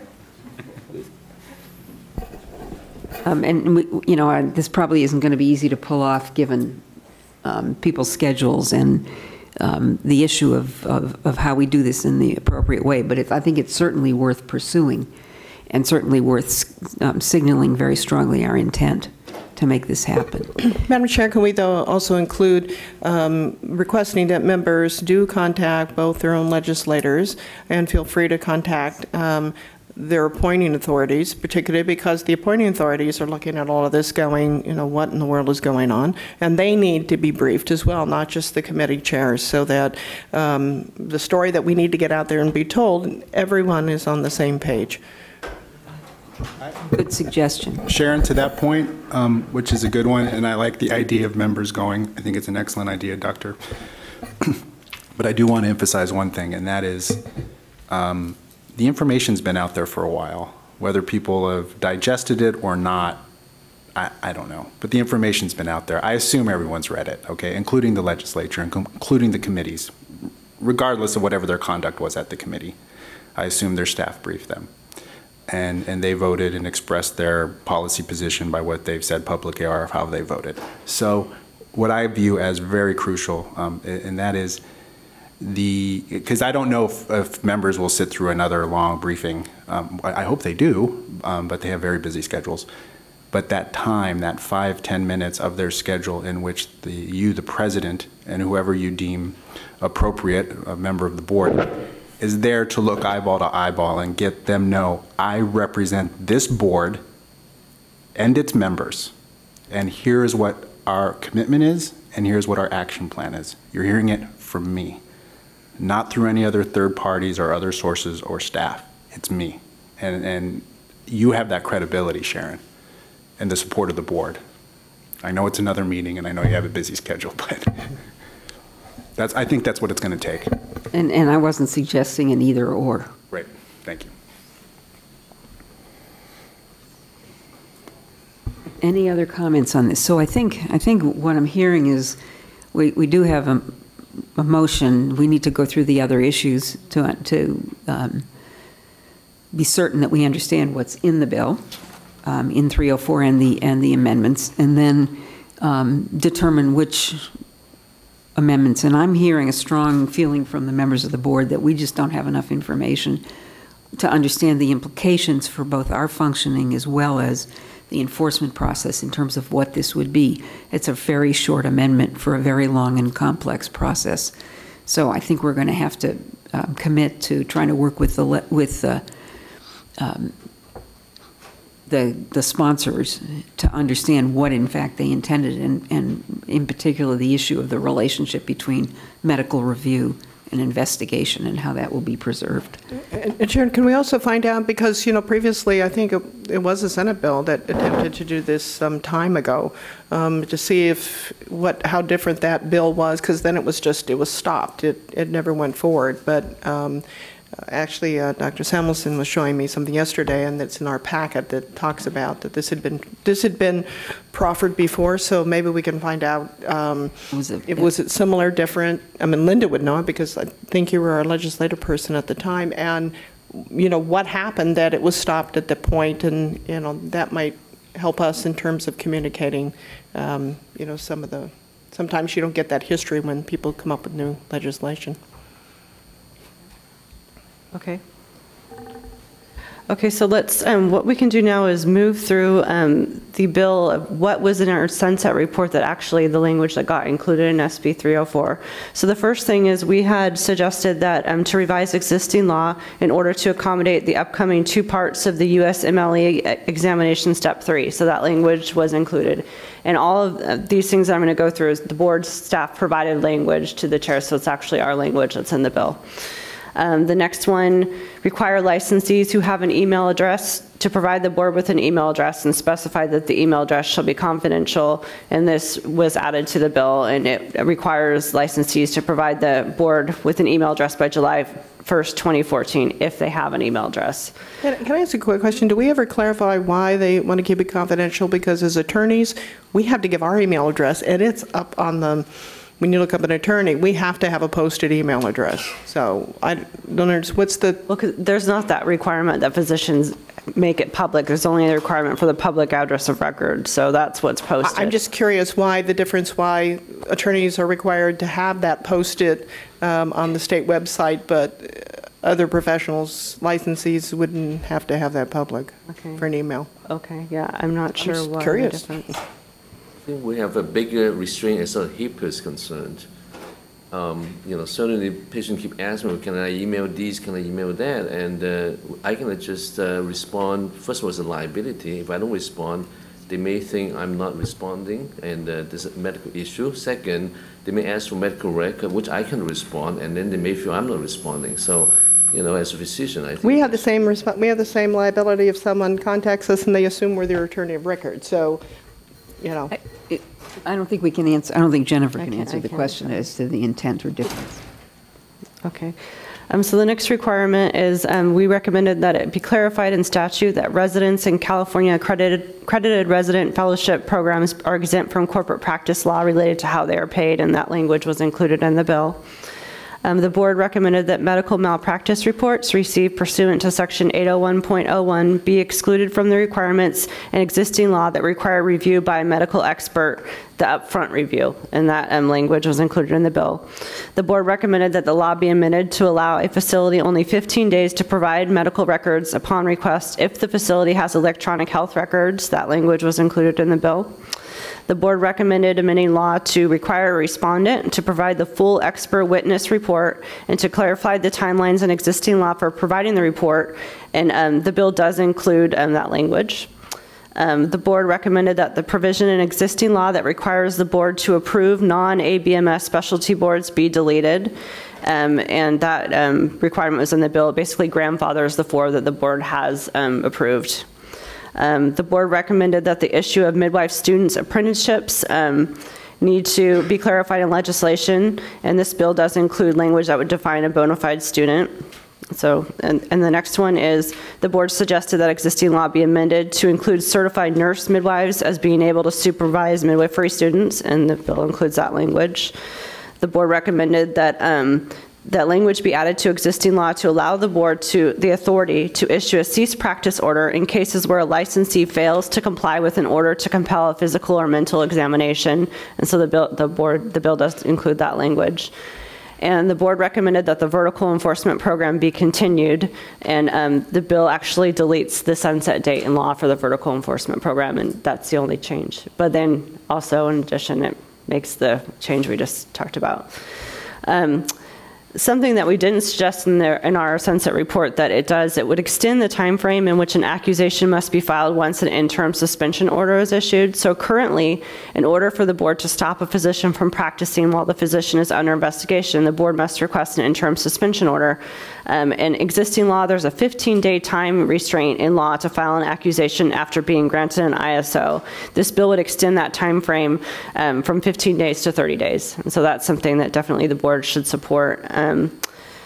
The board recommended that the requirements in existing law for the board to post a physician's approved postgraduate training be eliminated. That language was not included. And some of the stuff the committee made suggestions or directed the board to do certain things. So in this case, the committee directed the board to further discuss this proposal with stakeholders. And so we will be doing that. And not a part of this presentation, but staff is working on a chart with all the recommendations and all the direction from committee and what was included in the bill. But I just wanted to kind of let you know some of the things that weren't included in the bill. The board recommended that in the interest of consumer protection, legislation be written to require that regulations be adopted for physician availability in all clinical settings, and for the board to establish by regulation the knowledge, training, and ability a physician must possess in order to supervise other healthcare providers. This issue was not included in the bill, and it wasn't addressed in the committee's background paper, so I'm not sure where they are on that issue. The board recommended that an amendment to existing law to require the California Department of Public Health and hospital accrediting agencies to send peer-reportable peer review incidents found during an inspection to the board. The committee directed the board to further discuss this proposal with the committee and to consider the possibility of entering into an MOU with CDPH and the hospital accrediting agencies instead of doing a statute fix. The board recommended eliminating the 10-year posting requirement in existing law in order to ensure transparency to the public. The committee's background paper actually recommended that this language be taken. It wasn't included in the bill. I did talk to committee staff, and they said they might be doing a larger thing on that this would be included in. So it doesn't necessarily mean it's not going to be included. It's just not in there yet. Let's see, the board suggested the transfer of the registered dispensing optician program to the optometry board, or DCA, should be examined. The committee suggested that the board initiate discussions with all stakeholders and report back to the committee with its findings by July 1st, 2014. The board recommended that existing law be amended to include American Osteopathic Association healthcare facilities accreditation programs as an approved accreditation agency. This item was suggested in the supplemental report, but our supplemental report was a little after the hearing, or right before the hearing, so it wasn't included in the bill. The board made suggestions related to the licensed midwifery program regarding the issue of physician supervision and obtaining lab accounts. The committee did agree to this, but there's been another bill that has been introduced, AB 1308, which is sponsored by the American Congress of Obstetricians and Gynecologists. So those issues are going to be handled through that bill. The board recommended that the issue of midwife assistance needs to be addressed in legislation as to what duties the assistant may legally perform. The committee directed the board to provide more information regarding the proposal, and so that's what we are working on doing. The board recommended that a section be added to existing law to require coroners to report deaths related to prescription drug overdoses. As we discussed, that's in SB 62. The board made some recommendations regarding cures and the funding of cures. Those issues are being addressed through SB 809, and that's the bill the executive committee recommended to take a support and concept position. So we'll be working with the authors, stakeholders. I'm attending regular stakeholder meetings on that subject. The bill would address many of the issues raised, and like I said, board staff is suggesting that board take a supportive amended position that allows us to work, as we've had a lengthy discussion here. So that's what staff is suggesting. Okay.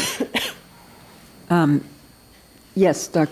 Well, I know you said it, but it seemed like you said it a little quickly. What was the comments about posting of postgraduate training? What were your comments They on? just asked us to be, let's see, let me go back there. I think they asked us to look at it further. Let me just make sure here. Okay, so they directed us to further discuss the proposal with stakeholders, including stakeholders representing consumer interests, and advise the committee of the results of those discussions. So an interested parties meeting. About posting of, okay.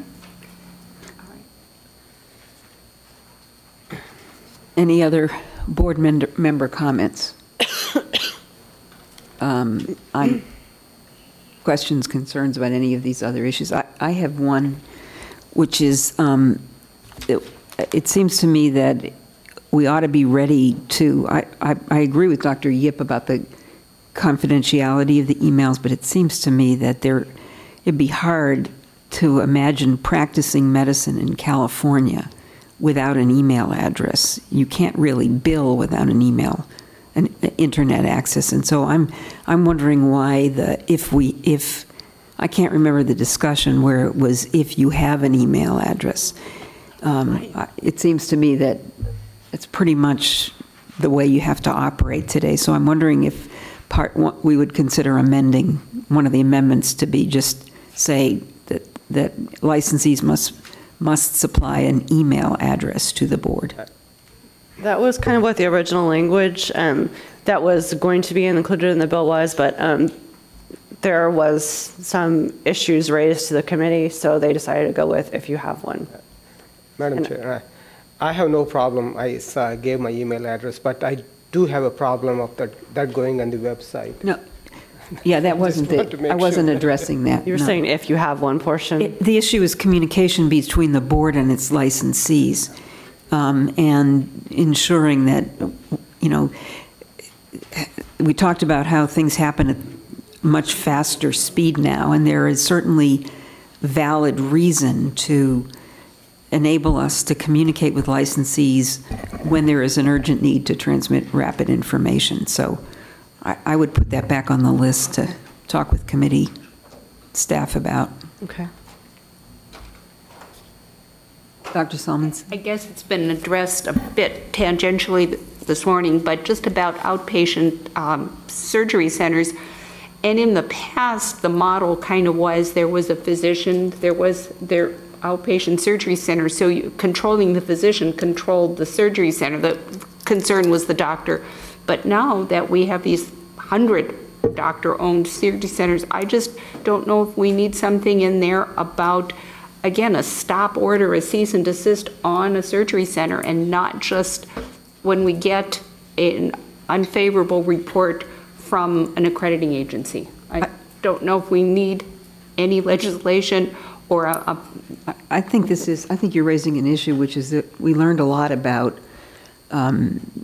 the degree to which the issue of outpatient surgery centers has changed. And there may be issues like the posting of a notice for sure that no site of care ought to be there without. And so perhaps we could ask one of our standing committees to take a look at.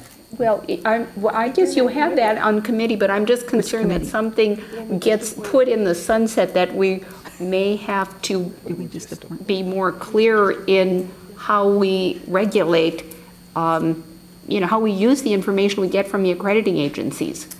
I think that will probably be an issue that's probably separate from the sunset. I mean, I've been getting some questions, but you guys appointed a task force, right? Yeah, exactly. I just want to make sure, since sunset doesn't come up that often, that there's some framework in there for what we might feel is necessary to have necessary. Okay. Yeah. So I think. Is that part of our task force goal? Yes. Okay. Yes. Good. Thank you. Just one comment on the email address. Actually, it will be very beneficial in preventing things. I think we could send your prescription practices. You can just send the links to the physicians to go there and read it. So it's so important to prevent things rather than take care of it afterwards. So why not? It's education.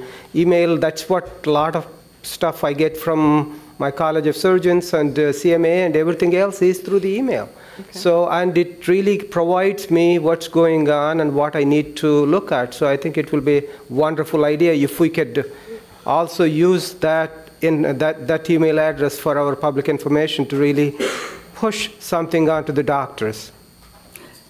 Okay. 2, not on 2. Right. So before we take a vote on this support if amended, Ms. Dobbs had something she wanted to share with us.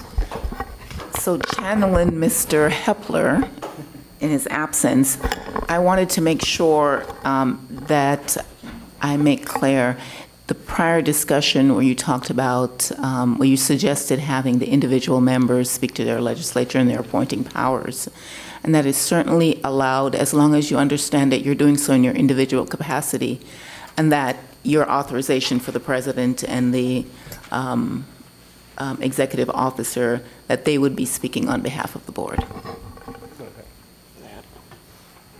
Okay, so all in favor of, Dr. Lowe? Oh, I mean, sorry. Do you really think we can actually, after taking public comment, can actually vote on this? I think so. Huh? Yes. I mean, which amendment are we talking about? What amendments? I mean, how can we possibly support something that is so nebulous? Well, Well, I think if we take a supportive amended position, that will give us the opportunity to work with the authors, interested parties. So for sure, one of the amendments we need, and which we've already discussed, is our sunset language extension of that date. I think that the board has clearly said they still need more information in order to take a position on the move of the investigators to the Department of Justice, and that they support the ideas that we came up with in our sunset with the little change to the email thing to be a requirement, and that there are some other issues that we'd still like to see in the bill that we brought up in our sunset report, but some of those the committee has directed us to do a little more research and information on and come back to them.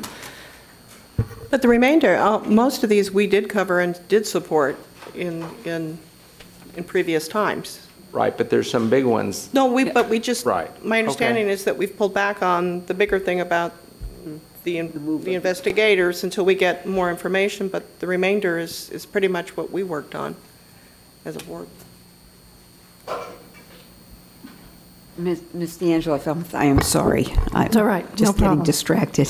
Thank you. Julie D'Angelo Falmouth from the Center for Public Interest Law. I know this amendment yesterday has come as a shock to you, but it is not a new idea, and let me give you some background information. In 2002 or 3, I was appointed to be the Medical Board Enforcement Monitor for a 2-year term. I had a team of 5 people, and my team and I were required to examine the Medical Board's enforcement program and its diversion program. We published 2 reports, which included 65 recommendations for reform to strengthen this board's enforcement process. Our reports contained, specifically our November 1, 2004 report, contained 2 centerpiece recommendations. First, full implementation of vertical enforcement, or VE, which requires close collaboration between the medical board investigators and the prosecutors in the health quality enforcement section, starting at point of referral of a complaint for formal investigation. And the second major recommendation was to achieve full implementation of VE. Ideally, we proposed the transfer of the medical board's investigators into the Attorney General's office. Both of those proposals were contained in a bill in 2005, SB 231 Figueroa. SB 231 Figueroa was supported by all of the relevant stakeholders, including this board, the AG's office, the California Medical Association, Kaiser Permanente, CPIL, and 8 former medical board presidents, all of whom had opposed it when they were president. Unfortunately, during the final days of the 2005 legislative year, the Schwarzenegger administration insisted that the transfer provision be removed from SB 231. We complied with that request. We removed the transfer provision, but we left in the provision requiring the Med Board and the HQE to use vertical enforcement. The implementation of vertical enforcement has been difficult. It has been a struggle. Your staff and the HQE have tried to implement this for 7 years. It is showing promise. Your sunset review reports have supported the retention of VE. However, as we stated in our initial report, vertical enforcement and this relationship between the investigators and the prosecutors could be more efficiently and seamlessly implemented if both sets of folks were employed by the same agency. This bill would transfer the board's investigators into HQE. In my view, time and experience have proven that this is long overdue. In response to Dr. Ganadev's comment, we have tried everything else since 1990. We have tried everything else to push to better match these investigators and prosecutors so that they can seamlessly and efficiently and effectively investigate and prosecute cases in a high-quality fashion. The transfer would permit investigators and prosecutors to work for the same team, in the same agency, under the same procedures and protocol manuals, and with access to the same computer system, so they don't have to enter same information about a case into two different systems that don't talk to each other. Those are just some of the efficiencies that could be accomplished by the transfer. The bill makes a number of other changes which we sought during your sunset review that were listed by Ms. Simoes. It removes the sunset date on the statutes creating HQE. It's been around for 20 years. There is no dispute that HQE and its ability to specialize in physician discipline cases has led to higher quality prosecutions. It would remove the sunset date on the statutes requiring the use of VE by the medical board and the AG's office. It would also strengthen Business and Professions Code Section 2334, a provision that we added in SB 231 in 2005 that requires exchange of expert opinions between the medical board and the defense counsel in medical board enforcement processes. Prosecutions. This required exchange was intended to lead to more settlements, thus precluding that cost for both the board and the respondent, and to remove the unfair sandbagging of the HQE prosecutor at the hearing, which was happening. However, this statute, 2334, has not been uniformly enforced by administrative law judges, so it needs strengthening. This bill does that. And it also amends the medical board's ISO statute to give you 30 days, actually HQE 30 days instead of 15 days in which to file an accusation after an ISO has issued. These are very important changes for your enforcement program that continue to build off our 2-year examination of your enforcement program. And again, it contains many other changes that you requested. I know there's a few amendments that you would like to be made to the bill, but I hope you can consider the transfer. I urge you to read chapters 7 and 9 of the initial report of the Medical Board Enforcement Monitor in the November 1, 2004 report. They are on your website. They are on my website at cpil.org. It will explain to you all of the other attempts we have made and why the transfer appears to be the last best hope for informed and high-quality investigations and prosecutions. I've looked briefly at your pros and cons. I can't honestly say, I'm not convinced that any of these cons are necessarily true. This board and HQE would continue to be very strong partners. It's just that the board, instead of just contracting for prosecutorial services from HQE, you would be contracting for both investigative and prosecutorial services with HQE, but you would still maintain a very strong partnership. Beyond that, I'm not convinced that any of these is absolutely true. And I believe one of the reasons the legislators amended this provision into the bill now is to give your staff, HQE, and all the relevant stakeholders sufficient time to sit back, take a breath, and work out the details of such a transfer if that is deemed to be acceptable. And you simply don't have enough information right now to either support or oppose the transfer, but I urge you to read chapters 7 and 9. I'm available to answer any of your questions. Just a question about the medical reviewers, the expert reviewers. The expert reviewers would continue to be chosen by the investigators and the prosecutors, probably with the assistance of medical consultants. That's one issue. The medical consultant issue is an issue that needs to be worked out. I don't know where they would go. The language says all of the enforcement-related staff, so they would most likely be transferred. That would be the objective in what they've written up in the law. That's what they wrote at this first cut. Yes. This was their first cut at this. I haven't even had a chance to compare what's in 304 with what was in 231.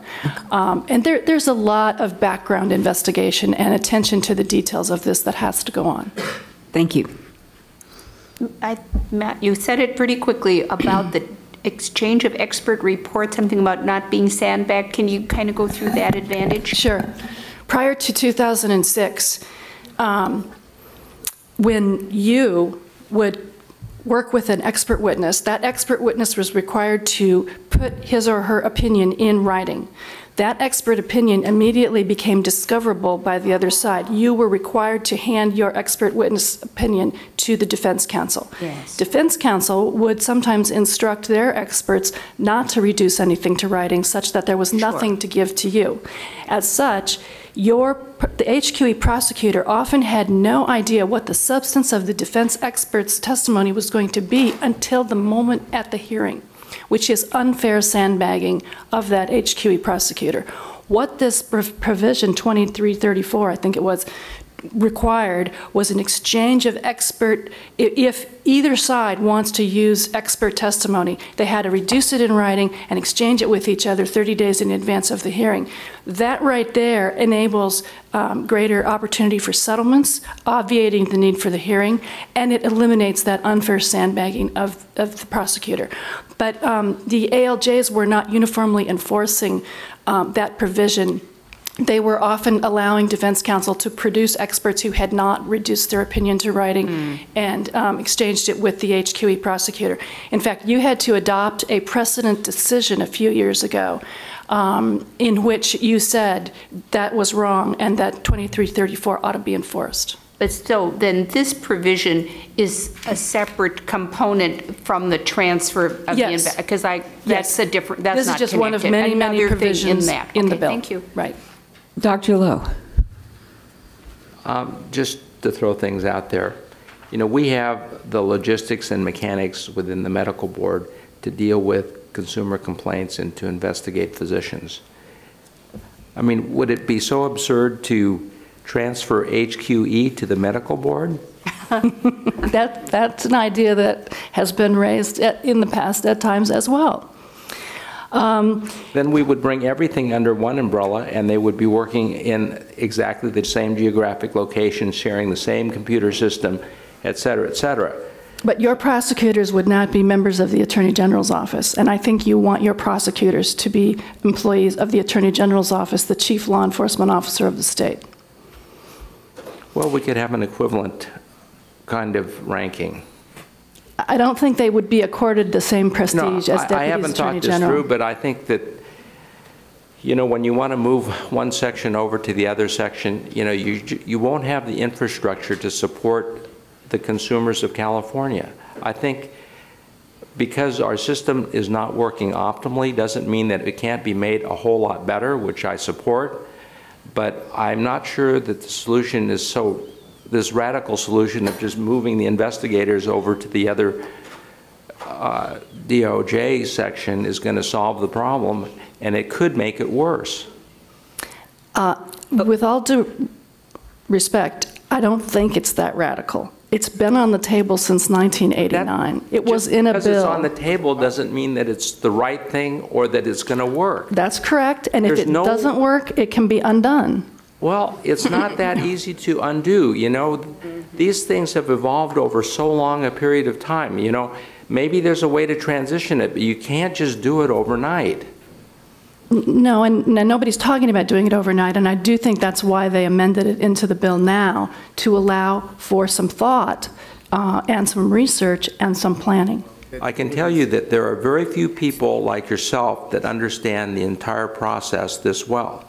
I think it takes at least 4 years or more for even board members to understand the process. And even today, the presentation brought new light to so many of the board members that have been here for more than 4 years.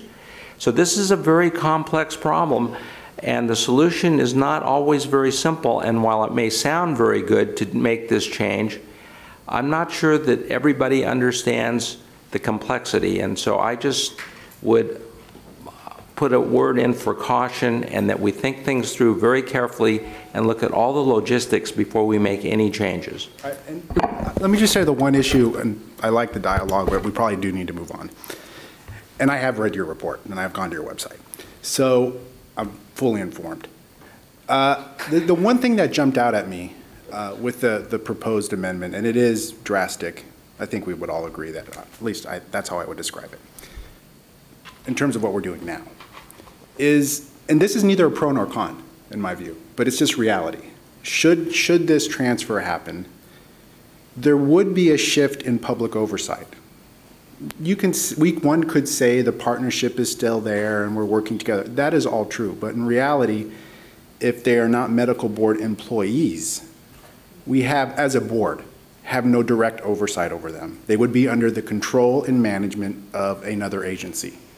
And so there is a trade-off there. So when members of the public have questions or concerns, certainly we're here to listen, but at the end of the day, as this bill, as I read it, all roads in terms of enforcement and the investigation aspect would lead to the Attorney General's office, and it would be up to the Attorney General to organize their office in any way that they see fit, because it is independently elected, to hear those concerns, or not. It would not be this board. And I just want the public to understand that, because we do have an enforcement committee for which Dr. Lowe has done a great job. We do have a direct oversight through our executive director of the enforcement division. And so we can make that an immediate policy change should we want to. It would be I think we have to be honest about that. It would be very hard to do with a group of dedicated employees that we have no direct control over. That's just reality.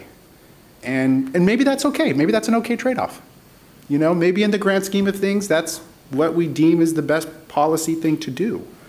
But so it does concern me that we would have, or we should just be aware that we wouldn't have that oversight. And so one possible amendment would be to direct, to amend the bill to direct HQE and the Medical Board of California to fully study the implications of both for staff, for accountability, for public accountability and oversight of transfer of the investigators and the attendant infrastructure, to study it and report back to the two committees within a period, within a 12 months or whatever time is deemed appropriate, and we can actually, get the work done, so that when we vote on something like this, we are fully informed about all of the implications, both for the public, for the functioning of the board, for the protection of consumers, and for the functioning of the Attorney General's office. And I'm going to suggest that we include that as a potential amendment. I mean, so effectively, this new investigatory agency is not even going to be part of DCA. It will not be a part of the Department of Consumer Affairs. And it'll be different than all of the other boards established by the state of California. So what makes this so unique and so different that that's the way it should be done? Well, Dr. Lowe, the structure has ebbed and flowed over the years. Before 1975, this board did not have its own investigators. This board used investigators at the Department of Consumer Affairs' Division of Investigation. In the late 70s, some of those investigators began to come to this board and become employees of this board, and that's how it's been ever since then. Many of the other boards in the department do not have their own investigators. They have to rely on D of I to provide their investigations, and then in turn rely on the AG's office to do prosecutions. So that's two separate agencies over which they have no control. I would say that those boards probably don't do it better than we do. We don't have time to get into that. Sorry. Thank you. Thank you. It's very helpful to have history also. So I think I am going to try and get a vote on SB 304 that we recommend support if amended, and ask Ms. Simoes to, yes, I'm going to call for a vote. And ask her to continue to work with the author's office to make clear our concerns and the range of issues that has been raised. All in favor? Support if amended? Any opposed? Any abstentions? Thank you very much, and you can proceed. Okay, thank you. So I have one comment now. You know, the time is 2:31. The meeting's supposed to adjourn at 3 o'clock. You know, I'm fine to stay over, but a lot of people aren't. And so we have a long agenda ahead of us, and we've only gone through the legislative. We haven't even gone through it. We have not finished it. I think we should develop a plan for the rest of the time. Can we do that? Yes, and first question, can we take the vote first? Oh, we just did. That's fine. Okay. How many people could stay until 4 o'clock without risking their return home? Will we have a quorum? Okay. So I'm going to make, I think we will, is Dr. Lowe, I didn't see your hand. Yeah, I can stay. Okay, so we'll take another hour and we will go through and staff remain? Are we putting anybody at risk here? Missing flights, because I don't want to do that. It's hard enough. Mr. Sewell, apparently cannot. I have to leave at 3:30. Okay. It's hard enough to get out of LA on a Friday night as it is. So I think what we will need to do is put off anything that is a discretionary, like the president's report, that can be deferred, and we will try and get through brief committee reports. I'd like to finish we need to finish the legislative agenda. And I'm going to ask Ms. Whitney as we're moving through your report, to identify those things that we can comfortably put off until our next meeting in July. Unless I'm breaking a law by suggesting that. But I don't think we can keep this convening longer than 4 o'clock. And we will do a better job next time of trying to allocate, no, I'm serious, trying to allocate time, best estimates of time, and actually put it on the agenda, so that we're confident that when we put out an agenda, we have a fair chance of sticking to the agenda. I think we owe that to the board members. We owe it to the members of the public who travel here to be with us. Okay. Okay. SB 305 price would allow all boards and their Department of Consumer Affairs that require licensees to submit fingerprints, including the medical board, to request from a local or state agency certified records of all arrests and convictions, certified records regarding probation, and any and all other related documentation needed to complete an applicant or licensee investigation. This bill would specify that a local or state agency may provide these records and that a board may receive these records. This bill would also extend the sunset date of the board's registered dispensing optician program until January 1st, 2018. There's sometimes question on what documents can be shared from agency to agency, and this bill would clarify that information can be shared. Board staff suggested the board support this bill.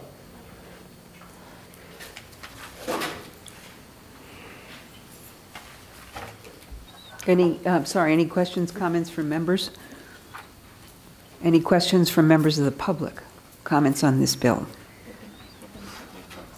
Can I get a motion to support? So moved.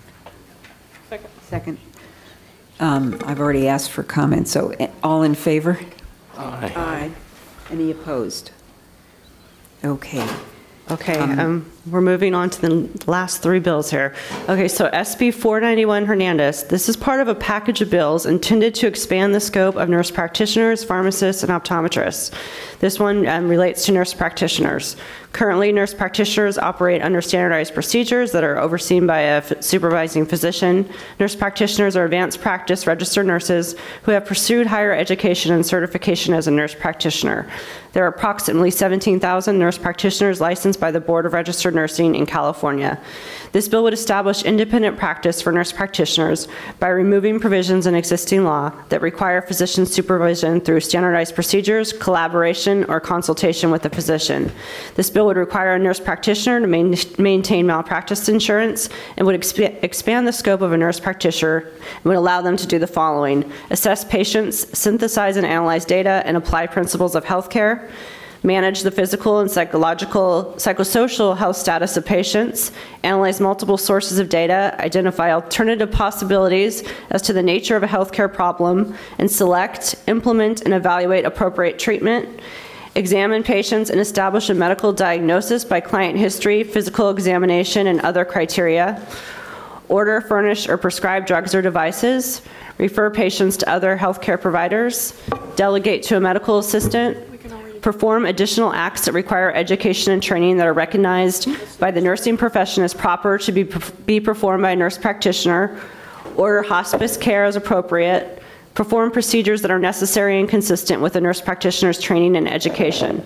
A nurse practitioner will be allowed to furnish, order, or prescribe drugs or devices if they are consistent with the practitioner's education, preparation, or for which clinical competency has been established and maintained.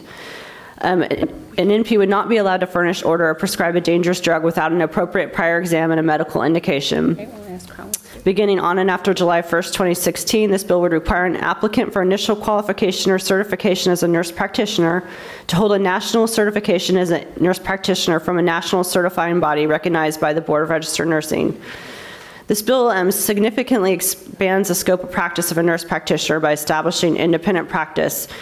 Nurse practitioners are well qualified to provide medical care when practicing under standardized procedures. However, the standardized procedures and physician supervision, collaboration, and consultation in existing law are there to ensure that patient care provided by a nurse practitioner involves physician oversight, and physicians should be participating in the patient's care. Board staff is suggesting that either the board oppose this bill or oppose unless it's amended to include to require collaboration with physicians. So Thank you. Can I have a motion for the opposed position we have on the bill? I move to oppose. Second, Dr. Bishop. Okay. Board member comments. Dr. Salmonson. If this bill were to go through, I would think we should just shut down medical schools, because I think medical, no, seriously, because I would say they're really kind of extraneous, because basically then that's saying, it's kind of the antithesis of what we're saying is collaborative practice, which I fully support. I think collaborative practice is great. But this is kind of saying we don't need that, in which case we're really wasting money on medical schools.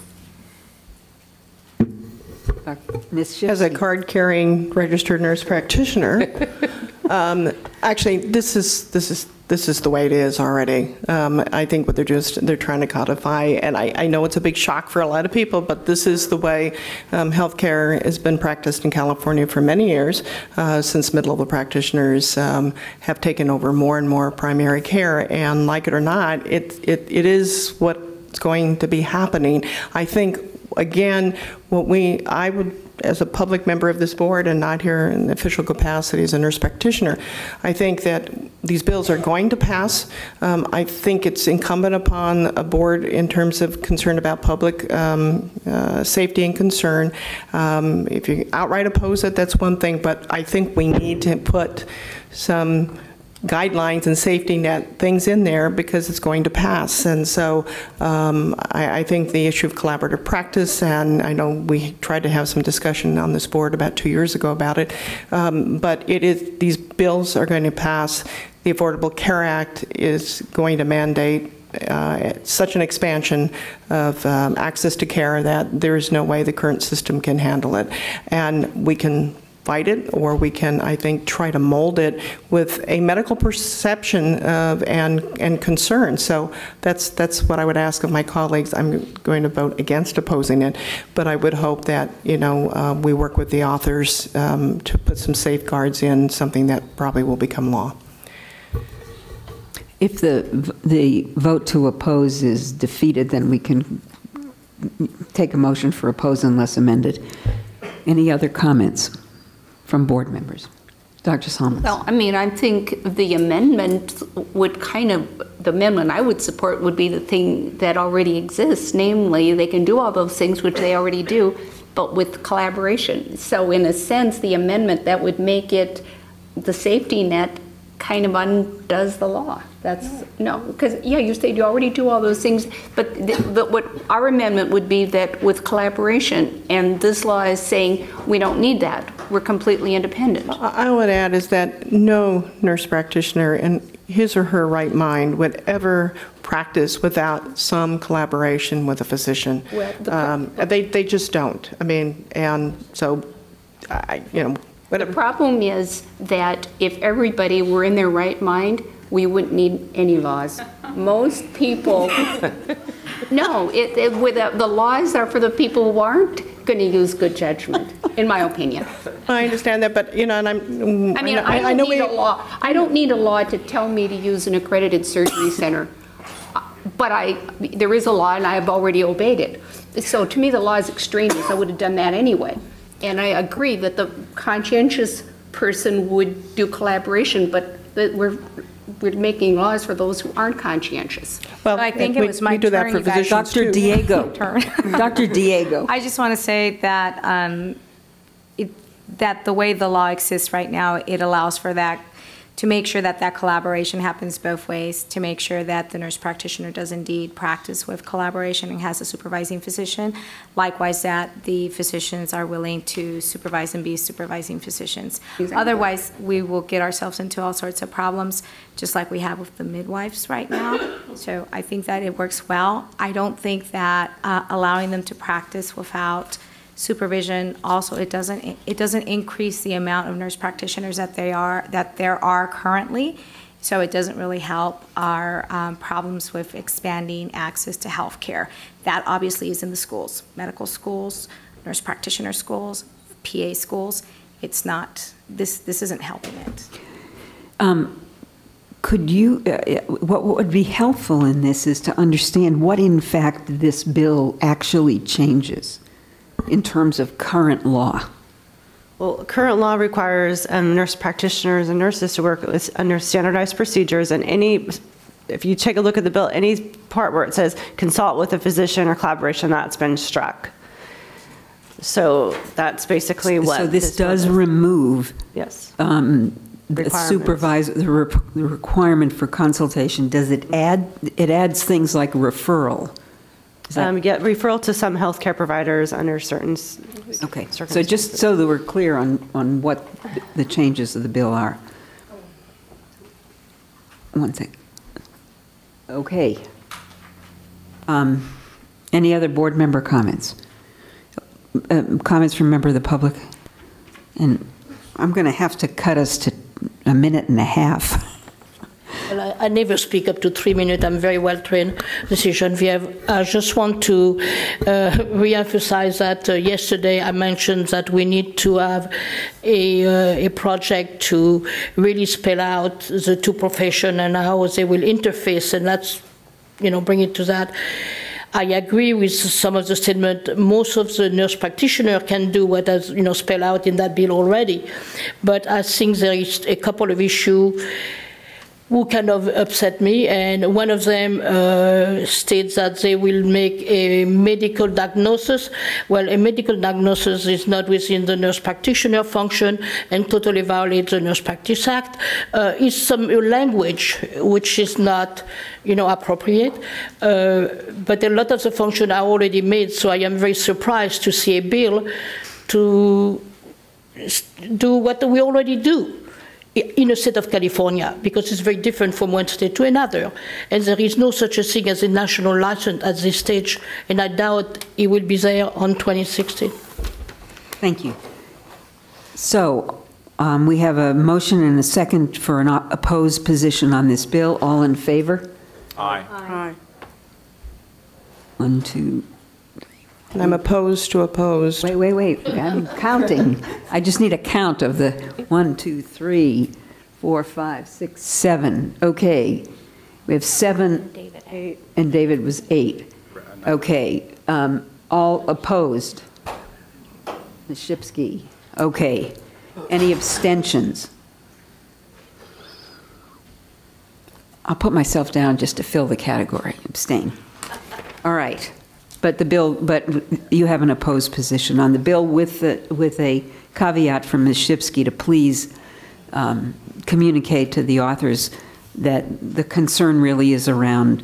Yeah, I think we could share that more than I shared Mr. Collaboration, concerns about consultation, Yeah. it just. Right. I mean, yes, thank you. Okay. You got it. So the next bill, SB 492, relates to optometrists as part of that same package of bills I was talking to. This bill got significantly amended yesterday, and so I passed out, copies are in your packets. Before the bill basically repealed the whole Optometrist Act and replaced it with new language, now they've basically gutted everything that they've added before and just made small changes to the Optometrist Act. So in its current form, I don't think that we should oppose it. There are very small changes like adding habilitative therapy. I mean, I just kind of have to like go through it because I don't have an analysis. Instead of listing the pharmaceutical agents they can use, they say those approved by the FDA for treating eye conditions. Let's see. Instead of listing what kind of laboratory and diagnostic tests they can do, they just say laboratory and diagnostic imaging tests. It would allow optometrists to give immunizations for influenza and shingles and additional immunizations that may be necessary to protect public health during a declared disaster or public health emergency. In addition to diagnosing and treating conditions of the visual system pursuant to existing law, diagnosis of diabetes mellitus, hypertension, and hyperlipidemia. So those are the main changes here. A lot of the other things are struck, and then it also says that any optometrist shall consult, add some consulting with physicians in there. So in its current form, I don't think we should oppose it. It's basically a shell of what it was before. We could be neutral on the bill. I have a feeling it's going to change again, so I wouldn't caution against supporting it just in case some of this stuff goes back in. I have a feeling it's going to be heard in committee on Monday, so it's definitely a work in progress. So would you recommend? What is your recommendation? I would recommend a neutral for now, and then if it changes, then I can bring it back to you in July. Okay. I just have a question. So, can I get a motion and a second for a neutral, and then we can open up Move for that we go the neutral way. second?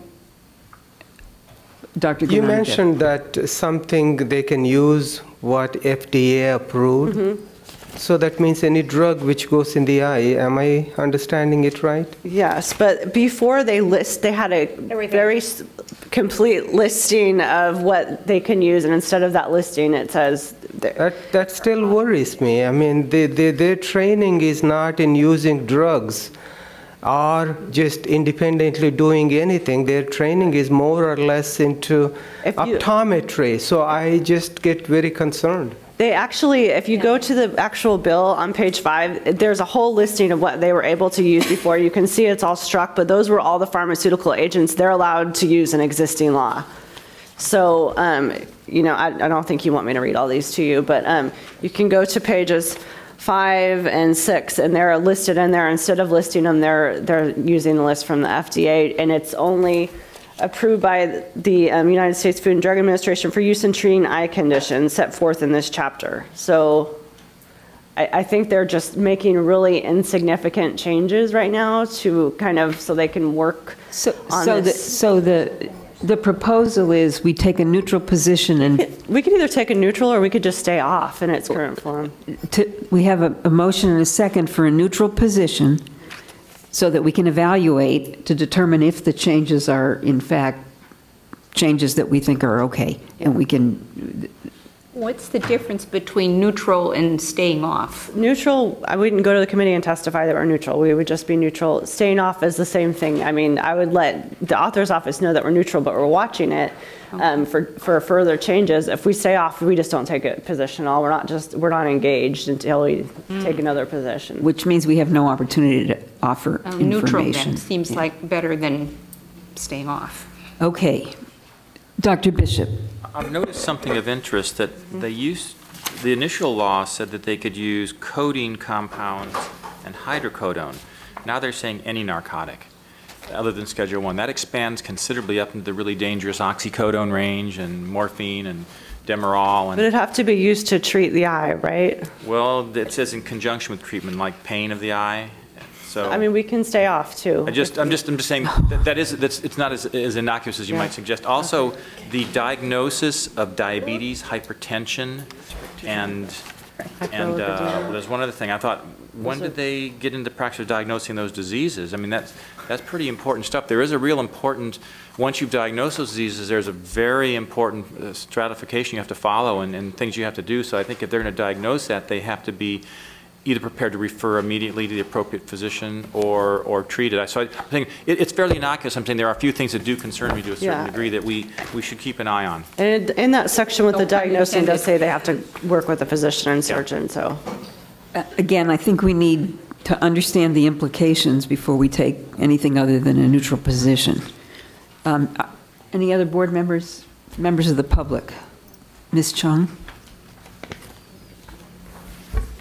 Thank you, Yvonne Chung with the California Medical Association. I just want to let you know that we are in an opposed position, and Dr. Bishop's read of this is correct. These are not by any means innocuous changes. Essentially what they've done is previously their section of the law was very specific, and we could arguably be too specific in terms of managing the practice of optometry, but they've sort of gone in the other extreme. For example, it says they can deal with eyelid disorders, which could be anything from a cyst to a tumor that requires surgery. And they've continued to keep it pretty broad, and we have serious concerns about the section related to diabetes and hypertension as well. We really just don't feel like they have the training and experience to deal with those. So it is, even though it's so unclear because of the way it's written and the way the conditions that are indicated here that they could potentially treat is so broad, we really would strongly encourage an opposed position on this. Thank you. Thank you. Okay, I think we're ready to take a vote, and we're voting on the motion to take a neutral position on the bill until we have further analysis, while at the same time communicating that we have concerns and are watching the bill. All in favor? Aye. Aye. Aye. Any opposed? To oppose. Any abstentions? One abstention, so that's 3 from 10. Everybody who's we have 7 votes, so we got I'm sorry, the abstention does what? Please. The abstention will go towards the positive vote in this case. We have a majority on a neutral position. Okay, thank you. The next bill is another Hernandez bill that has to do with pharmacists. Again, this bill was amended yesterday, and I passed out copies to you. This bill would allow pharmacists to provide training and education of patients about drug therapy, to furnish emergency contraception, drug therapy, and hormonal contraceptives, to furnish prescription smoking cessation drugs and devices, and to furnish prescription medications not requiring a diagnosis that are recommended by the Federal Center for Disease Control and Prevention for individuals traveling outside of the United States. And it would allow pharmacists to independently initiate and administer vaccines listed on the routine immunization schedules, but they must complete training to be able to do so. This bill previously established an advanced practice pharmacist, which would would have allowed an advanced practice pharmacist to initiate, adjust, or discontinue drug therapy. This is the amendment that was taken yesterday, and I passed out copies of the bill. The amendment basically changes that advanced practice pharmacist, which is the concerns that I had brought up in my previous analysis with the discontinuing, initiating, or adjusting drugs. And so what it says now is that a pharmacist recognized by the board as an advanced practice pharmacist may perform patient assessments, order and interpret drug therapy-related tests, and refer patients to other healthcare providers, participate in the evaluation and management of diseases and health conditions in collaboration with other healthcare providers. And it still does include a language that allows them to initiate, adjust, or discontinue drug therapy, but it's in a manner specified in paragraph 4 of subdivision A of section 4052.2. What that section says is initiating or adjusting the drug regimen of a patient pursuant to a specific written order or authorization made by the individual patient's treating prescriber. So it's basically, it would be in conjunction with and following the actual physician's order. So it has also been that portion has been pretty substantially amended. And what I had suggested in my previous analysis before these amendments, that we go opposed unless amended with taking that advanced practice portion out or requiring some kind of physician supervision, which this bill would essentially do now. So kind of what the added things are would allow pharmacists to give immunizations, offer smoking cessation, all those things. So we have to, I would suggest that we would be neutral on this bill now, because it takes a lot of the concerns that were raised in the analysis regarding initiating or changing or discontinuing the drug. So that's what I would suggest. And so a short summary of that is this does not establish pharmacists as independent practitioners practicing independent of supervision. Would not allow them. It does, still allow for the advanced practice pharmacist, but doesn't allow them to initiate, discontinue, or change the drug therapy. Independent of physician supervision. Exactly. Okay. And I think that there are some people in support too that can talk a little about the amendments that are here. So. And so can I get a motion I had a question, if I may, about the bill? Can I get a motion? Oh, sorry. Before we have a discussion, I need a motion to support the recommended, you don't have to approve the motion, but I need a motion to support a neutral position on SB 493. Can I get a second? Dr. Bishop, Dr. Salomonson. Yeah, so is it still in the bill that, because it looks like it's both on my screen and on the handout, that the bill would authorize pharmacists to order and interpret tests for the purpose of monitoring and managing the efficacy and toxicity of drug therapy and independent, well, really? What page? Well, it's on the bottom of page 97. Sharon, I'm thinking that would be like maybe Dilantin and aminoglycosides, perhaps in a hospital setting. Deb, do you want to weigh in on that? Oh. That's what I think the intent may be, but it's hard to interpret intent. These are under protocol. Neutral position is I'm okay with. Actually, I was going to stay with the oppose unless amended, but neutral is fine. Let CMA and pharmacy fight it out on the scope issue. Any other, Dr. Lowe? So I have a question about the smoking cessation. Does that include Zyban and Chantix? I think it's something that they're working on right now. Zyban is another name for an antidepressant. Okay, it's Wellbutrin. The other thing is Chantix is associated with suicide. So, I mean, is this something they want to take responsibility for? Well, I think it might be helpful to have one of the sponsors kind of come up and talk about what they're working on.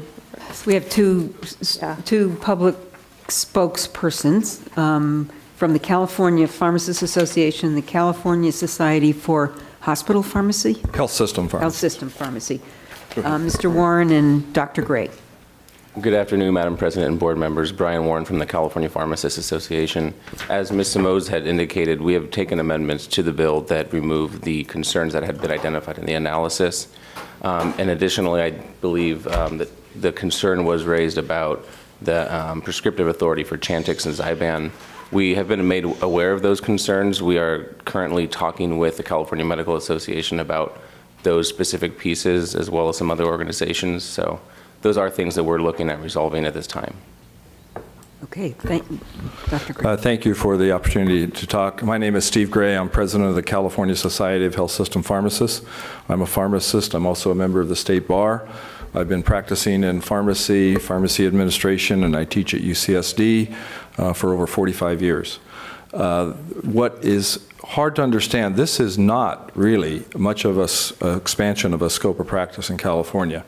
The section of law that it refers to, 5202.2, has been law for collaborative drug therapy management pharmacists for over 25 years.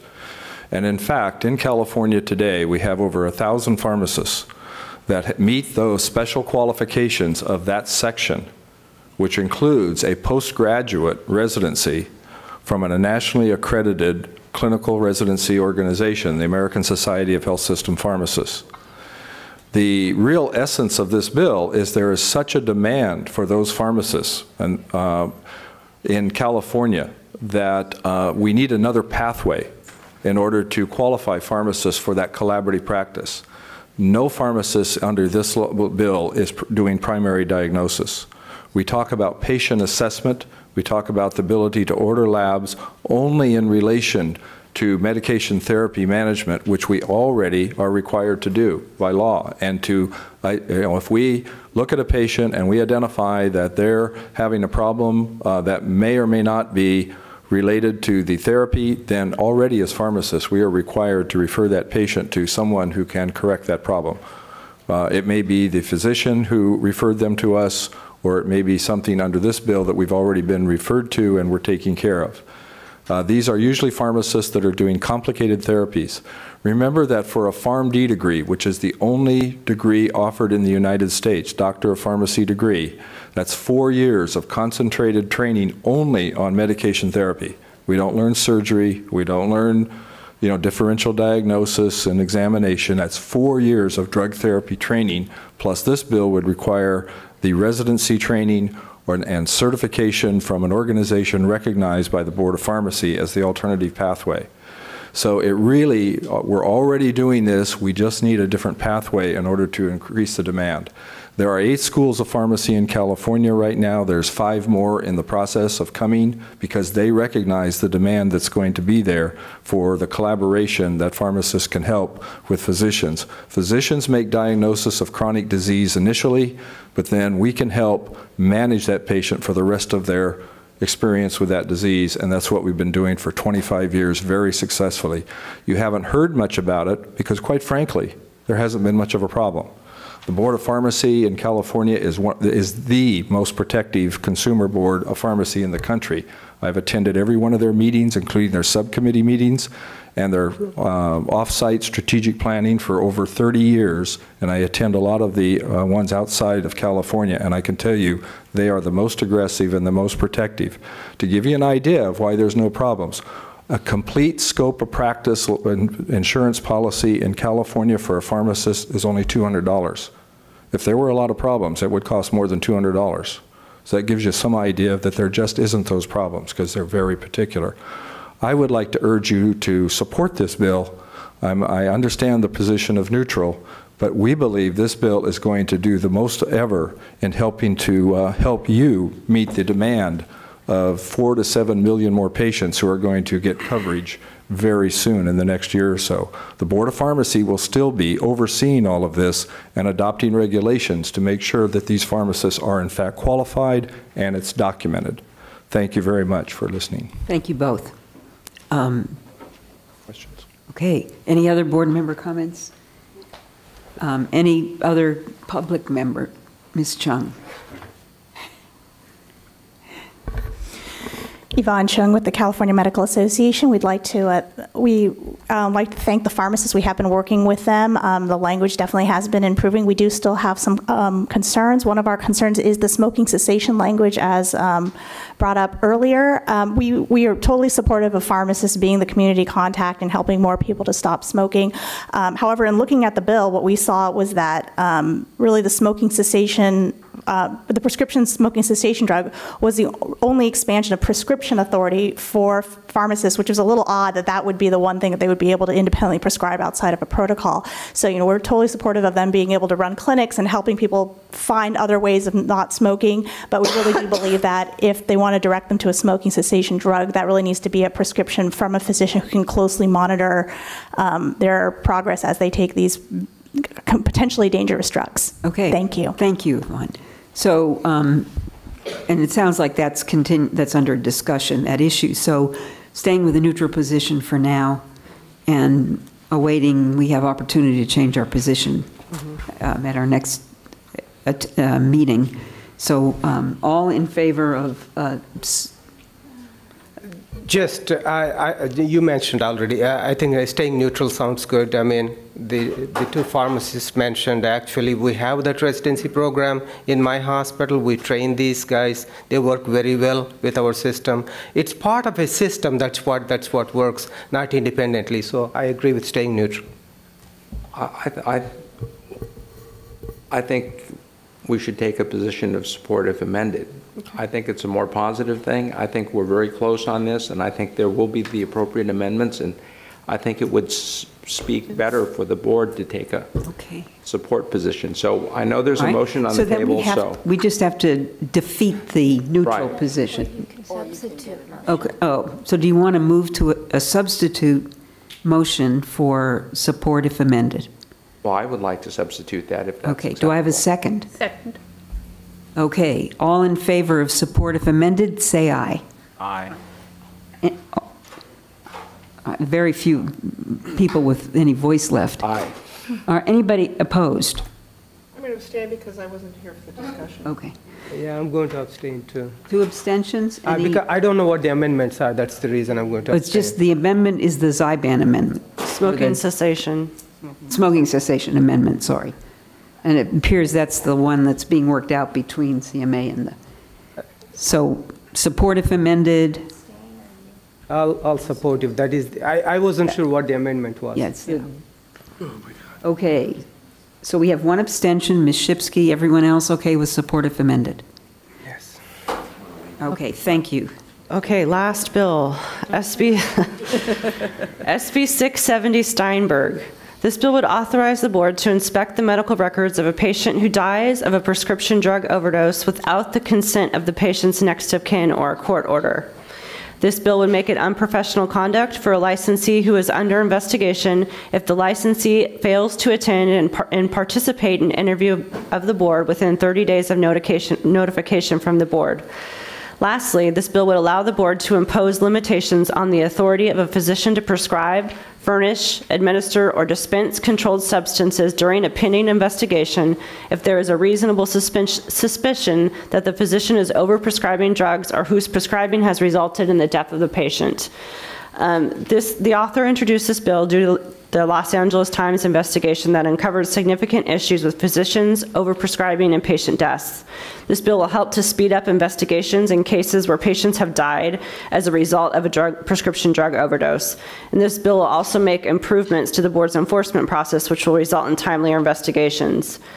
There are the language regarding restricting the prescribing privileges is pretty broad, and it's not really clear when the board would take that act and how we would do it. So board staff is suggesting a support if amended position to kind of either work out some of those details in the bill or through regulations, but in the meantime we would be working with the author's office as we have been kind of through this process.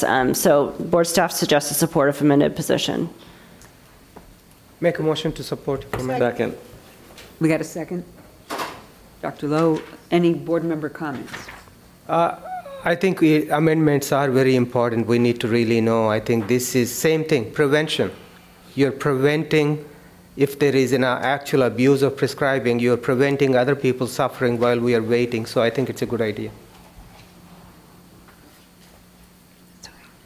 Can I just ask a question? What is the strength of evidence? Did you say preponderance of evidence, or? It doesn't really call it out in the bill. What it just says if we have reasonable suspicion, or let me see here. It actually says the patient death is clear. The patient, it would, yeah. Well, this is not, the patient death hasn't necessarily occurred, so if we're investigating someone, so. No, the issue was suspension of the ability to prescribe. Yes, but it's, okay, so the board shall impose limitations on the authority of a physician and surgeon prescribe, furnish, administer during a pending investigation if there is reasonable suspicion. So that's what. I think one of the amendments ought to be clarification of what reasonable suspicion. Exactly. So we would, to implement that, we would need to know in what cases, how we would do it, is there due process? There's a lot of unanswered questions, but I think it's a good start to kind of get the discussion going. Okay, great. Any members of the public want to comment on this bill?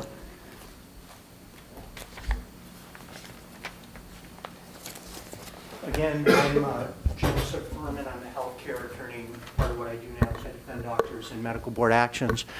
With respect to making it unprofessional conduct if a physician doesn't attend an interview within 30 days, I just want to point out that in many times that provision would not be a problem.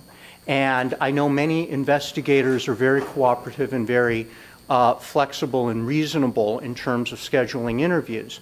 However, there are some limitations because in some offices, district medical consultants are not available every day. Also, the deputy attorneys general, who sometimes are required to attend the interviews, are also not available every day. So I know that recently I have been put in positions where my doctor has been required to basically seek coverage for his busy practice to attend an interview on very, very, very short notice.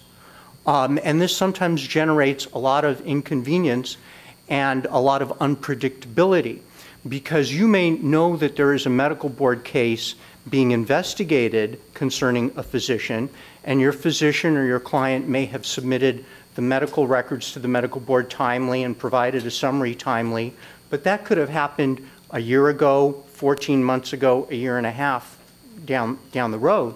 All of a sudden, you can find yourself in a position where you're getting a phone call from an investigator saying, I need to meet you within the next 30 days. The attorney can be in a hearing, the doctor can have a busy schedule, and then we also have the other scheduling variabilities involving the district medical consultant and the deputy attorney general. So I think that that could be an unreasonable burden for physicians, especially ones who do wish to cooperate. Thank you for your comment. I was going to say, so what do you think would be reasonable? Because there are some offices, and maybe Ms. Sweet can correct me because she has much more information about this, where district medical consultants are available only a couple days a week, you know, maybe Mondays and Wednesdays, or Mondays and Wednesdays, Tuesdays and Thursdays. I was contacted recently. I just need a number.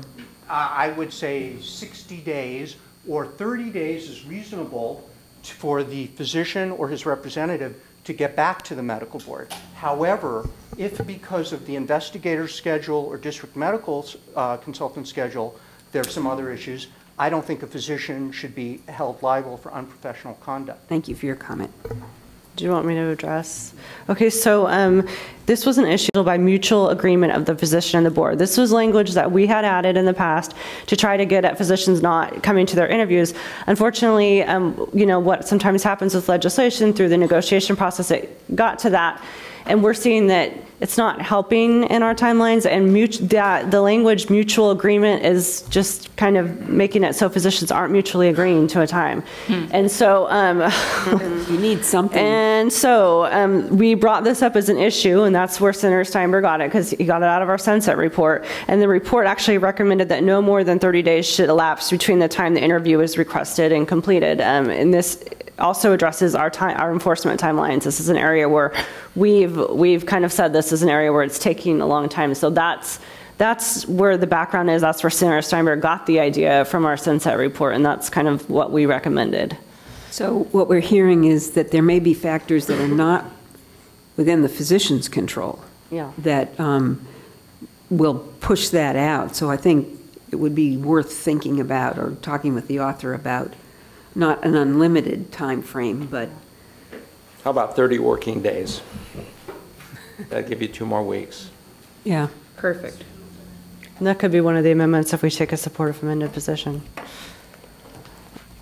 Yes, Mr. Roth. Michael Roth. One possibility would be to have a time limit, but subjected to good cause. If the meeting didn't occur within a certain amount of time, I think we're trying to get out of that situation. It's always going to be a good cause. That's the language that's in law now, so. Right. Okay. I don't want to go. Thank you, Dr. Lowe. Any other board member comments? Any other questions? Well, my only comment would be, this is already somebody that you've got some reasonable reason. It's not just the first round of triage, right? It's a specific case. Right. The only question is factors beyond the physician's control and whether there needs to be some buffer for that. Office. Yeah. So if we could bring that back to the author. And I think we have a motion on the floor for support if amended. All in favor? Aye. All opposed? Okay. That concludes my legislative presentation. Thank you. I think you get an honorary legal degree as a result of this. Yeah, how many hours was So that? I'm going to identify the items remaining on the agenda that we're going to work to complete in the next 45 minutes. We have a commitment to stop at 4 p.m. Agenda item 14, 16D, 17, 19, 23, 24, and 25, and we will find either another time or another mechanism, like a report in writing that will be posted on the board's website to cover those additional items, the ones that we haven't gotten to. And clearly, I think... Aaron, might I suggest we put a timer on, because that's a lot of agenda items in this fairly short time, just to help us to move along, if you really want to get those done. Yeah, and I think what I'm going to try and do is just limit comment to 2 minutes. It's hard to know exactly what the agenda items are, but these are things we need to do. So here's the first one. Board member communications with interested parties. Do any of the board members have communications with interested parties? And we heard a discussion from Mr. Hepler about what an interested party communication is at our last meeting, and that has to do with issues that are before the board. None to report, and I have none to report. My president's report is one of those items I'm going to skip. I had planned to use that time to talk about several issues that I think are of importance to the medical board from the Federation of State Medical Boards meeting. None of them are time urgent, and so I will defer that to our next board meeting. We're going to item 16, the executive director's report, and Ms. Whitney is going to address the issue that is time urgent, which is the 2004 board meeting, 14 board meeting dates. Staff will provide a written summary of A through C. On item D, that has to do with the 2014 board meeting dates, we have a member with a conflict in January, so I wanted to bring that forward on proposed dates for either early January or mid-February, and the consequences that that causes in terms of a potential interim panel meeting or two, one for each panel, and also if we move it up, the consequences of when we have to get notice and the availability of staff being able to put together board materials. So as you can see on 16D-1, the proposed meeting dates for January of 2014, which is our normal Bay Area location, are January 16th through 17th or February 13th through 14th. The staff is proposing the 13th through 14th because of the very short time frame in being able to turn around staff materials for you by mid-January. That would then cause the board to probably have to have interim panel meetings if cases do come forward. The fallout also then is on the next. Are you asking for a vote? Not yet. the fallout then is also on the next meeting, which would be our spring meeting. And if you do, in fact, select the February date, we're suggesting the May 1 and 2 date, because that would enable us at least enough weeks between to be able to put together staff materials for you, but still keep us on a regular cycle as close as possible to our normal 13 to 14 weeks between meetings. So yes, I would entertain a motion to set the January meeting, or the first meeting of 2014, as February 13th, 14th, and the next meeting May 1st and 2nd. So moved. A second? Can I get a second? Is anybody here? Okay. Any concerns among board members? I know it seems it's almost a year away, but and we would certainly come back and revisit this later in the year for the rest of the dates, but we wanted to assure that we had addressed the issue for January. all in favor? Aye. Aye. Opposed? And we'll need to communicate to the board members who aren't here. Okay, thank you. Item 17, discussion and consideration of teleconferencing of medical board meetings. Ms. Kirkmeyer, Ms. Dobbs. And it would be great if you could do this really efficiently. I will try my best. Okay. At the October board meeting, the board was asked to teleconference its future meetings to provide public participation from individuals not in attendance at the board meetings. Specifically, the request was to allow individuals from any location to be able to call in, listen to the board meeting, and provide public comment throughout the meeting. The board members requested staff research the feasibility of this request and provide the information back to the members for their consideration. Board staff identified 4 options the board could consider. Those options are listed on pages BRD 17-1 through 17-4 under tab 17. Further research and paperwork would need to be completed to develop and test the options, and some of the options would require authorization and processing by the Department of Consumer Affairs. I would like to point out that for any option, the board must still comply with the Open Meeting Act. All teleconferencing locations would need to be posted on the board's agenda and would need to be posted 10 days prior to the meeting. Board members would need to be at one of the public locations and could not phone in from some unknown location. The first option would be to provide an 800 number for anyone to call in the nation, anywhere within the nation, to call in and listen to the board's meeting and provide comments.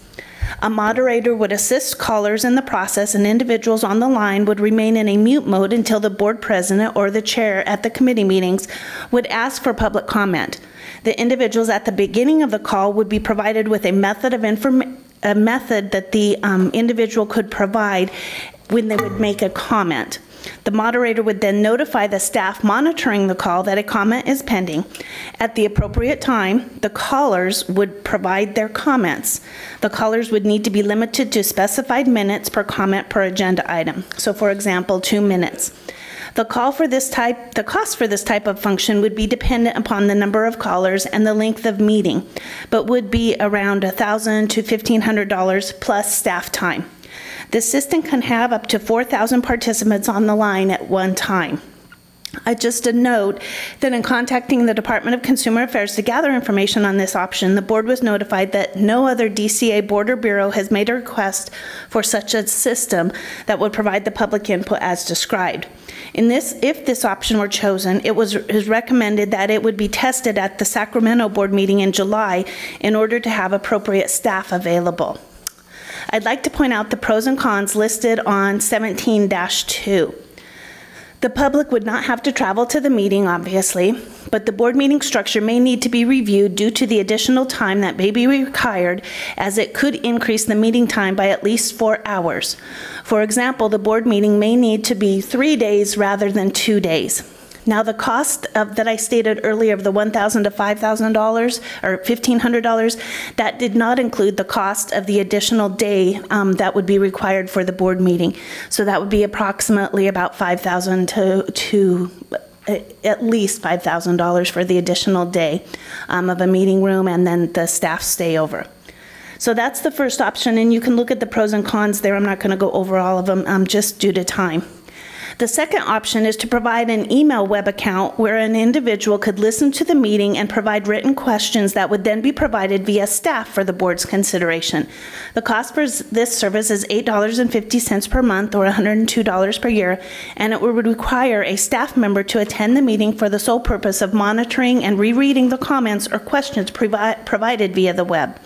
There would not be a limit to the individuals who could provide comments. The pros and cons for this item are actually listed on the bottom of page 17-2 and top of 17-3. Again, the public would not need to travel to the meeting, but again, the meeting structure would need to be reviewed due to the additional time that would be required. And again, that cost would then be additional as well. The third option is to hold all meetings in Sacramento at the Evergreen Hearing Room and video conference to the 3 other locations throughout California where the board has video conference equipment, which is San Jose, San Diego, and Cerritos. A staff member would have to be available at each of the off-site locations to monitor the meeting and equipment, as well as be the point of contact or moderator at that public comment, during public comment. There would be no additional cost to the board other than the 3 staff who would not be performing their normal work duties as they monitor the meeting. And again, the pros and cons for that are listed on 17-3. The final option is to teleconference the board meeting to locations throughout California where the board has the most space available, for example, San Jose and Cerritos. The board's main meeting would take place in its normal locations throughout the state, and individuals would also be able to go to the 2 district offices and attend the meeting via teleconferencing equipment. A staff member would have to be available at each of the off-site locations to monitor the meeting and the equipment, as well as be the point of contact for as the moderator. And the pros and cons are listed on page 17-4. These are the 4 options for the board to consider. So are there any questions on any of these? Or any recommendations? I think one of the costs you did not include by adding an additional 5 or 6 hours, that is an additional day, is for us to take a day off. Absolutely. We do. This is our volunteering time for the state of California, basically. I mean, they pay me $100 here for a day. So that's, as a surgeon, you know what that means. So your time. So it's, in my mind, I think if you can do the video conference, that might add the most value where they can see us. Not only that, we can see them, if that is possible for the lowest cost. And also, I just don't have, I have an aversion to have all 4 meetings in Sacramento. Let me put it that way. So it is good to go all around the state, and actually it makes it makes that we're a statewide board rather than just a legislative kind of place. We're one place. So. Unfortunately, yeah, we're looking at where our video conferencing equipment is, and unfortunately we can't have it in a hotel. So that's why we would have to limit it. And the only place that we have large enough to be the central location for the board meeting is in Sacramento at the hearing room where the video conferencing equipment is. Do we have any other board members with comments or questions at this time? Dr. Salmonson? Well, I thought number 4, I thought you said with number 4, you move around, the board's main meeting would take place in its normal locations. Yes, that would be for teleconferencing, not video conferencing. Teleconferencing, okay, thank you. Because you still mentioned San Jose and Cerritos, that threw me off. Right, because those 2 locations would be where we could actually have the teleconferencing and have staff available that they could monitor those locations, because we would still want those locations to be available for a board member to go to that location, and we would want staff there. And so those are the 2 places where there's the largest public venue to where there'd be people allowed to sit there. So the board members wouldn't all come together? They'd be going around? That was one of the options that the board had wanted us to look at. Oh, okay. Any other board member? I'm not clear about that. Why would a board member have to be at the other teleconferencing site? They wouldn't have to be. It's not that they have to be, but if they wanted to be, that was kind of that's what we had heard from the board, is they wanted options. Well, from my point, So- my inquiry was if I'm not able to go up to Sacramento on a meeting, I should have the opportunity as a board member, as I do as a council person, I should be able to go someplace and participate via teleconference, and we really... And that's what this would provide you if we did that. You'd be able to either go to San Jose or Cerritos, one of those locations. That would be so easy. It would have to be noticed. It would definitely, yeah, those locations, like I said, none of the requirements under the Open Meetings Act would have to change, would be able to No, I change. know. We'd No, I still, know that. yeah, No, have but the I- public location open. It's a whole other topic. I had asked about this before to do it. A couple of things. In our city council, we have our meetings Ustreamed, and I think this gentleman uses the same capability for the state. Yes, you do. And then we have a system whereby, and we could do this without any additional money, people can email remarks on agenda items. And then our city clerk gives us a printout when we go to have the meeting of who has sent email remarks on the agenda items. So, I mean, we could do that right now. That's number 2. Have some, well, even some capability where they could just email in, we post the agenda, and then... This is prior to the meeting she's talking about. Oh, aren't you talking about during the meeting, Ms. Shipsky? No, okay. No, I'm talking prior to the meeting. Okay. Because, and that is a city council person, that's what I get. I'll get a pack of comments on each of the agenda items that people have emailed in prior to the meeting. So that's one thing we can look at. And then, the other thing about webcasting and, there is a capability. It would take a staff person to do it, but you can field questions by having Facebook chat capability. A lot of people are doing this too. They do the meetings, and then people can make their commentary so that it is then, and the only time the commentary would be is when you take public remarks. So it's not like it's an ongoing chat of the public while we're having a meeting. Well, there is public comment on every agenda item. No, they will. But I think the system is going to play out the way it is here. People don't comment on every item. And, there's going to be certain items that will take in more time than others because you have the you have the time taken up by comments. But just some thoughts. Well, and in regards to your written comments, for people sending them in, we did actually amend the Administrative Procedures Manual to allow for that now. So that is something we're willing to do right now. In fact, I believe for this meeting, you've received 2 items, I believe, that Ms. Whitney had forwarded out to the members on agenda items. So we will continue to do that in the future. It's not very prominent on the website that you can do that. So okay, so maybe perhaps, that's something we look at. Because you have to go dig and find the agenda, and then it should be concurrent where the agenda is. By the way, it's called e-remarks, and if you want to make any, you click there, and then that remark would be attached to that agenda item. It's, and I can share with you our software system. It's very inexpensive. Okay. So I'm going to make a suggestion that I think there may be more options and more nuanced options than what's in here. And I wonder if, Ms. Shipsky, you'd be willing to work with Kim around. Okay, that's great. I'm concerned, and I'm not for cutting off public member or board member comments, but I'm concerned about trying to vote on anything today, to be honest with you. I think we need a broader set of options and more time to fully consider. I think there's a general commitment to expanding access, opening access to our meetings without requiring a third day of board meetings. I think we'd have a number of resignations from... And considerable expense. I mean, there's got to be an inexpensive way for us to do this, So I'd like to continue on in this agenda item with that in mind, that you will seek the very wise counsel of our public servant here, and anyone else who has thoughts should certainly share them with Ms. Kirkmeyer, so that in July we can actually agendize this. Public comments, Mr. French. Wait, Mr. French? I'm good. Try and do this in order. Very quick. Jack French. I'm here on behalf of the Consumers Union Safe Patient Project.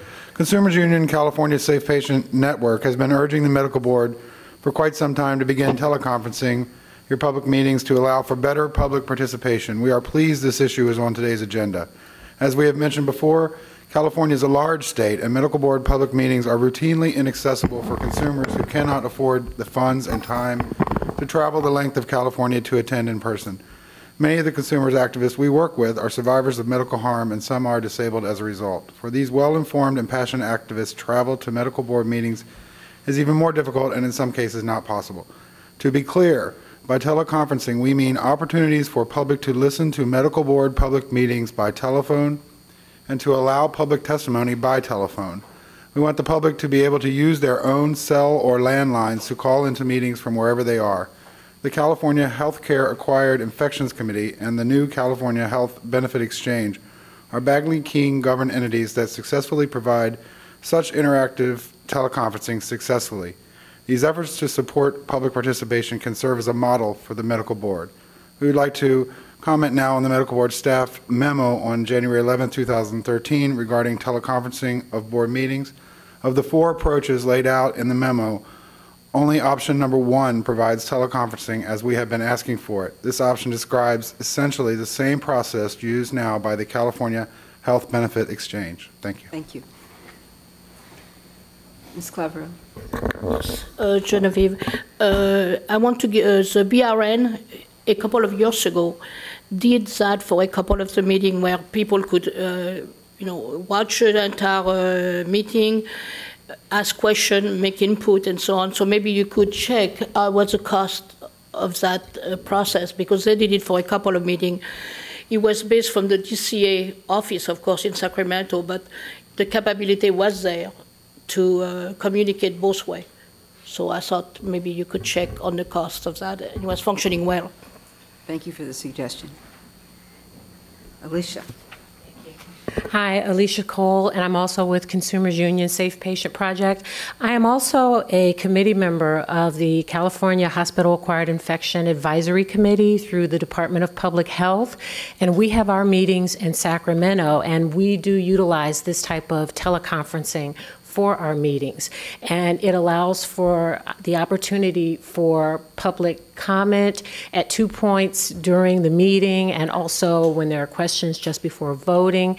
And it also allows for the fact if a committee member who is a voting member cannot make it to Sacramento that particular day, they can go to a designated site where if they are at one of those designated conferencing sites, they can maintain their voting rights.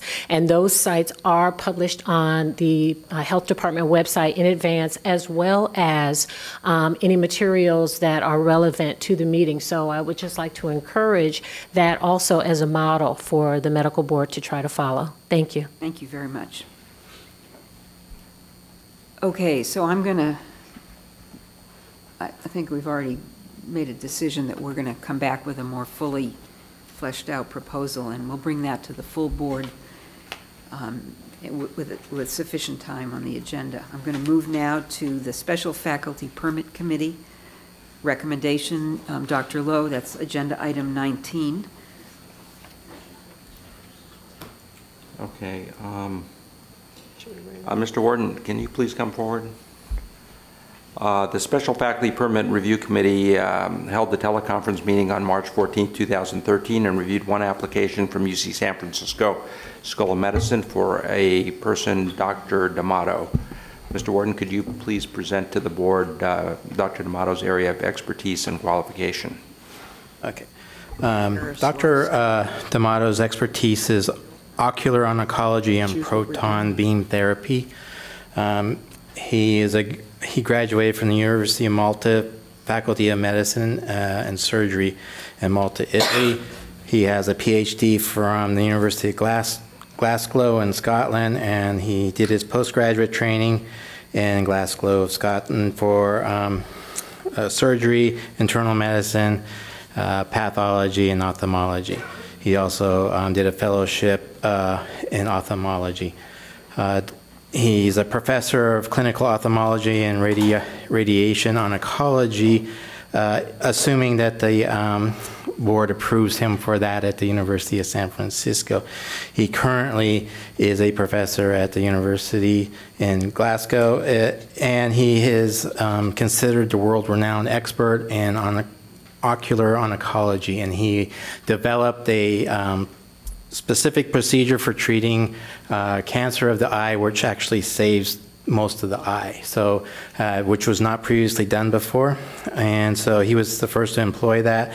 It was a direct proton beam treatment of the iris of melanomas, which used to require the eye to be not usable, and he has done it so that it now preserves the eye. He treats patients currently in Liverpool and from over 32 countries. He treats 700 patients. He's a highly sought after world recognized speaker on the subject, and he trains people all over the world on how to do this. The University of San Francisco has recruited him to be on their faculty, and this doctor was reviewed by our special faculty permit committee, who unanimously approved him for recommendation to the board. Okay, so I would like to make the following motion: that the board approve Dr. Bertil Eric D'Amato for a Business and Profession Code Section 2168.1, parentheses A1, a special faculty permit appointment at the University of California, San Francisco School of Medicine. Second. Second. All in favor? Aye. Oh, sorry, any public comment? Any board member comment? All in favor? Aye. Aye. Any opposed? Any abstentions? And we still have a quorum. Okay. Dr. Lowe, did you have another candidate? No, that's it. Okay, thank you very much. Then we're going to go to, we have agenda item 25, update on enforcement committee, consideration of committee recommendations. That's me. That's you. So we had a very ambitious agenda. Ms. Sweet reported on the expert reviewer training that was held in Irvine on February 9th, 2013. Well attended, extremely well received. As with the May training, it was highly praised and even better than the prior session. Ms. Sweet implemented a new process where, in order to receive CME credit, the participant had to prepare sample expert opinions. So this information will be used to enhance the training at our next session in San Diego, to be held October or November. The next thing is that Ms. Sweet presented a proposal to increase the expert reviewer hourly rate upon completion of the expert reviewer training. So this will make us much more competitive with the private sector, and the increase is from $150 per hour to $200 per hour for record review and so forth. And the chart was well delineated in our board packet. The difference is that for neurosurgeons, it's going to be a little bit higher because it's harder to get those reviewers. It's going to be $300 per hour for record review, $400 for testimony. So I would like to entertain a motion to direct staff to prepare a budget augmentation to increase expert reviewer pay according to that schedule. So moved. Can I have a second? Second. Any board member comments? Any comments from members of the public on this agenda item? All in favor? Aye. Aye. Any opposed? Okay, the next item, Ms. Threadgill, who's Chief of Enforcement, gave a presentation regarding the historical efforts the board has made to improve retention of investigators. Investigators for the Department of Justice are paid more than our investigators, and there's been a lot of discussion surrounding that whole issue. So Chief of Enforcement Renee Threadgill had requested from the Department of Consumer Affairs that they submit to the DPA, the Department of something, Personnel Administration, to pursue the differential for the training officers, the range masters, the defensive tactic instructors, and other formal training assignments. And as of this date, it's unheeded. I think that what we need to do now is to make a motion for the staff to pursue these differentials as had been described before. So I'd like to entertain that motion. So moved with the budget also. what it costs. Yes. It's moved, but also have the cost there, so. Right. Can I get a second? Second. Board member questions? Public member questions? All in favor? Aye. Any opposed? Any abstention? Okay, so then the next thing that happened is Ms. Katie provided a review of the priorities established by the Business and Professions Code, Section 2220.05. The law was established in 2003 and it identifies the priorities of the board's investigative and prosecutorial resources. Then Ms. Katie and Mr. Hepler then provided a brief briefing on the utilization review process in response to the public comment during the last meeting. So it turns out that we definitely agree that utilization review is the practice of medicine. So the bottom line was that the committee made a motion to recommend to the full board that we reaffirm that utilization review is the practice of medicine and direct staff to come up with guidelines and identify any legislative amendments that may be required in order for the board to take action on cases when utilization review in the practice of a substandard medical care. So I'd like to entertain that motion. So moved. So moved. Second? Second. Second. Any board member questions about this? Concerns?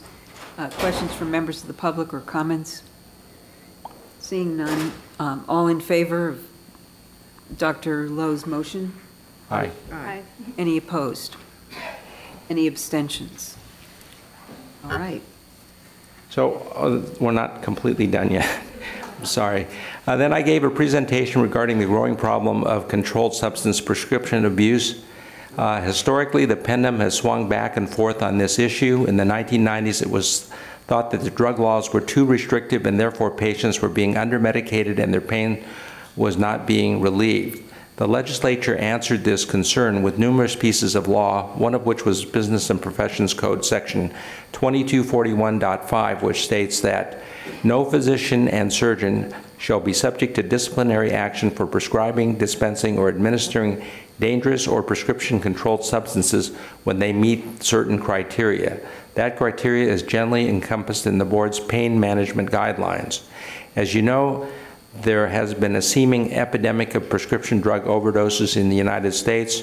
We've been looking for better ways to address this issue, but the committee thinks that it would be a good time to convene a task force to further define the best practices as it relates to prescribing controlled substances and to revisit the pain management guidelines to see if there's any additional guidelines that can be added or removed to address this very serious problem. So the committee made a motion to support my recommendation to establish the task force. We have volunteers that include Barbara Yaroslavsky, who will act as chair, Dr. Bishop, Dr. Levine, Yvonne Chong from the CMA also offered the CMA's resources. So I'd like to entertain one of those motions. So moved. Second. Any comments questions from board members? Any comments from members of the public on this recommendation?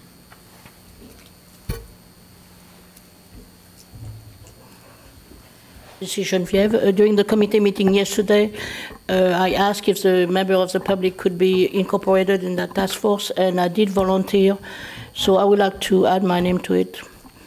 I am in RN, and I'm a PhD in management, and I'm a patient who is very knowledgeable about opiates. Thank you. Okay, the final area of discussion, Ms. Katie presented us a very thorough historical review of the model disciplinary guidelines and rulemaking process as it relates to the implementation of the uniform standards set forth in SB 1441. So after a lot of discussion, the committee made a motion to recommend that the full board commence rulemaking procedures to be heard at the next board meeting in order to adopt the uniform standards as set forth in SB 1441 and to direct legal counsel to draft a response regarding action taken by the board. I'd like to entertain a motion for the staff to institute the rulemaking procedures in order to adopt the uniform standards as set forth in SB 1441 and to direct legal counsel to draft a response regarding action taken by the board. So moved. Second? Second. Before I take comment on that, we need to vote on your prior motion. We do? I thought we did. On the Okay. task Yes, force, task no. force. Okay, let's, All in favor of the task force recommendation? aye. Aye. Any opposed? Any abstentions? Okay. We have a motion and a second of that motion that Dr. Lowe just read about the SB 1441 regulations and the initiation of the rulemaking process. Any comments from members of the board? Any comments from members of the audience?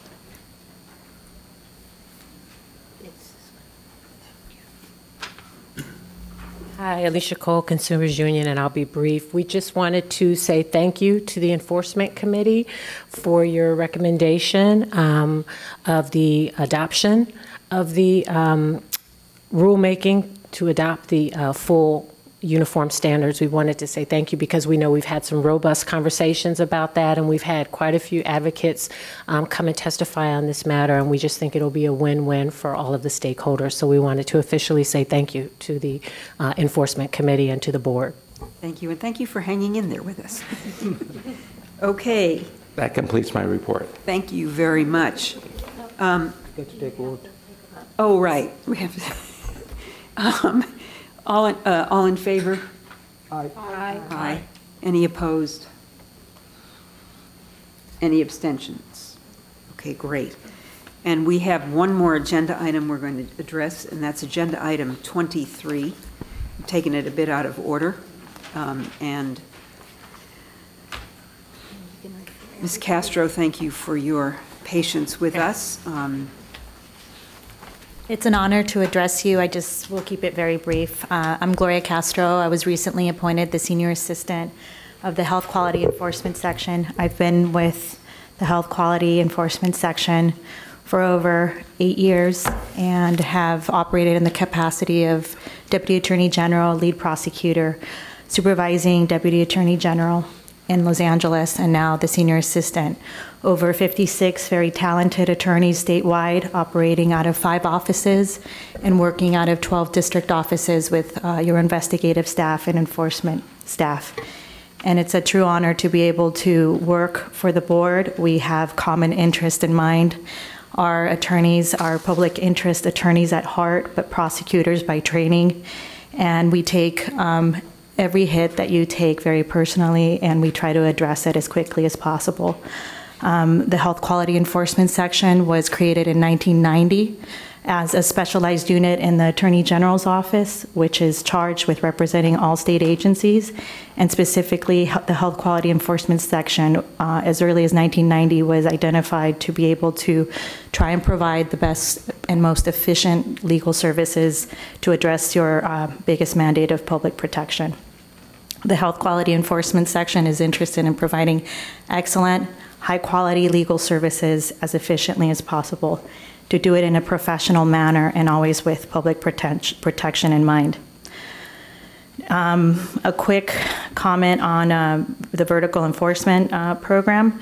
We continue to meet on a quarterly basis with the medical board's enforcement supervisors to iron out any efficiencies that we can identify. Very quickly, we have met a lot of goals, which include to be able to focus on subpoena enforcements and develop some thoughtful ways to address the deficiencies in being able to obtain medical records in a quick manner. We will also continue to work very closely with enforcement staff to pursue and identify interim relief orders quickly. And those are Penal Code Section 23 bail restrictions in criminal cases involving defendant licensees, interim suspension orders to try and suspend doctors and take them out of the commerce of providing medical services to patients. And we also work very closely to identify mentally impaired and physically impaired physicians very early on so that they're not posing a danger to patients. In addition to the vertical enforcement program that we manage for you. You just heard from Mr. Bell earlier today. He's a supervising Deputy Attorney General. He spoke to you about expert review, experts just generally. We routinely appear before you on any topic, and I encourage you to let Ms. Whitney know if there's anything that you need us to create and come and answer questions. That is part of our job too. We, for example, also participate in investigator academies. We've been grading some of these expert opinions in writing following the training. We engage in some minimal policy issues affecting the medical board. We attend meetings for you. We quash subpoenas served on the board members to prevent you from having to be somewhere where you don't need to be. And we work very closely with DCA counsel, Mr. Hepler, Ms. Dobson, and now our new person. So in short, we're working very closely with your enforcement staff to meet every goal that we can with the program that we've had for the last 6 years, which it is a half a program. It's a bit of a hybrid, and we're continuing to iron out those details. Thank you very much. Thank you. Thanks. And just to answer your question, the Attorney General is looking at the SB 231 issue, and she's taking it into consideration, inspecting it, and she will have a position eventually. Thank you. You mean the amendment to SB 304? SB 231 was the 2005 bill. That's right, sorry, SB 304, the sunset bill, with reference to the DOJ investigations. Okay, the final agenda item is agenda items for July that we haven't already identified. If anyone has additional items they'd like to. We should mention that cover California's cover. For the, and we do have for the July meeting, board members, and if you can't think of anything now because it's late in the day, you could email Ms. Whitney. One of the things I'm wondering is if, and I don't know, it has to be a board issue, but a board agenda item, about putting on the website. Today we saw slides about the enforcement process. I think it would be very helpful if that could somehow be on the website so that the public could see this is the process, because often the complaint, and the news media was talking about this, you know, they get a complaint from a patient who says, I called the board and nothing ever happened. And I think if we could have what's called an infographic that would show the process, it may give people some sense that when they call, it just doesn't fall off the earth, that it is a lengthy process, a due process. Exactly. As a part of the strategic plan, we're addressing, updating by divisions the information that is on our website, and that is part of what's being considered. What's very helpful are things called infographics, where it shows in a very descriptive way, not just a narrative way, about how things work. People seem to get it better, and so that would be very helpful. Right, that's part of the strategic plan. Yeah. Okay, great suggestion. I thought this stuff was already on there, but Well, it's there. It's not in that format. I don't know what. Okay, so I need. Okay. It's a very good format.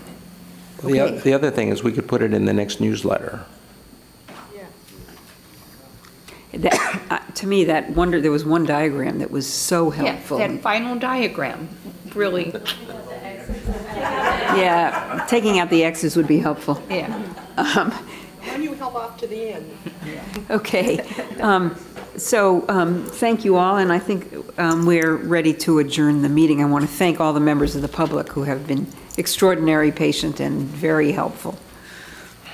So we'll be in touch. Yeah. All right, very good. Some of us have to go. Yeah.